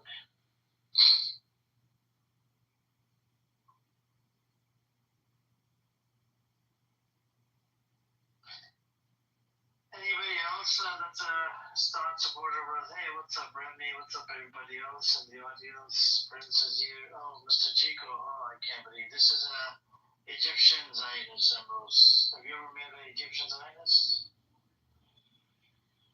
Actually, yes, I've met a few. He supports Israel. He said, yeah, it's a very good country, Israel, right, Chico? He denies all the articles about how Egypt charges money for the aid trucks. How Egypt tries to charge Telegram, M? Yeah. I'll send you my mine is Green Money Matters. Oh my God. Don't say this out loud. It's okay. Why not? It's Telegram. To be famous. Edward, you're Palestinian. Don't say shit like that out loud. What the fuck? He loves it. Listen. Money matters. Like, seriously. No, Telegram is safe. No, it's not. No, it's not. And actually, Signal is far safer than Telegram these days. But still, don't say those things out loud. All right, I won't say it out loud again. But you have it. Or do you want me to back channel? I'll back channel you my handle. But seriously, Edward, I love you. But you need to understand this is not a joke. You love him? Targeted. Since when? Yeah, I love him. He's in the door. When did this happen? I think that was his door. Sweet. Adorable. When did this happen? Don't hate. When was this revealed to you, bro? You know who thinks you're adorable, Amir? You want to start? You want to start?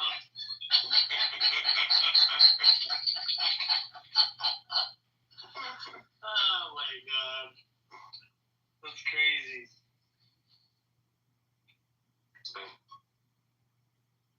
I gotta say, I gotta practice operation security here. I need to tell you why Pahlavi is relevant in Iran. Because It's okay. What's okay? This is a therapy room. Do you support Pahlavi? Yeah. Geez, there you go. Not as a transitional phase, because right now the current regime, if America had it would hit everywhere. They will bomb Qatar and Iraq, and basically everywhere. Either It's Egypt? an American base. Egypt? No, they cannot dare to hit Egypt, and Egypt doesn't have any American. Egyptians are insane nationalists. You say something against Egypt, and they're family supporters. Like they lose their shit if you say something against you. I didn't lose my shit. I just said something against Egypt. You did lose your shit. Did you do your shit in the toilet? Go do your shit in the toilet. Don't come here. Anyways. Fuck you. Just to be clear, he doesn't. Why are you saying F you? I never curse at you, Chico. Okay, just to be clear, I love Egyptians. Some of my best friends are Egyptians. There's absolutely like nothing. I guess you've never had their cooking then. Stop it. I'm just saying. I don't like milfia. I don't understand how people eat that. You haven't had it right yet. Dude, come on. It looks like. No, you haven't. It's not supposed to be slimy. It's picky. It's supposed to be. She's a very picky. I am, by the way. I can tell. I am. No, damn, yeah, that's If we jump into these, okay, everything that wobbles, even like panna cotta and flan, I'm sorry. Wobble. Like how Like do you wobble? I don't know. You should cook it more thoroughly. No, it has like you got a chicken jello still texture. moving on your plate. You got a No, problem. it's like a jello texture, it wobbles like wobble. Oh, okay. It shakes. It has like a. I can't. I can't. That's gross. That's so. A folia wobble gun? A what? A folia? No, that's just gross. That's a whole different thing. What's your favorite dish? Shish kebab. Wait. How's that not slimy? How is shish kebab slimy? The yogurt. Yogurt is not slimy. I know, with everything mixed into it. It's still not slimy. Okay, so the yogurt, the hot yogurt that you use for shish kebab or kusamachshi, that's in my, that would be one of my death row foods on the plate. But it's not slimy. Okay, I have a problem with that. Every time I tried, it curdled on me. Every time. I don't know how they managed to heat up the yogurt without it curdling. Very low heat, but I tried. It doesn't work. where do you eat it? But I don't try to do it at home. I have a Palestinian friend. He's a famous chef.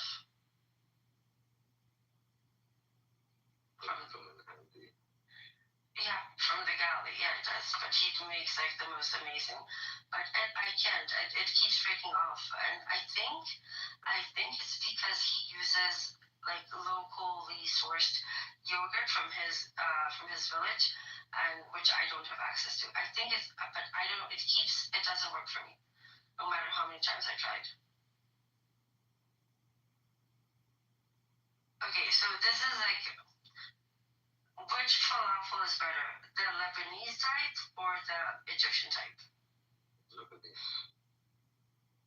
Really?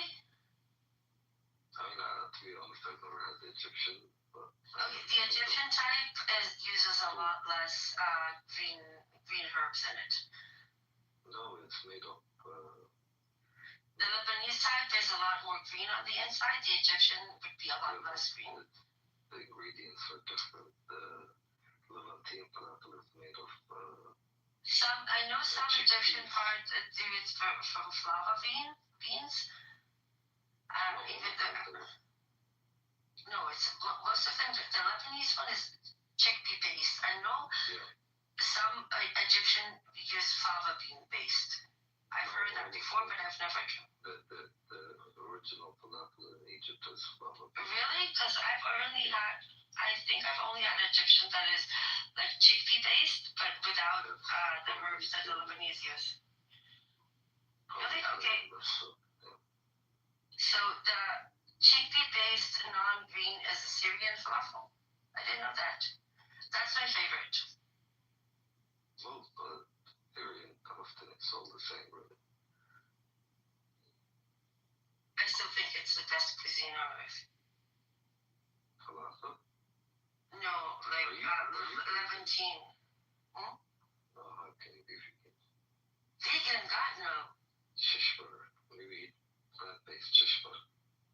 No, I'm not vegan. Okay. So this is Are you vegetarian? No. Okay, I'm an agronomist. People don't understand that vegan. I'm a scientist that deals with agronomy and agriculture. You're a scientist? Yes. Nice mission. So what people don't understand that when it comes to the vegan movement is one of the most destructive concepts for ecology across the globe. Nothing can be more destructive, except for mass meat, for the mass meat industry, which I'm not saying veganism or vegetarian is a good thing, but veganism caused more forest eradication in Brazil than any other movement because these people started consuming so much soy-based products that they literally had to clear a bunch of the Amazon in order to do that. It created an entire new type of cartel and black market for avocados in Mexico. It destroyed water resources all over Washington State and in California because of the whole concept of like almond milk. Do you know how much energy and water you need to make milk for fucking almonds? The packaging for all those water you need to form almond treat. The number is insane. I didn't even get there. And not to mention that the packaging for these things, like unlike conventional dairy products, those packagings are lined from the inside with chemical materials and chemical polymers that they consume more energy to produce. They're usually transported across oceans. They are extremely, extremely destructive. Not to mention very unhealthy because all these vegan consume is processed food. This is not actual veganism. It's just eating fucked up processed food that damages world ecology and environment. It's so okay, I have a thing against veganism. I'm sorry. Take a source wife.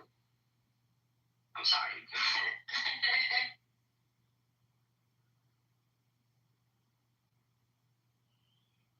I've never seen a vegan community on Clubhouse.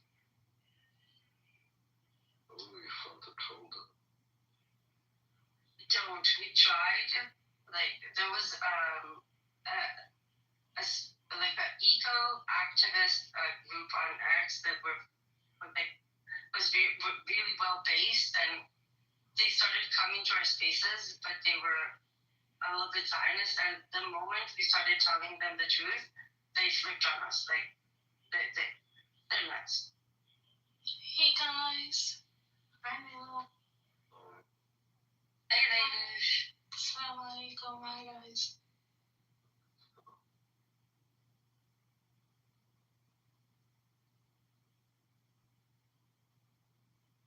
How many hours do you sleep?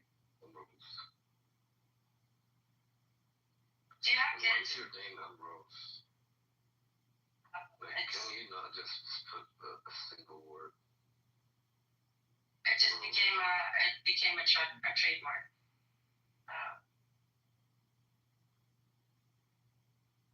No, I don't have kids. But like this, He is a kid. You sleep a lot less when you have kids.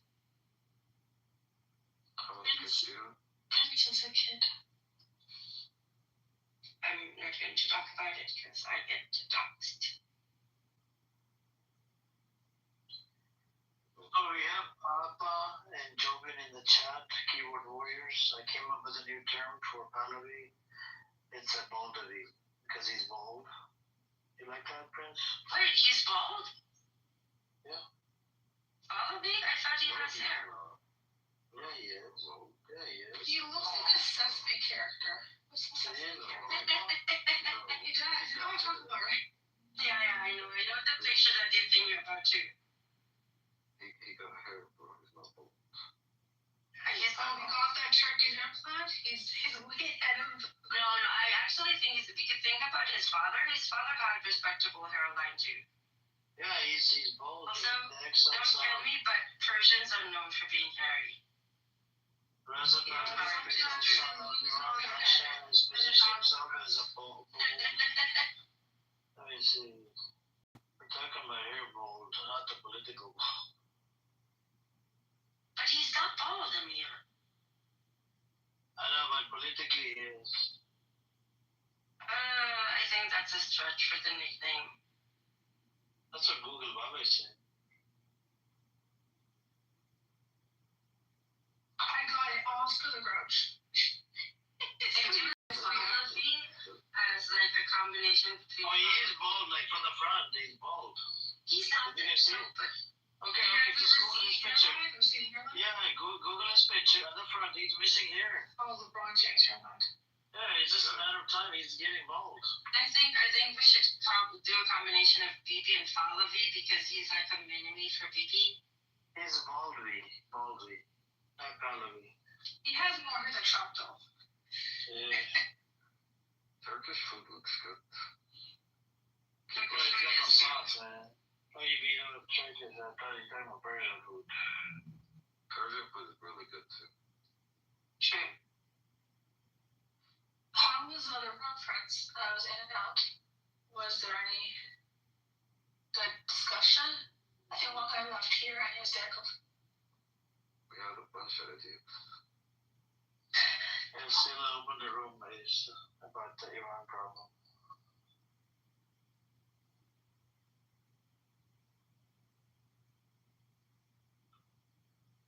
Okay. I have to go up to the office.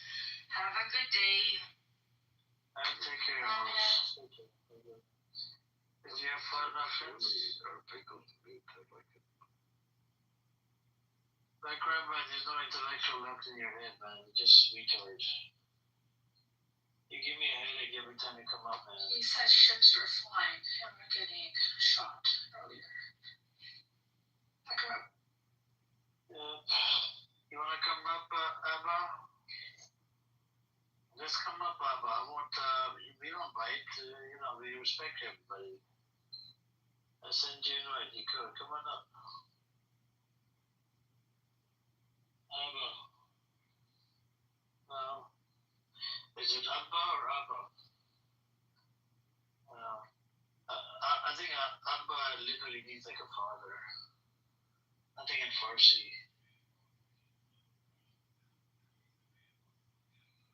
You can't hear any word I'm saying? Okay. And even the Jabli left. Jabli. What the fuck are they doing with all the actions? What?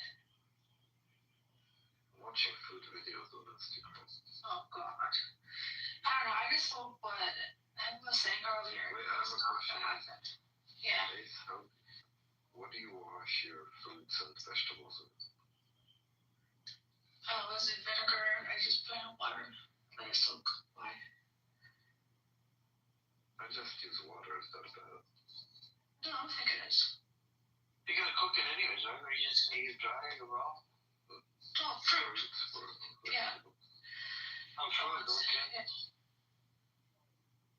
Do you have a UV box? During COVID, they sold a whole bunch of these That's UV so boxes. stupid. The stupidest shit ever.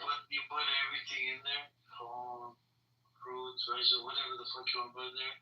Press the button within 1 minute, it kills everything. Who wants UV when it's all their fruit? I don't know, man. People are idiots. People actually bought that shit. Yeah. And you bought one too. I received it for free because, I'm special. I'm special. And that box goes for about $70 on that. Yeah, let's go with free. Let's go with free. Yeah. I'm a special. Yeah.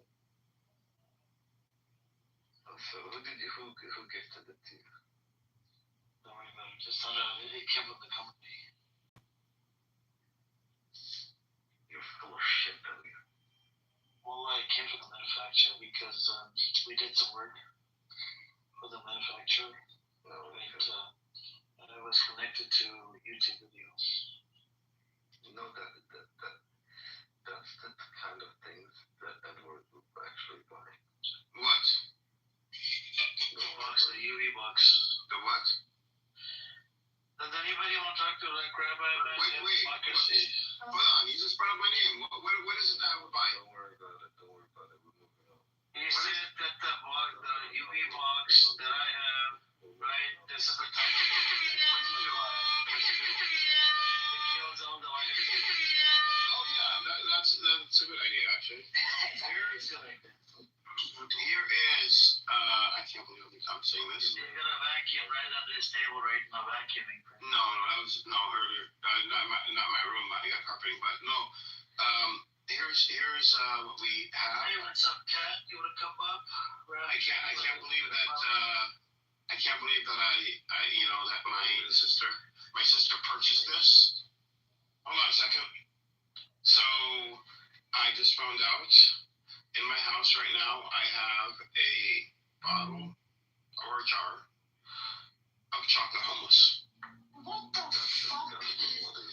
Why would you Listen, I'm very shocked. That's gross. What did you say to her? I said, what the fuck is this? She goes, a lot of people like it. I thought I would try it. I'm like, this is Israeli. She's like, no, it isn't.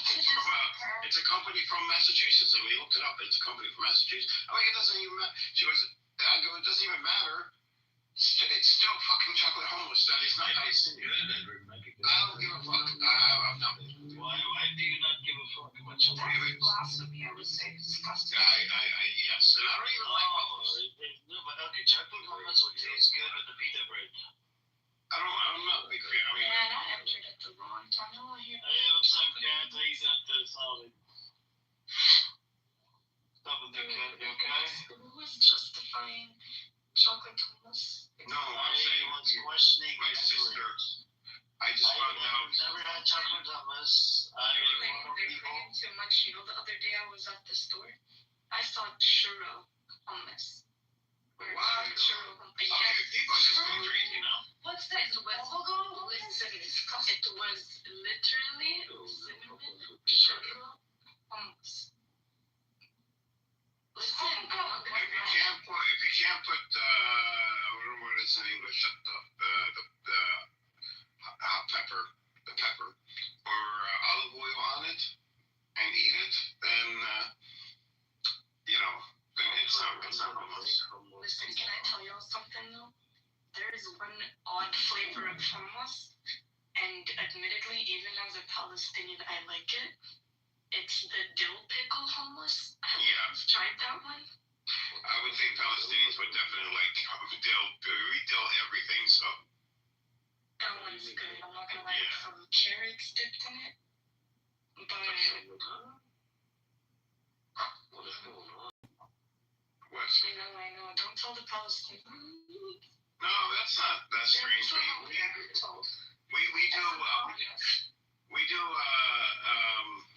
We pickle everything.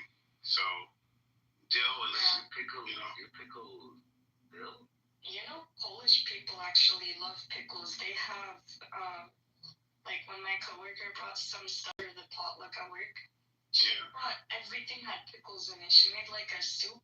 Made like it was pickles in it. Like we pickle carrots, cucumbers, obviously, cauliflower. Yeah, my teta, she pickles everything. Everything. It's but I'm talking about they use like pickles, like sour pickles. No, the dill, which is I think. No, dill. What is dill? Isn't dill the pickle? It's a dill. It's like from a dill. No, like no, it is. But but it has a pickle. Like, Vinegar. Yeah, vinegar. Right. I don't know what's the difference between a pickle and like a regular pickle. Like I thought they were one and the same. I thought it's just ground up. And then there's it's like kimchi, right? Is the vinegar water? Is that it? It depends on the type of pickle. Yeah, it's vinegar and salt, I think. And then there's other brines that you can use to pickle as well. Oh, is there? Yeah. Oh, I didn't know it was like On the herb. Look, I'm gonna tell you guys something, but stay away from the garlic hummus because I bought the garlic hummus from it was Boar's Head, I believe. Now guys, I hope I don't think Boar's Head is on the boycott list. I sure hope not. But that one was really bad. I would stay away from the garlic ones. But the dill pickle ones, I think. Can't read brands. Why are you buying hummus at the supermarket? You know what? That's a good question. I mean, the best justification I can have is that in terms of regular hummus, like the regular flavor, I got like packages of that at home, obviously, but like I don't know, I just saw these flavors. At first I went to just see like how crazy the flavors have gone, which obviously I saw churro, I saw dark chocolate, I saw milk chocolate hummus. I mean, I can't remember what else I saw. Exactly. They have dark chocolate, milk chocolate. Isn't it pretty easy? It's very easy to make. But not so I was just like exploring the different flavors, but I'm not gonna lie. To answer whose question was that? Edward? I don't remember. Oh, dang it. But yeah, that's how I came across or decided to buy dill pickle hummus. I was like looking to make fun and then I fell for it. Well, you're saying a certain brand is on the boycott list, right? Not all garlic pickles would be. It would just be a brand. I think you were saying. Like Sabara.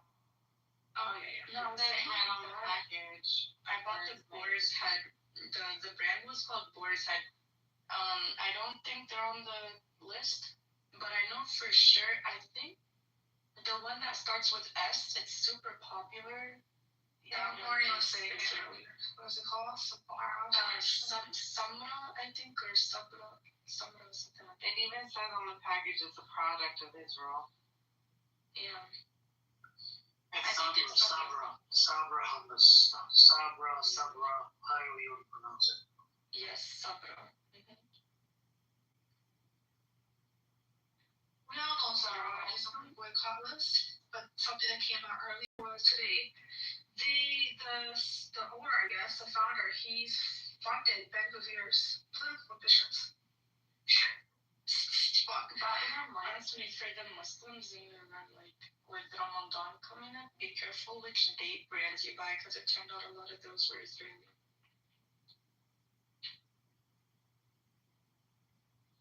Yeah, it comes from settlements that are no longer owned by Palestinians. If you go to a mosque, you can usually buy from the imam or whatever youth group is selling them to raise money for the mosque.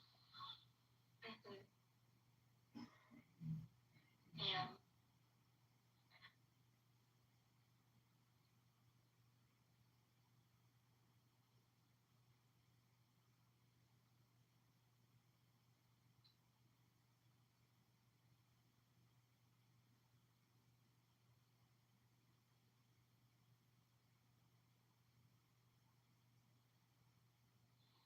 What did Mordecai do to get put in the goo? Oh, but it's enough. He does that often, though. He just opened it a little too wide, a little too much. Yeah, that tends to happen. So have some of the Zionists converted? Because from what, like a year and a half ago, a lot of them are no longer here. There's only him. Like, I don't see Nomo anymore after that recording of who he voted for. I don't see. He's not on ropes.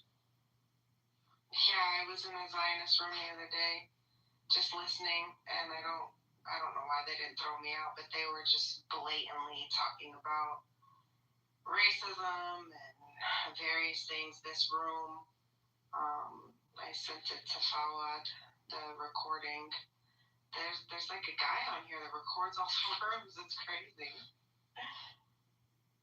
The replays. Who is it? Kitover? Listen to the replay. His name's like John something. Yeah, John. Yeah. I'm sorry, but who even has the iPhone storage and space for all that? I've seen like a picture. There's like 5 phones in the picture, when you go in the room, and it's his profile picture. He's got 77 phones. He's got 77 phones. That's crazy. But it's a replay, so you don't even have to leave the app. Yeah, so Kat, what he does, he streams my room. Okay? So the anonymous account will be the audience. He'll stream my room to his room on this app, and then from his room to YouTube. They will save it on YouTube. If not on YouTube, just on this app under one of his houses. He's got like more than 20, 30 houses. Okay, so my question to you, Amir, and what do they benefit from this? Are they trying to land you? Are they trying to dox you? Are they trying to put you on a website? You know, the website we both know about. Like, where's the point? That's what I get. They're trying to send FBI to Marcus. But then why would they go to the Zionist room too? Are they trying to get the Zionists on their website? No, but the guy that's doing it is Zionist himself, by the way. I guess I just don't understand the logic of why he would record his own room. He's a skits. He's got some problems. He's got mentally challenged. He has served in the military, and he was even running for a mayor or something in one of the cities. And they kicked him off the campaign because of the campaign fraud. His name is John Kitover. So yeah, that's what's. And he thinks that he's gonna get a lot of views, but if you check his channel, 2 views, 3 views, 4 views, like nobody even pays attention to this thing anymore. It's just like a retard. What else? You want to grab out here? It gives me a headache. No, thank you. I'd rather hear about the news.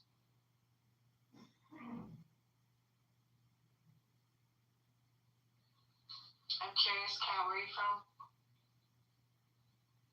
I'm originally Palestinian. Oh, alhamdulillah. Yeah, but Sukan Lubnan, you know what I mean? So, my parents were born and raised in Lebanon. I was born and raised here in, like, America. But my origin is Palestine.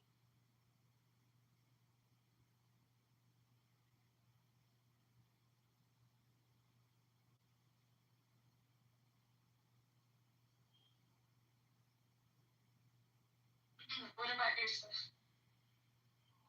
I'm American. America. I hear you. Did you guys, like, get affected by the freeze? I know that it affected quite a few states. I wonder if it affected Canada at all. Amir, how is it in Canada? Or is it still freeze? Yeah. Yeah, East Coast got battered. Toronto, New York, yeah, it got hit hard. But there wasn't any big emergencies. Canada's used to it. East Coast used to it, actually. So it wasn't as bad. Other places in the States got fucked because they lost electricity. I feel like some of the systems was just very, very ancient. Places. I think places, let me find it. It was a state, there's certain cities that lost electricity. Texas at one time, I think they got an ice storm again because they're not equipped for this type of weather. Yeah, I feel like Texas, like, they just were over dramatic. Like, they, you know, because of what happened in 2021. Yeah, for 5 days. Hundreds of people died. Yeah. Oh, yeah. Forget 5 days. I know people, they were out for like 3 weeks, 4 weeks, no electricity, no water. They had like shelters and stuff. Yes, exactly.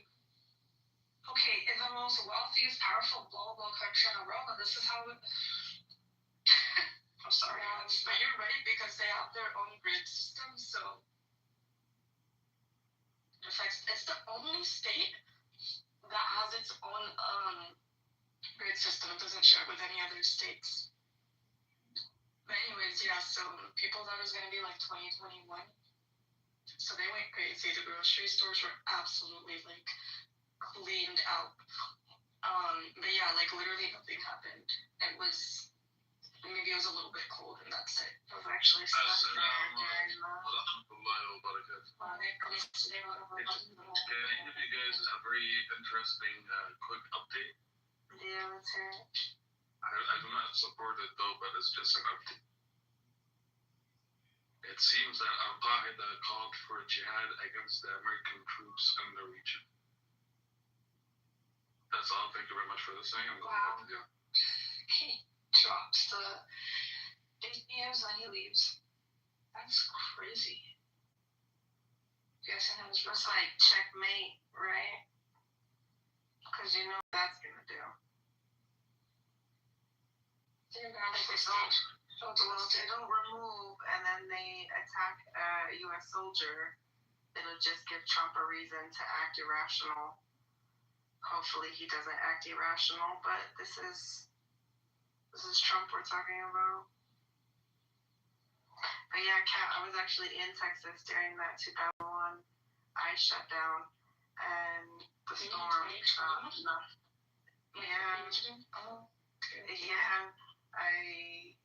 Customs grounded our flight, and they were like trying to find other flights, and then the whole airport just shut down. So for 5 days, I was stuck there. It was crazy. Yeah, I think that was like one of the worst experiences. It was so bad. And the thing is, like, we literally never, like, we're not experienced at all, right? So, like, people were dying because they were, like, turning on their cars in the garages and, like, you know, for days on end. So people died of, like, carbon monoxide poisoning. Yes. And I remember, like, I don't know why I remember this random story, but from that time, there was, like, this grandma who was, like, taking care of her granddaughter, babysitting and stuff. They turned on, like, the fireplace, and we, like, never use fireplaces in America. Like, we have them, but we just don't use them. And I think you're actually supposed to get them inspected at least every few years. So anyway, she turned it on, and, like, the house somehow, like, it just exploded, and they died, right? And I remember just that story affected me a lot, because it was a Muslim family. Not that I would be less, but, you know, it just hit home a little bit closer. But yeah, it was like a lot of stories like that, just, you know, and yeah, I remember even like my friends and such, like, who they were like living close, but they didn't really have a lot of family near them. Like, they were literally like no electricity, no water. They were covering themselves with several coats and blankets, just trying to keep warm. It was literally the situation that was happening. Military wasn't called in? This is a big, you know, it depends on what you're talking about, because this is Texas, so everything's really spread out. So unless you're in a high populous area like Houston, Dallas, Fort Worth, everything is like really rural. That makes sense, yeah. Rural is a huge issue, yeah. And they're small counties, so there's so many of them.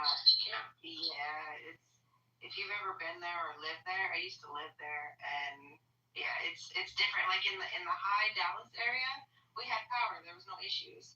But in the rural areas, I could see there being lots of problems. Lots of problems. Mm-hmm. But yeah, it's called carbon combustion, Cap.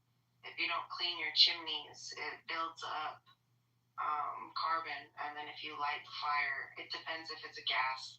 I'm assuming it was a wood fireplace. I can't remember. Yeah, but you have to clean your chimney like every year. Right. Did you see my new PTR, Ace? I don't know exactly. Yes. Oh no, we got this one, sorry. This is our Gaza children. Wow. This is our children in Gaza without schools. Wow. Look at this. They're giving up. Yeah, the other one was Peace Corps. Yeah, that I figured. Yeah, this fall. I'm kind of scared, but yeah.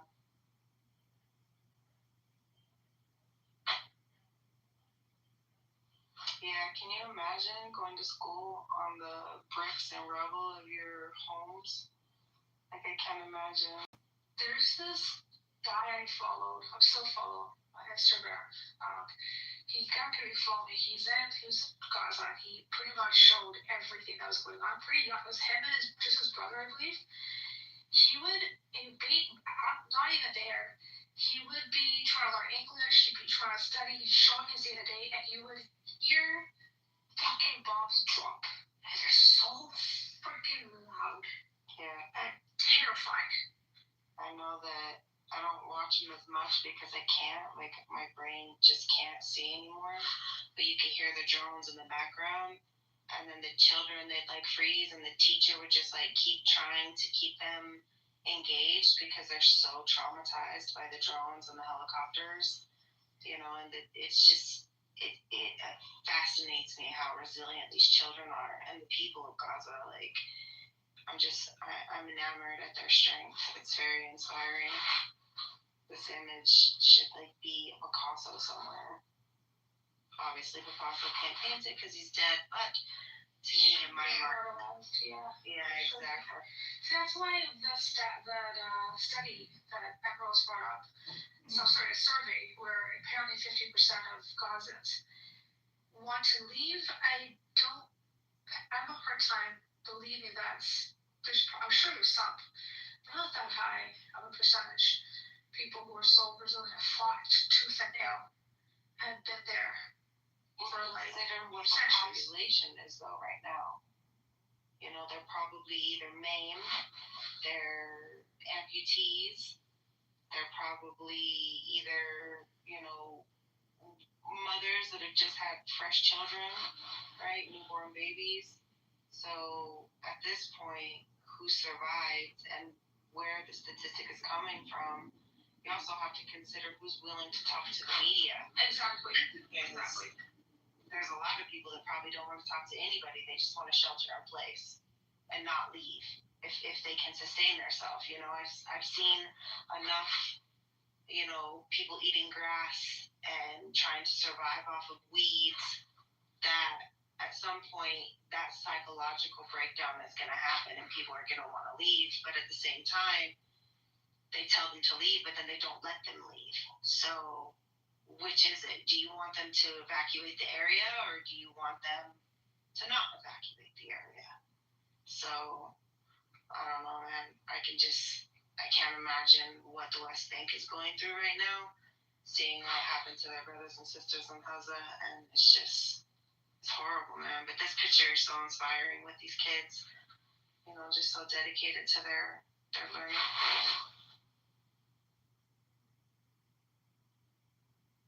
Wait, there's two of you, Ray? Well, they was here earlier. I was like, wait a minute, where did PTR go? Oh, I didn't know my other account. Wait, turn my other phone off. Sorry about that. Supposed to be like the real Ray, please stand up. I was just thinking he passed out. I was like, oh, he fell asleep. Can I ask you a personal question, Kat? How do you feel about my PTR? What does that make you feel from where you're from and your family?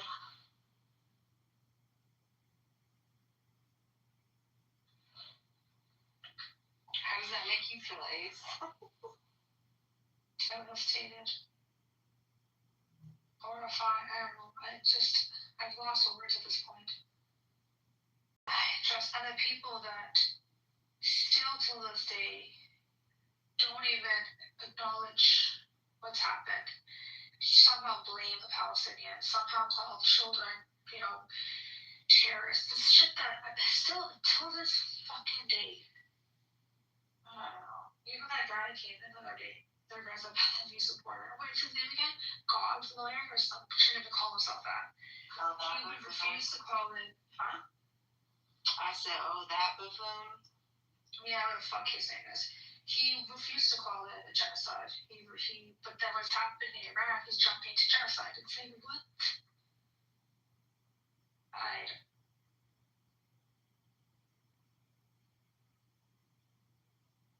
I see why Amir turned this into a therapy room. we all need it, that's for sure. There's I this think study we need it right now. more, right? Than these fucking losers. We've had to do it. Well, there's this study called, it's about desensitization, and prior to, Masa Amini, and I mean, we could go back as far as Baghdad, right? American citizens are desensitized to violence on the daily, whether it's music, whether it's commercials, whether it's, watching Cops back in the 90s. We're just desensitized to violence. So when we see, ICE, for instance, we'll just keep it America for this example, shooting people in the face over and over, and people are analyzing it for whatever their opinion is, right? Judging it as if they're in a court of law. It desensitizes them every time they watch it to the reality of, wow, someone's just been murdered in front of my face, or someone's just been killed in front of my face. I'm watching it live on this app or whatever. And so when I see this picture of these children and they're studying on cinder blocks, I'm just like, this is crazy to me, because the fact that the only thing distracting them and keeping them going is unity and community. And right here, these kids learning. So it goes to show that what we're being fed by the propaganda of America and Israel is false. It's all a false narrative as to what the agenda is, and that clearly these people are not terrorists. And to blame it on Hamas is just the manipulation and gaslighting. I mean, I'll say it again. Free Palestine. Absolutely. Sorry, Free Palestine all day, every day. But the crazy part is, not naming names, but even the anti-Zios that we've spoken to, some of them still have, I've gone into it, friends, a bunch of us have. They try to say that it was provoked by Hamas. That somehow they would know that this is how bad it would be. This is where it would be based upon past action. I can't fathom. So even there, I hear that line of, that's almost taking responsibility away from Israel. And these are anti-Zionists. See, my thing is, okay, so they're anti-Zionists. Great. However, we could flip that narrative and talk about the Proud Boys right here in the good old USA. Because for me, if you're an active hate group and you're openly hating your fellow citizens, that makes you a terrorist to me. So the difference that I see is that the Proud Boys attacked our Capitol, right? So how did they all get pardoned? Oh, I wonder, the person who, in my opinion, instigated it is signing off on their pardonship. Well, then how come Hamas is suddenly a terrorist group when they're standing up for their beliefs and trying to get rid of their open-air prison called Gaza? The funny thing is that when people preface October 7th, they know nothing about what was happening in Gaza prior to then. I know a lot of the people in this room know, right? Because we're educating ourselves on the culture prior to October 7th out of either curiosity or just being in this room and learning about the resistance of the Israeli occupation and apartheid and ethnic cleansing. So it only took one Palestinian story for me for them to gain my sympathy, and that was, back in 2020. I think he was like 18, and I had heard a few other commentary, I don't want to call it commentary, a few other stories from Palestinians and others who travel through Gaza and through the West Bank, and at that point Haifa, right? And it was interesting to me because this boy was like 18 and his father had passed away, and IDF soldiers were involved in his father passing away. It was due to an arrest or something like that. I can't really remember exactly what he had said, because at that point it didn't really, what got me was when he was trying to get his father's body through a checkpoint, and he's blind. This young boy is blind, and he's trying to get his father's body through a checkpoint to get it home and bury it.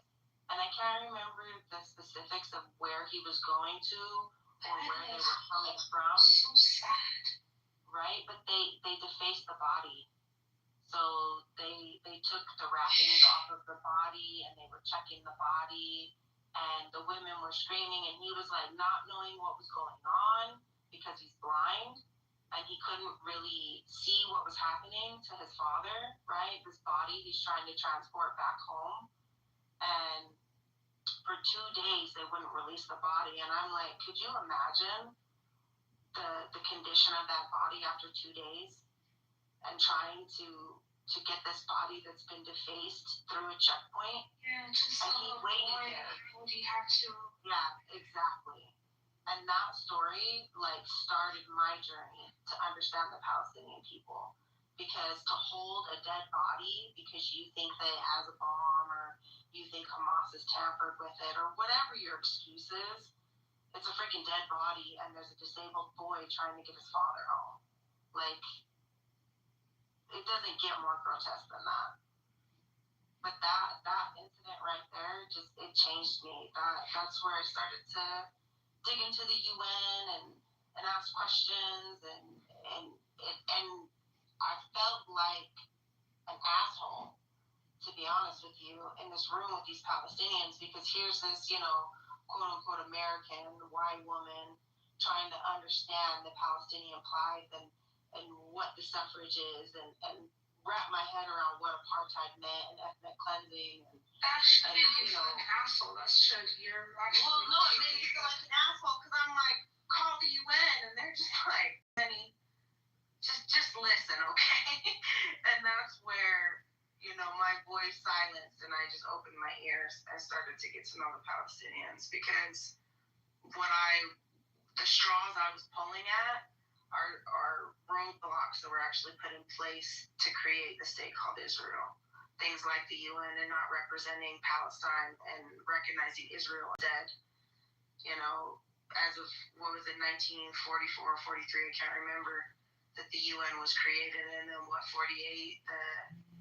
the British Mandate was passed down. So it's like, it's definitely strategic what they've done for the state of Israel to exist. And now, earlier, what Emerald was talking about, these people who are sick, who are seeking, medical services, that want to get medical services, that they've blown up all the hospitals, so they have to leave the area, and then they're not allowed to go back now. Wait, let me tell you something crazier.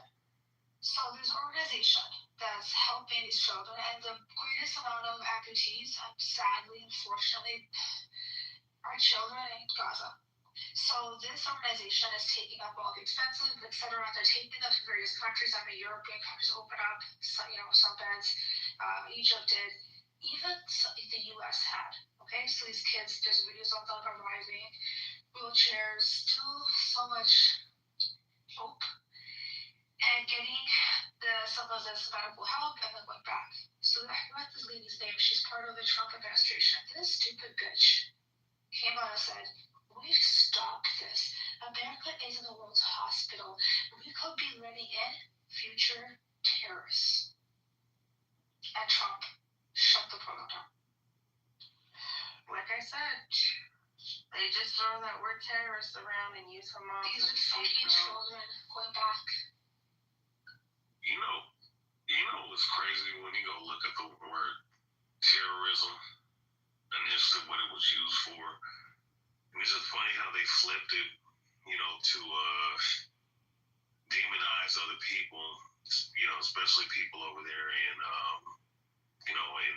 that land. Terrorism initially was used against the government whenever they came after people. When you go look up its first usage and where, who was using it and where it was being and how it was being used, it was initially speaking on specifically the government in and of itself, coming after people with certain laws that were not sanely or comely towards the people that they're supposed to govern. But now, in the last 3 decades, right, or how probably longer, they reformed that word to mean anybody who's wearing a mask, or somebody who is a Middle Eastern Eastern or what have you, or somebody who is fighting back, resisting, being killed. Something like that. People fighting back, resisting, being killed. Something simple as that. Yeah, pretty much. And you got clowns on this app, like, you know, that fucking, you know, that strange individual, what's his name, El Normal, wanted to label everybody a fucking terrorist he don't agree with. You know what I mean? Like, that shit is kind of irritating. Yeah, he can't stop that shit here because legally he told them that there's a lot of weight to that word and he can't just be throwing that around and accusing people of it. It's dangerous. I don't know if he continues that shit elsewhere, but yeah, I'm not strong. I think first they throw around stuff, then they throw around terrorists, then they throw around Holocaust denier. They throw around so much fucking, or anti-America. They throw around everything to try to silence people. Holocaust denier. But I mean, but my thing is though that they deny the rapings and murders that they do over there in the Strip, you know, the western part of Jordan, you know, so on and so forth. They deny all that shit. They deny a whole bunch of shit they do in this country. You know? That's a fact. We have someone here who denied names I gave that happened to be Jewish from the Epstein files. First, he said that he didn't know anything about it and he didn't care because it was didn't really ascertain to him. Then when I read some Jewish names, which obviously anybody can put in these, he starts getting bullshit. No, that's a conspiracy. We're not in it. I'm like, they are. So you have to deny the wrongdoings of people that you align with. Like that just makes me sick. Well, considered denial is like almost a disease. Go ahead, Rick. Oh, you're good. I was just gonna say, you're talking about that individual earlier, right? Yeah, what's his name? One of the guys' name. Russell something. I can't recall his name. Noah. He's annoying. I know there's another one that he ended. Another phone. Yeah, that shit's wicked. It's wicked. It's wicked on all levels. Like, how you gonna sit up here and try to deny? Have you seen the trend that I've seen on X where men, especially MAGA supporters, are going around and saying that Epstein had aura? I kid you not. Yeah? They're using a juvenile fourth grade level word to describe Epstein. Wow, that only just makes them co-conspirators. What the hell? Wait, no, repeat that shit again. So on X, there are people who are like, it's men who are doing it, especially people that are, MAGA fans. They're going around and saying, Epstein had an aura. Basically look at, all the shit that he got, how well connected he was, and he was a good G. Aura is like slang for like junior high and younger to like say that they're cool. Yeah. Basically. Yeah, so they're saying that he has aura. He has aura. Like, wait, hold the fuck. Wait. Yeah, they're talking about Epstein? Yeah. Epstein got fucking aura. Epstein's not dead, that he's just hiding. So, could be. Oh yeah, he very well could be. But my thing is though, for you to sit up here and say that, right? That just means like these motherfuckers are pedophiles.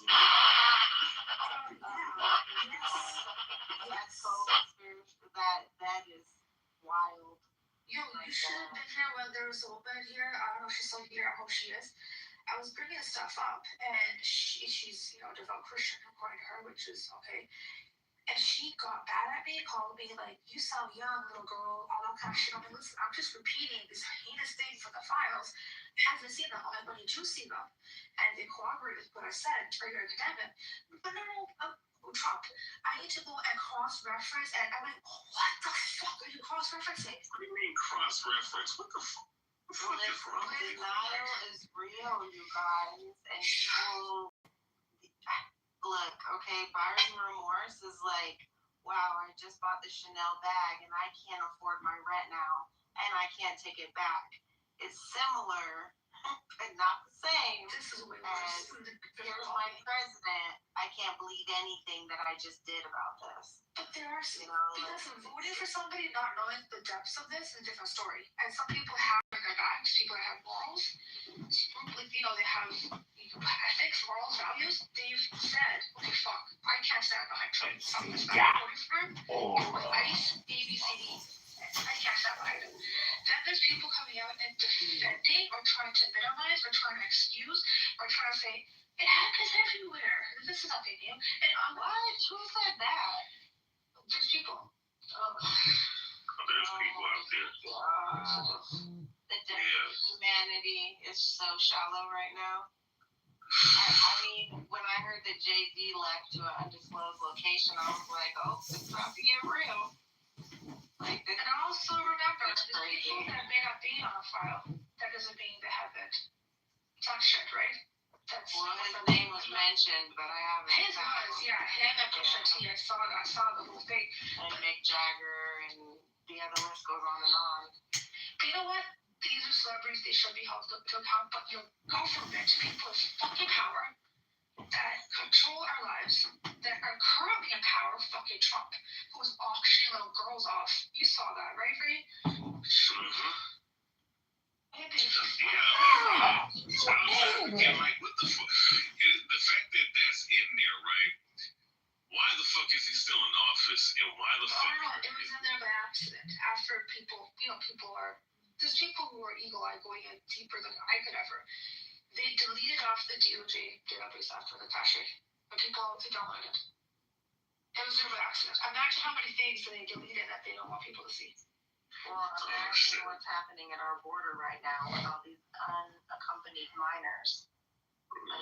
Like it's deep, you guys. It is deep, and I'm just like, it can only be a conspiracy theory until it's not, right? And at this point, it's not a conspiracy theory. I had these assumptions when the pictures were coming out about him back in his first election run. Right? And I was like, everybody's like, oh, this is AI doctored. And I'm like, nah, man. No. Oh, see, that's the cop out for these fools because it's AI. Exactly. AI is going to be their new cop out. So look, I had the list right here. So it says Trump raping children. Epstein likes beautiful women as much as I do, and many of them on the younger side. Forget that. They don't know how he spelled it with his daughter. Yeah. And then people sit up here and rationalize with that. Oh, we don't sell that bad. No, why the fuck would you sell first and foremost your daughter? Why the hell would you even think about that? And plus, she's a little girl. So, look, child, man. Okay, so Trump paid to silence victims through his lawyer, Fixer Cohen. In court, Trump was diagnosed as number 65.4 pedophilic disorder from DSM-5 diagnostic.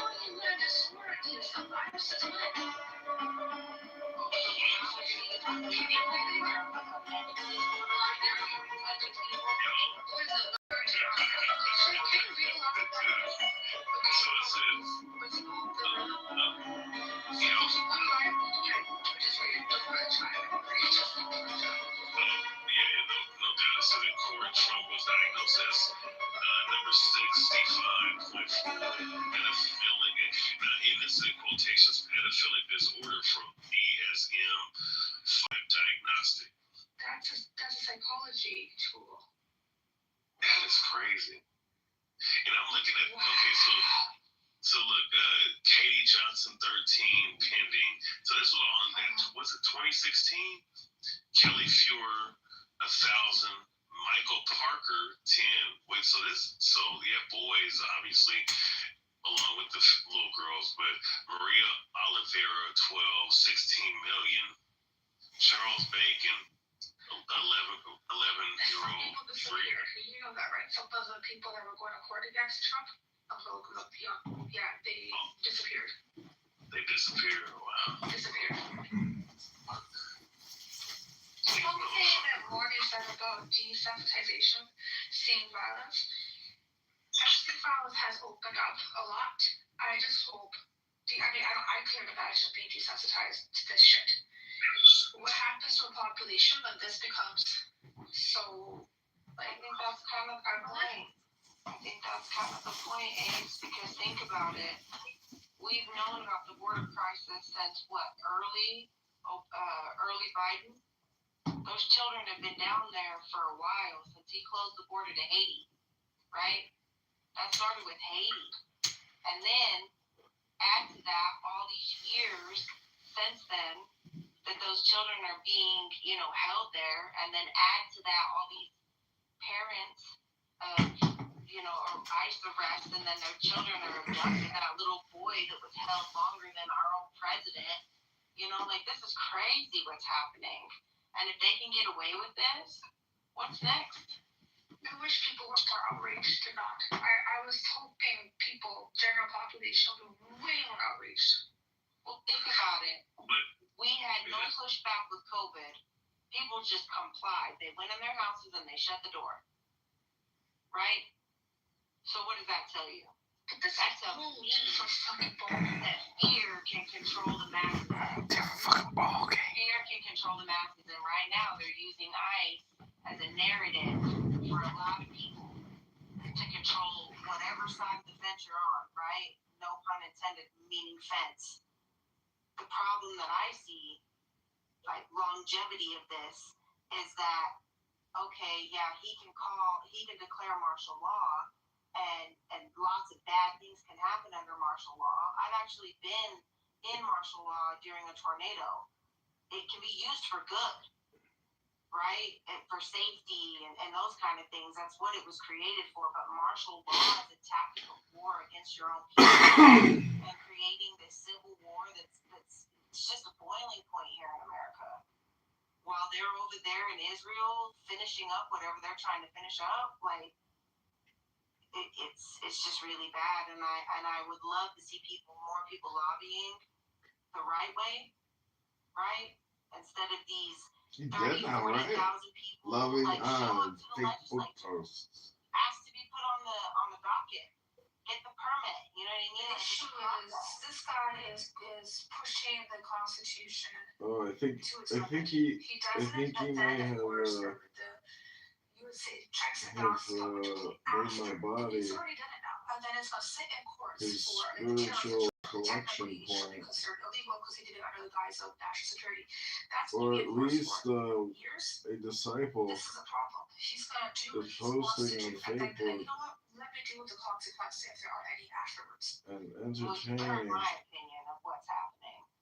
And I don't have to say it again. my algo. That this is all a ruse, and they're trying to get you Either way, his aura is strong. So he could finish out Trump's term and then run 2 more times. And he He doesn't made have my body a spiritual backlash of Epstein files. collection point, or at least a disciple posting on Facebook and entertaining my algo. Either way, his aura is strong. But I can see that happening with what even if he just as simply gets impeached for destruction of property for the historical society. He was impeached last time. What the fuck happened? He never had to leave office. There's no Monica Lewinsky now. But what's in these? What's coming out is far worse. It's just that it's circumstantial and all of these parameters, but the people who are pushing back. Bree, did you see some of the where they were worshiping? Satanic? Oh. The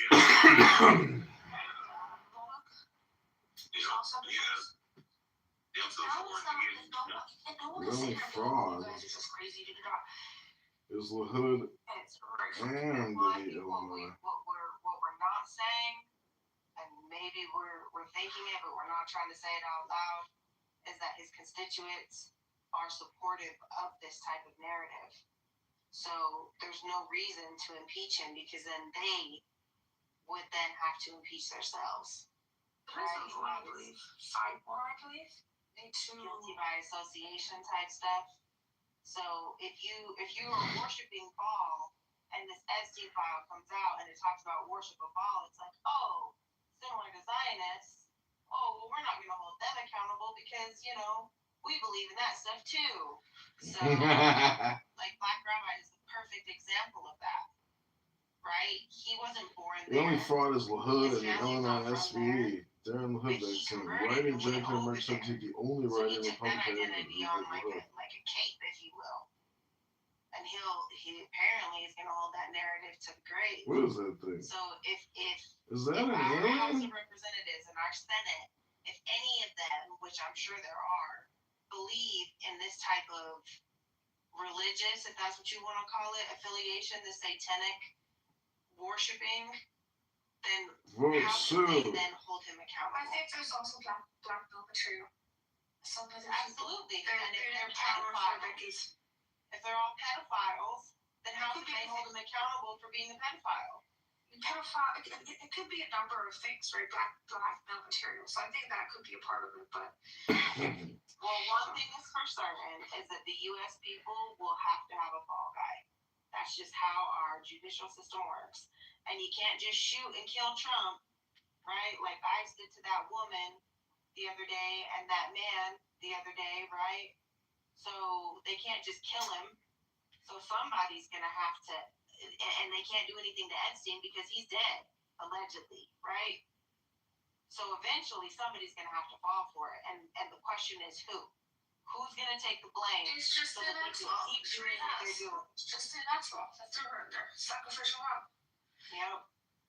She's already been after everything. Wait, who did you say? Jocelyn Maxwell. Oh, damn. Do you think that they would do it to a woman? She's already dead. And she's already in jail for her involvement in child sex trafficking. They already used a sacrificial lamb. Well, they need another one because all these files are coming out now. That's what I'm saying. It's individual people. Hence why Jay-Z took off. He's not going to be another piece. He's like They're doing fraud on a massive scale and using gay pairs as their he's a puppy, that's for sure.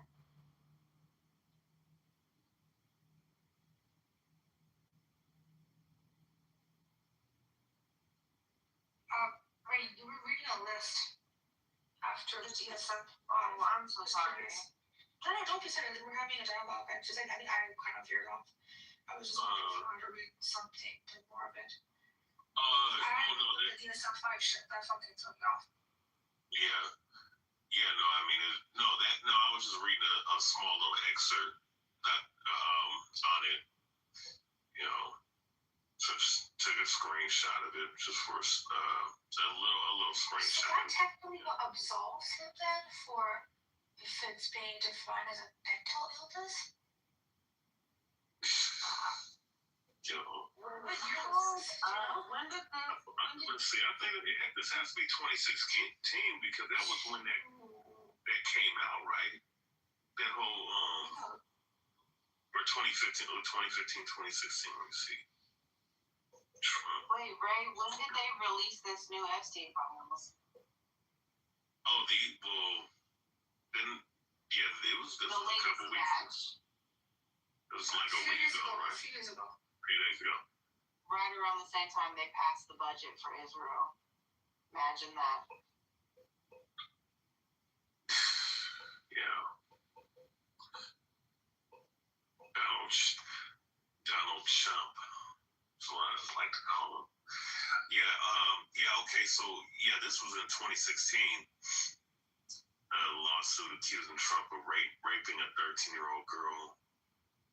Explain. Yeah, okay.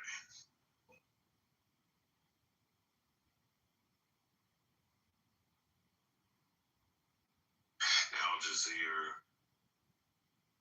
August 2012 or 2015. Yeah, this case came out in 2016.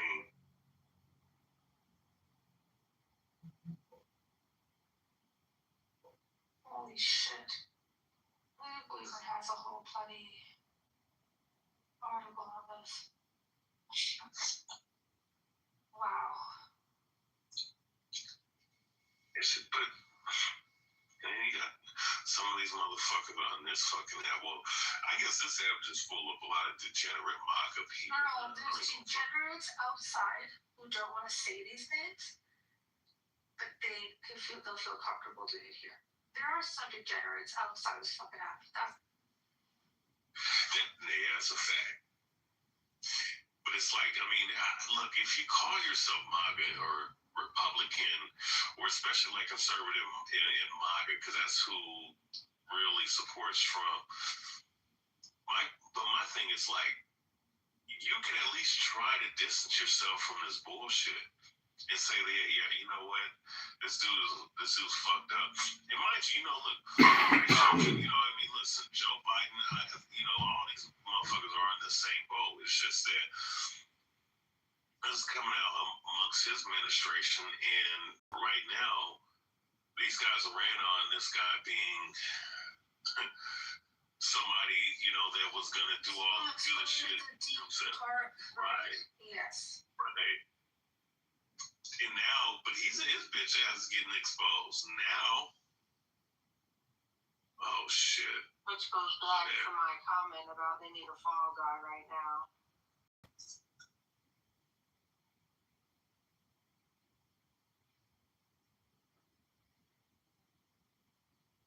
The worst is a woman who are fucking defending this government. But children, they're just brainwashed on Bible.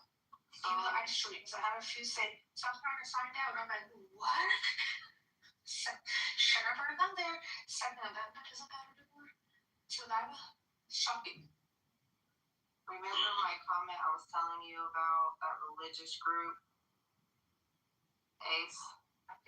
Yeah. Well, that same religious group is got a lot of backlash for SA and child pornography and that sort of thing. And I did a alternative break when I was in college, and I went to college a little late in life, right? And one of the girls, she was about 18, 19, and her family was taking pictures of her and her siblings, who were adopted, by the way, and selling them to pay the mortgage. And she was justifying it, bro. Defending her parents. And I'm like, no. That's brainwashing condition. Exactly. So think about that on a macro level of MAGA supporters who are brainwashed to support this individual who may or may not be into people. They're not brainwashed from childhood. Do you get what I'm saying? Well, once you voted for somebody, you're kind of in bed with them, Ace. Not really. You can say fuck you. You kind of are, but you think of it differently, though. So think of it differently because you have a backbone and you have moral compass. But if you're just a follower and you really have no moral compass, and you're just, going with the flow and that's my president kind of thing, you kind of get manipulated into it. And if you're a victim of SA, right? If you're maybe never admitted that to the world, or maybe you had your own problems with SA being a predator, suddenly that's your hero. It's not real, bro. That's my theory, actually. People who vehemently defend that bad. Yeah, there's something wrong with them. I mean, there were people, it's like this, right?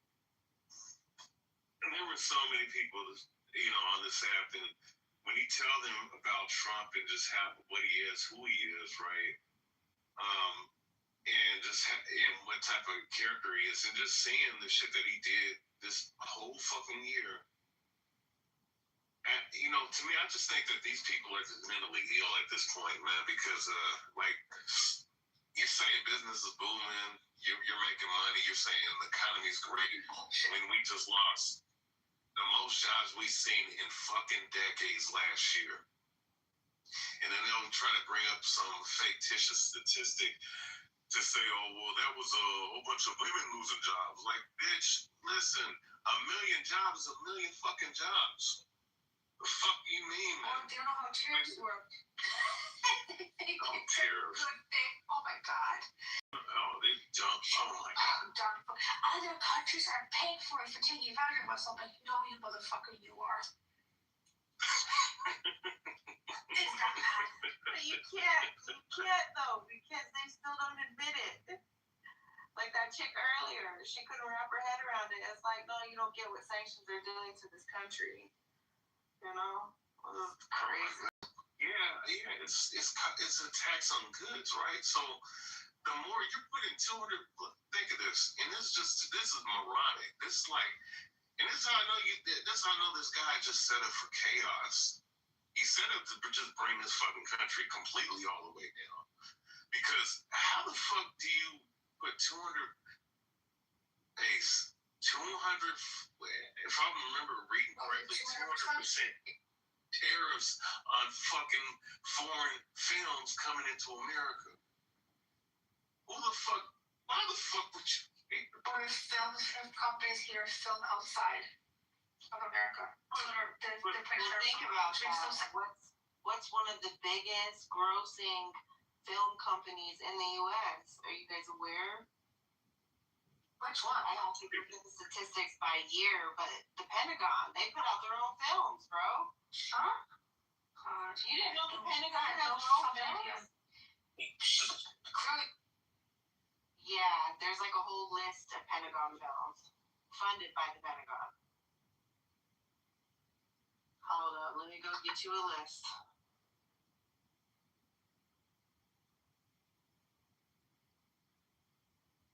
I first saw some of that stuff and I said, oh my god, come to your thing. Let's restart. Fuck.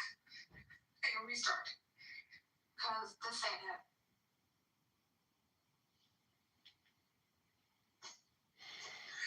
That's sick. I know he was convicted in the early 2000s, I've seen, for paraphilia, right? And he served jail on the weekends. And those big corporations and banks didn't cut off partnership with him. He had 17, there's banks across the world, big ones like JP Morgan, etc., in the US. So after he got, became out, he got arrested.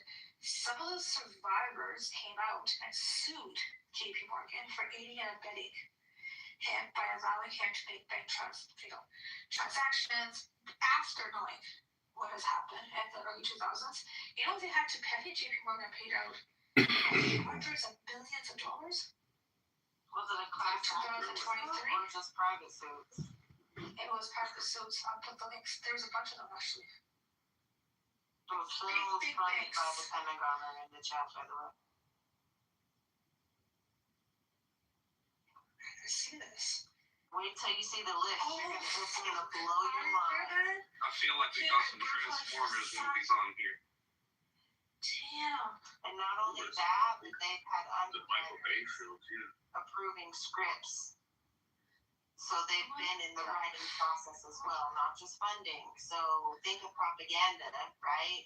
And agendas. And a lot of the films that are on here, when you look at them, consider not just that, but consider 9/11 and the agenda they were pushing post 9/11. Especially when you look at the military films.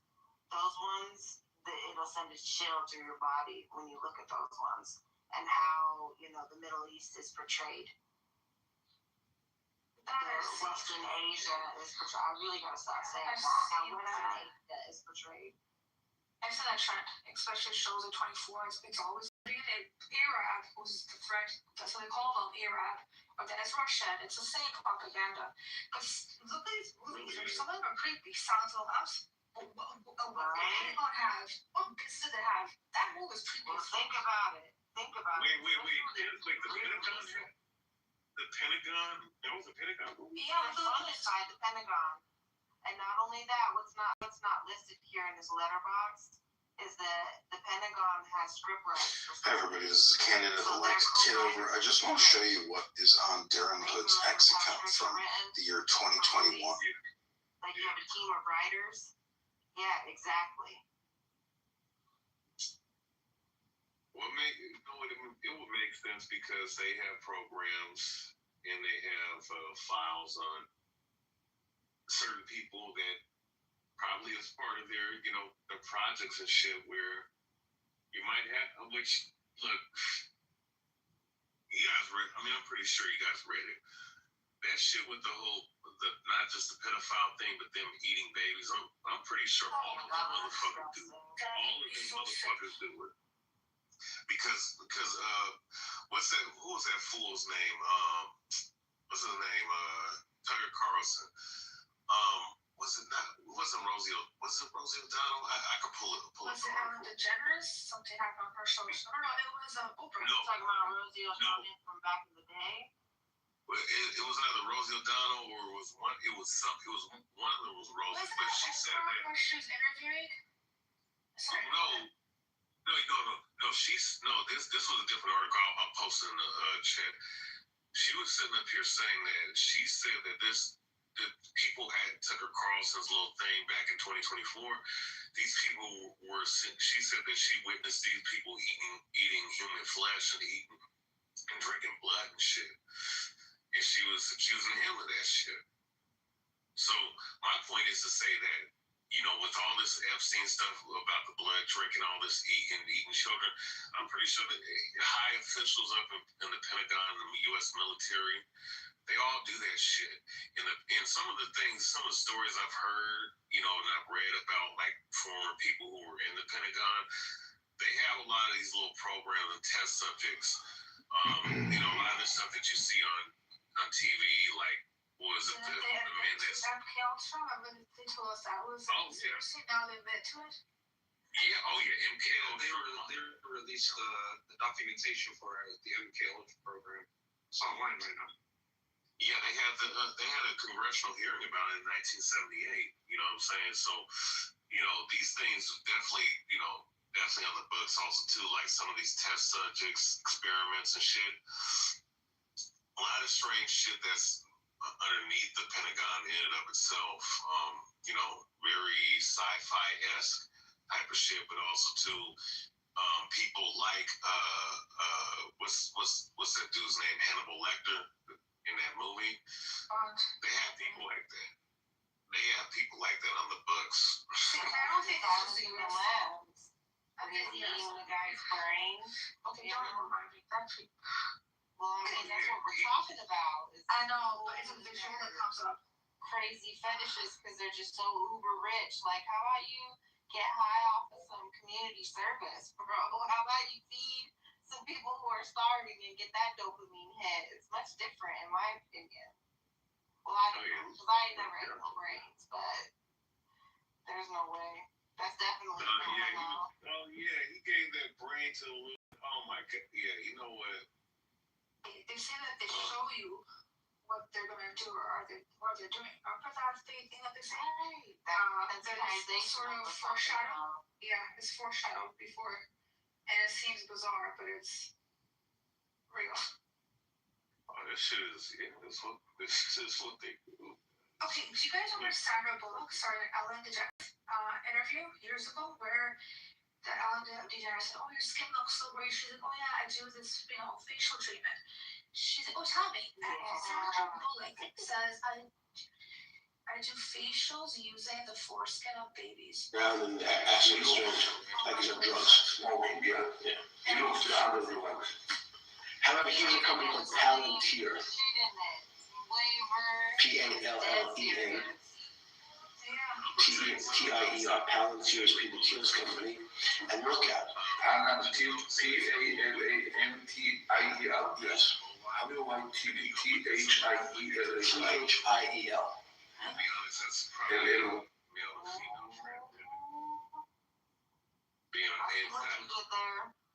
Yeah. No, I mean, if you look at her physical makeup, and of course, women can look all kinds of different ways. Not saying that, but I'm just saying, like, I just noticed when there's certain things that are off about a woman, you can kind of tell.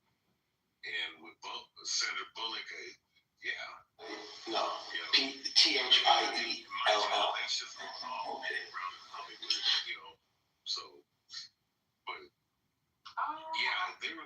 Well, he thought that Peter would put you. You notice that his ex-wife. Yeah. I'm sorry. His Palantir. is now a woman. Have you seen that? Peter Thiel. That's wild. Drop Dr. Dre? His current wife.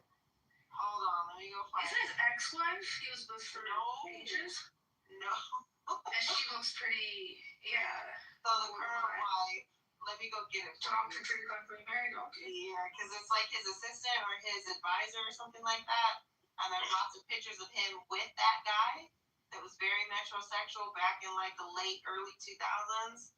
Well, now that he is a she. Oh, wow. Yeah, I'll find. It's like what Cat Williams said, right, Frank? Remember he said this year is going to be the year that everything comes out. Remember he talked about You see, how they were trying to Zelensky, the president of Ukraine, well, the cokehead of Kiev, because he is a cokehead. Well, let me say this, okay? Let me say this about Kevin. The cokehead of Kiev is actually a manufactured political figure. He was manufactured. I say this because some of the things that I sponsored by. He contradicted himself. He did say a lot of things in 2014 on that Shay interview with Shannon Sharp, which he said it was 2024, you mean, right? That's the most recent one. Executed a search warrant on Saturday morning. Investigators say they discovered refrigerators with. He said some revelatory things. All at the same time, though. I mean, this dude was seen outside of Files containing. Does everyone else think it's a nice Jewish family? From the outside, you appear to be a nice Jewish family. Saw some of the things that he was wearing, like a lot of that shit. This dude was flashing the all-seeing eye. Listen, he's an insider. He was turned over probably around 2012 when the real Cat Williams. When he was really. You get taxed on what you own. You get taxed on what you buy. You get taxed on what you own. When he had taxes. You know, and then where does it get spent? His hair was designed, but he was just railing on Hollywood. A bunch of the stuff gets spent on you don't even agree with. So that's why we. They got him and arrested him multiple times. They try to paint. They need to reduce the size of the government. same thing with Dave Chappelle. Anytime someone's trying to go against the thing, they paint them crazy. Kanye, they paint them crazy. To kind of diminish them, to diminish their messaging. I'm not saying they're wrong, but people do also switch up. Who knows what they hold over them. But I will say this. No, I mean what they're saying is true. Don't get it twisted. I'm just saying that when Dave Chappelle said that they didn't put him in a dress, and by the way, I don't think that's the actual Dave Chappelle right now. You know, I think he might have been cloned, and the other one probably actually got killed just based off of the that frontal lobe, they be popping. You know, people think it's cloning, but I think it's messing with that frontal lobe. They used to lobotomize people, and the same effect would happen. Oh yeah, no, they definitely do that. They definitely do So transparency, it's a co-op, and here's how it works. They show you flight logs, emails, PG-rated photos, fragments of conversations that have been stripped of the meat. Also too with Cat Williams when he was saying certain things. Big names get thrown under the bus. Contradicting himself a couple times, especially when he said that the devil. He said Satan doesn't give gifts or doesn't give blessings. Yes, they do. It's just not it's not blessings in terms of a positive blessing. And also too, he ended up saying something about at once I used to believe in the Bible or believe in that. He just in reference to the scriptures, but I don't believe in that no more. But then you proceed to go on to say that Who said that again? Chappelle or? No, Cat Williams. I was speaking. He said because he was a Jehovah's Witness. His father was extremely strict. Okay. That's where he had war stories of what he had to go through. So Jehovah's Witness is what he had to. That's what he was. I read his story. It's pretty fucked up. The way how Jehovah's Witness is. Oh yeah. Yeah, very restrictive. But yeah, a lot of different rituals and stuff. Yeah, it's true. I will say this though, once again, some of the stuff that he was wearing, like the key, that little fucking whip. Are you serious? I don't like going to concerts. I'm standing at the rest. bouncing around. The Epstein files, the last tranche, we're told, put out. Looking back since the beginning, and you've been Look, I'm gonna say this, like this part of talking about this, and DOJ has obviously produced these elements. The reason why is Do you have regrets about how it's been handled? there are people Well, like any other and I'm not saying hot topic every issue, sporting the event, American like a random sporting event, like if you go into your local public in the world had a great interest in this. And what we did under President Trump's leadership is the rabbit hole goes deep. But when it comes to like the NBA, NFL, produce the most transparent DOJ and FBI history. NHL, even like the UFC, boxing, and all this other stuff, when it comes to like certain You told me when we last talked, this is 8 months ago, when we did an interview at the FBI in Quantico, that you were convinced that Epstein killed himself in jail. Today, 8 months after. And some of the things that people have told me, you know, that are in these particular in these industries, you know, like not only is this a lot of all these games and a lot of these fights are scripted, you know, like literally rigged almost in pretty much every game. And these players, you know, and half the players on the field know it, and the coaches know it, right? It's the people that don't know it are the fans. You know, that's one thing. If you're rigging and all this other stuff, but they're doing a lot of these things through rituals and shit. Where people are dying on a specific date at the same time. Yeah. I mean, people dying, well, people straight up dying and whatnot right then and there. Or you have like, okay, it's like this with the, you know, right then and there on this at his concert, right? Which is like you're talking about the energy harvesting, right? But then you also have like Josh Allen, the quarterback, right before his game, right? Which matches his jersey number. So another Josh Allen dies 16 days before his coming game. It's like there's strange shit like that goes on, where like people who died. This is the number one mall on TikTok shop. He seems very compact. Like 2 years ago, and there were 3 people that ended up dying right before they went to the Super Bowl. It was like the AFC Championship game, and it was some very strange numerology that was going on with that. And all these people know about it. And a lot of these, like, and if, you know, the Super Bowl and the NBA championship, there's a lot of human trafficking that goes on around that shit, too. So, I'm just saying, like... You know 300,000 kids go missing in the U.S. every year? 300 fucking thousand. Wait, what? Tell me where they go. Yes, look it up. I thought it was going to be like 50,000. I thought it was like 50. No. Those are just confirmed births, too. There's other kids that do the thing. So, apology to myself. I swear we have to fact check every little thing now. So, I don't pay attention to Hollywood. Ace, you were right. It was his ex-wife. And it was a rumor, because the pictures that I You guilty saw, too. I guess. Anyway, it's allegedly false. No. Look at her face. It's very sad. Yeah. And I went and looked back at the 1990s photos of them, and she's very feminine. But you know what? And nowadays, you just have to fact check every little thing. You can't trust people. But it was right here on this app. They had a whole room about this. So, yeah. Anyway, I can't find nothing. So it's either been scrubbed off the internet or it was propaganda. Showing the world how to wash their hands. Dr. Dre and his You're guilty wife, too. Both ex-wife, I of guess. you should be arrested. Do you know who defends? I was at a different political Unless a couple years ago. Listen, it could be. It's COVID, right? You know what? You're on. That could be true. You know how disgusting Woody Allen is. Do you know how many times no one defends the fuck out of Woody Allen? Yeah, constantly. Your foundation has committed $1.75 billion to the fight against COVID. I know your team is very diligent about looking. That he was sexually abusing her for years. This child was under 10. Did the prosecution pick it up? Nope. The case disappeared, and we had people like on the who defend that shit.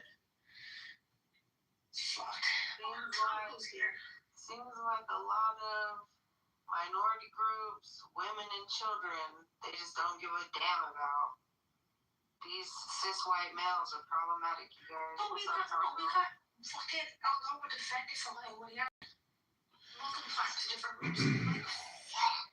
Oh, why? Like, what does he gain by defending That piece of shit. because he's Jewish. He goes, you guys are only calling him out because he's Jewish. I'm like, oh, fucking hell. I can't stand that Israeli Mossad, CIA, piece of shit motherfucker. Man. Can't stand that guy. Hey, Taco. Sorry to come up earlier when you invited me. I didn't want to trigger her. It's all good, Ace. It's all good. Anything productive? Any good? Any positive news coming out of Iran? Not about anything. No, I don't know. I don't think anyone can really predict what's going to happen. So I'm just hoping that there's not going to be all-out war. I think that'd be very true. How was Sarah's room, Taco? It's alright. She was basically, she called out Persians that were like very heartless towards Palestinians and vice versa. She was making the argument that it's a humanitarian case, and she understands how people, like not all, but maybe some Palestinians side with the Islamic regime because it's to their benefit, and some Persians side with the Israeli government because they think it's to their benefit. Taco, I was wondering, what were they talking about this space yesterday? That wasn't Stella's room. Yeah, I know that was a different room. Some people were saying that you're a terrorist. And they were like, be careful, don't go into his room. He's constantly. It was hilarious.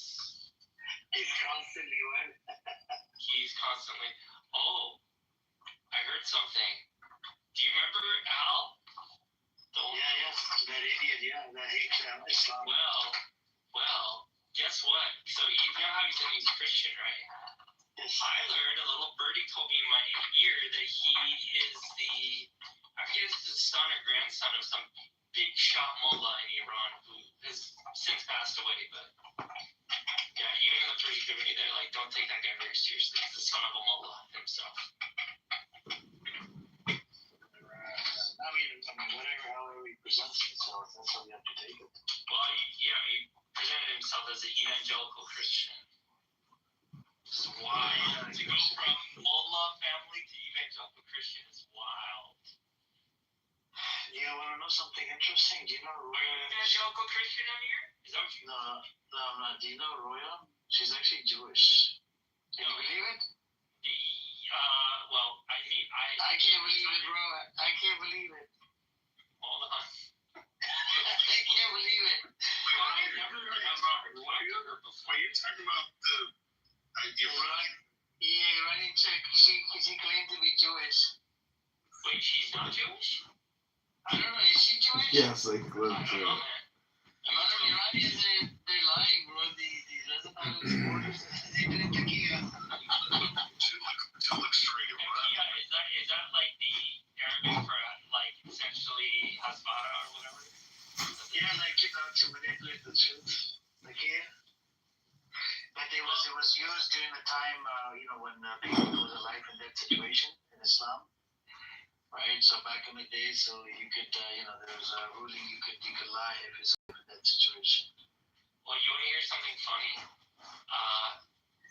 First, the time I met Pejwan on Clubhouse, I didn't hear him say this, but Persian Jewish people I know are telling me that he was claiming to be Jewish. I think Roya is not Jewish. She's just playing along. Wow. Yeah, that's wild. I mean, Roya, well, his name, last name, and all that doesn't really sound Jewish, but no, he says he's not. He lies a lot, by the way. He's a pathological liar. So he's a dentist, a low-life dentist.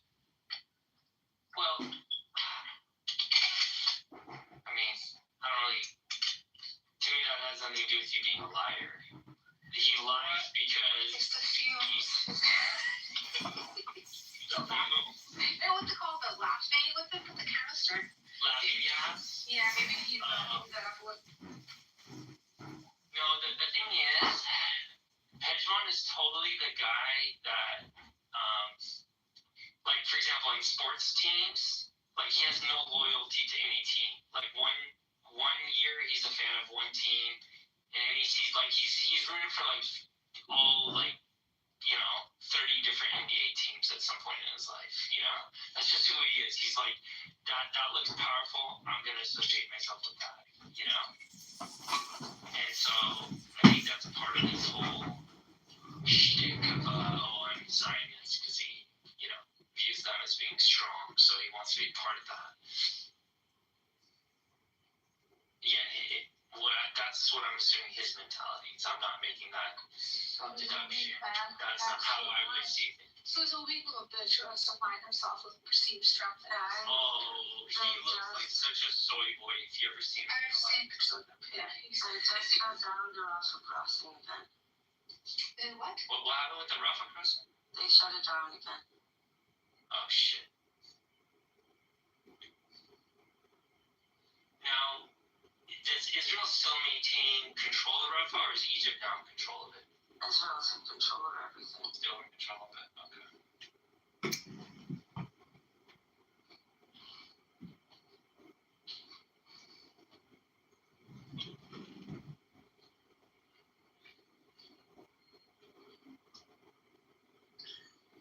Yep. Let's see, maybe they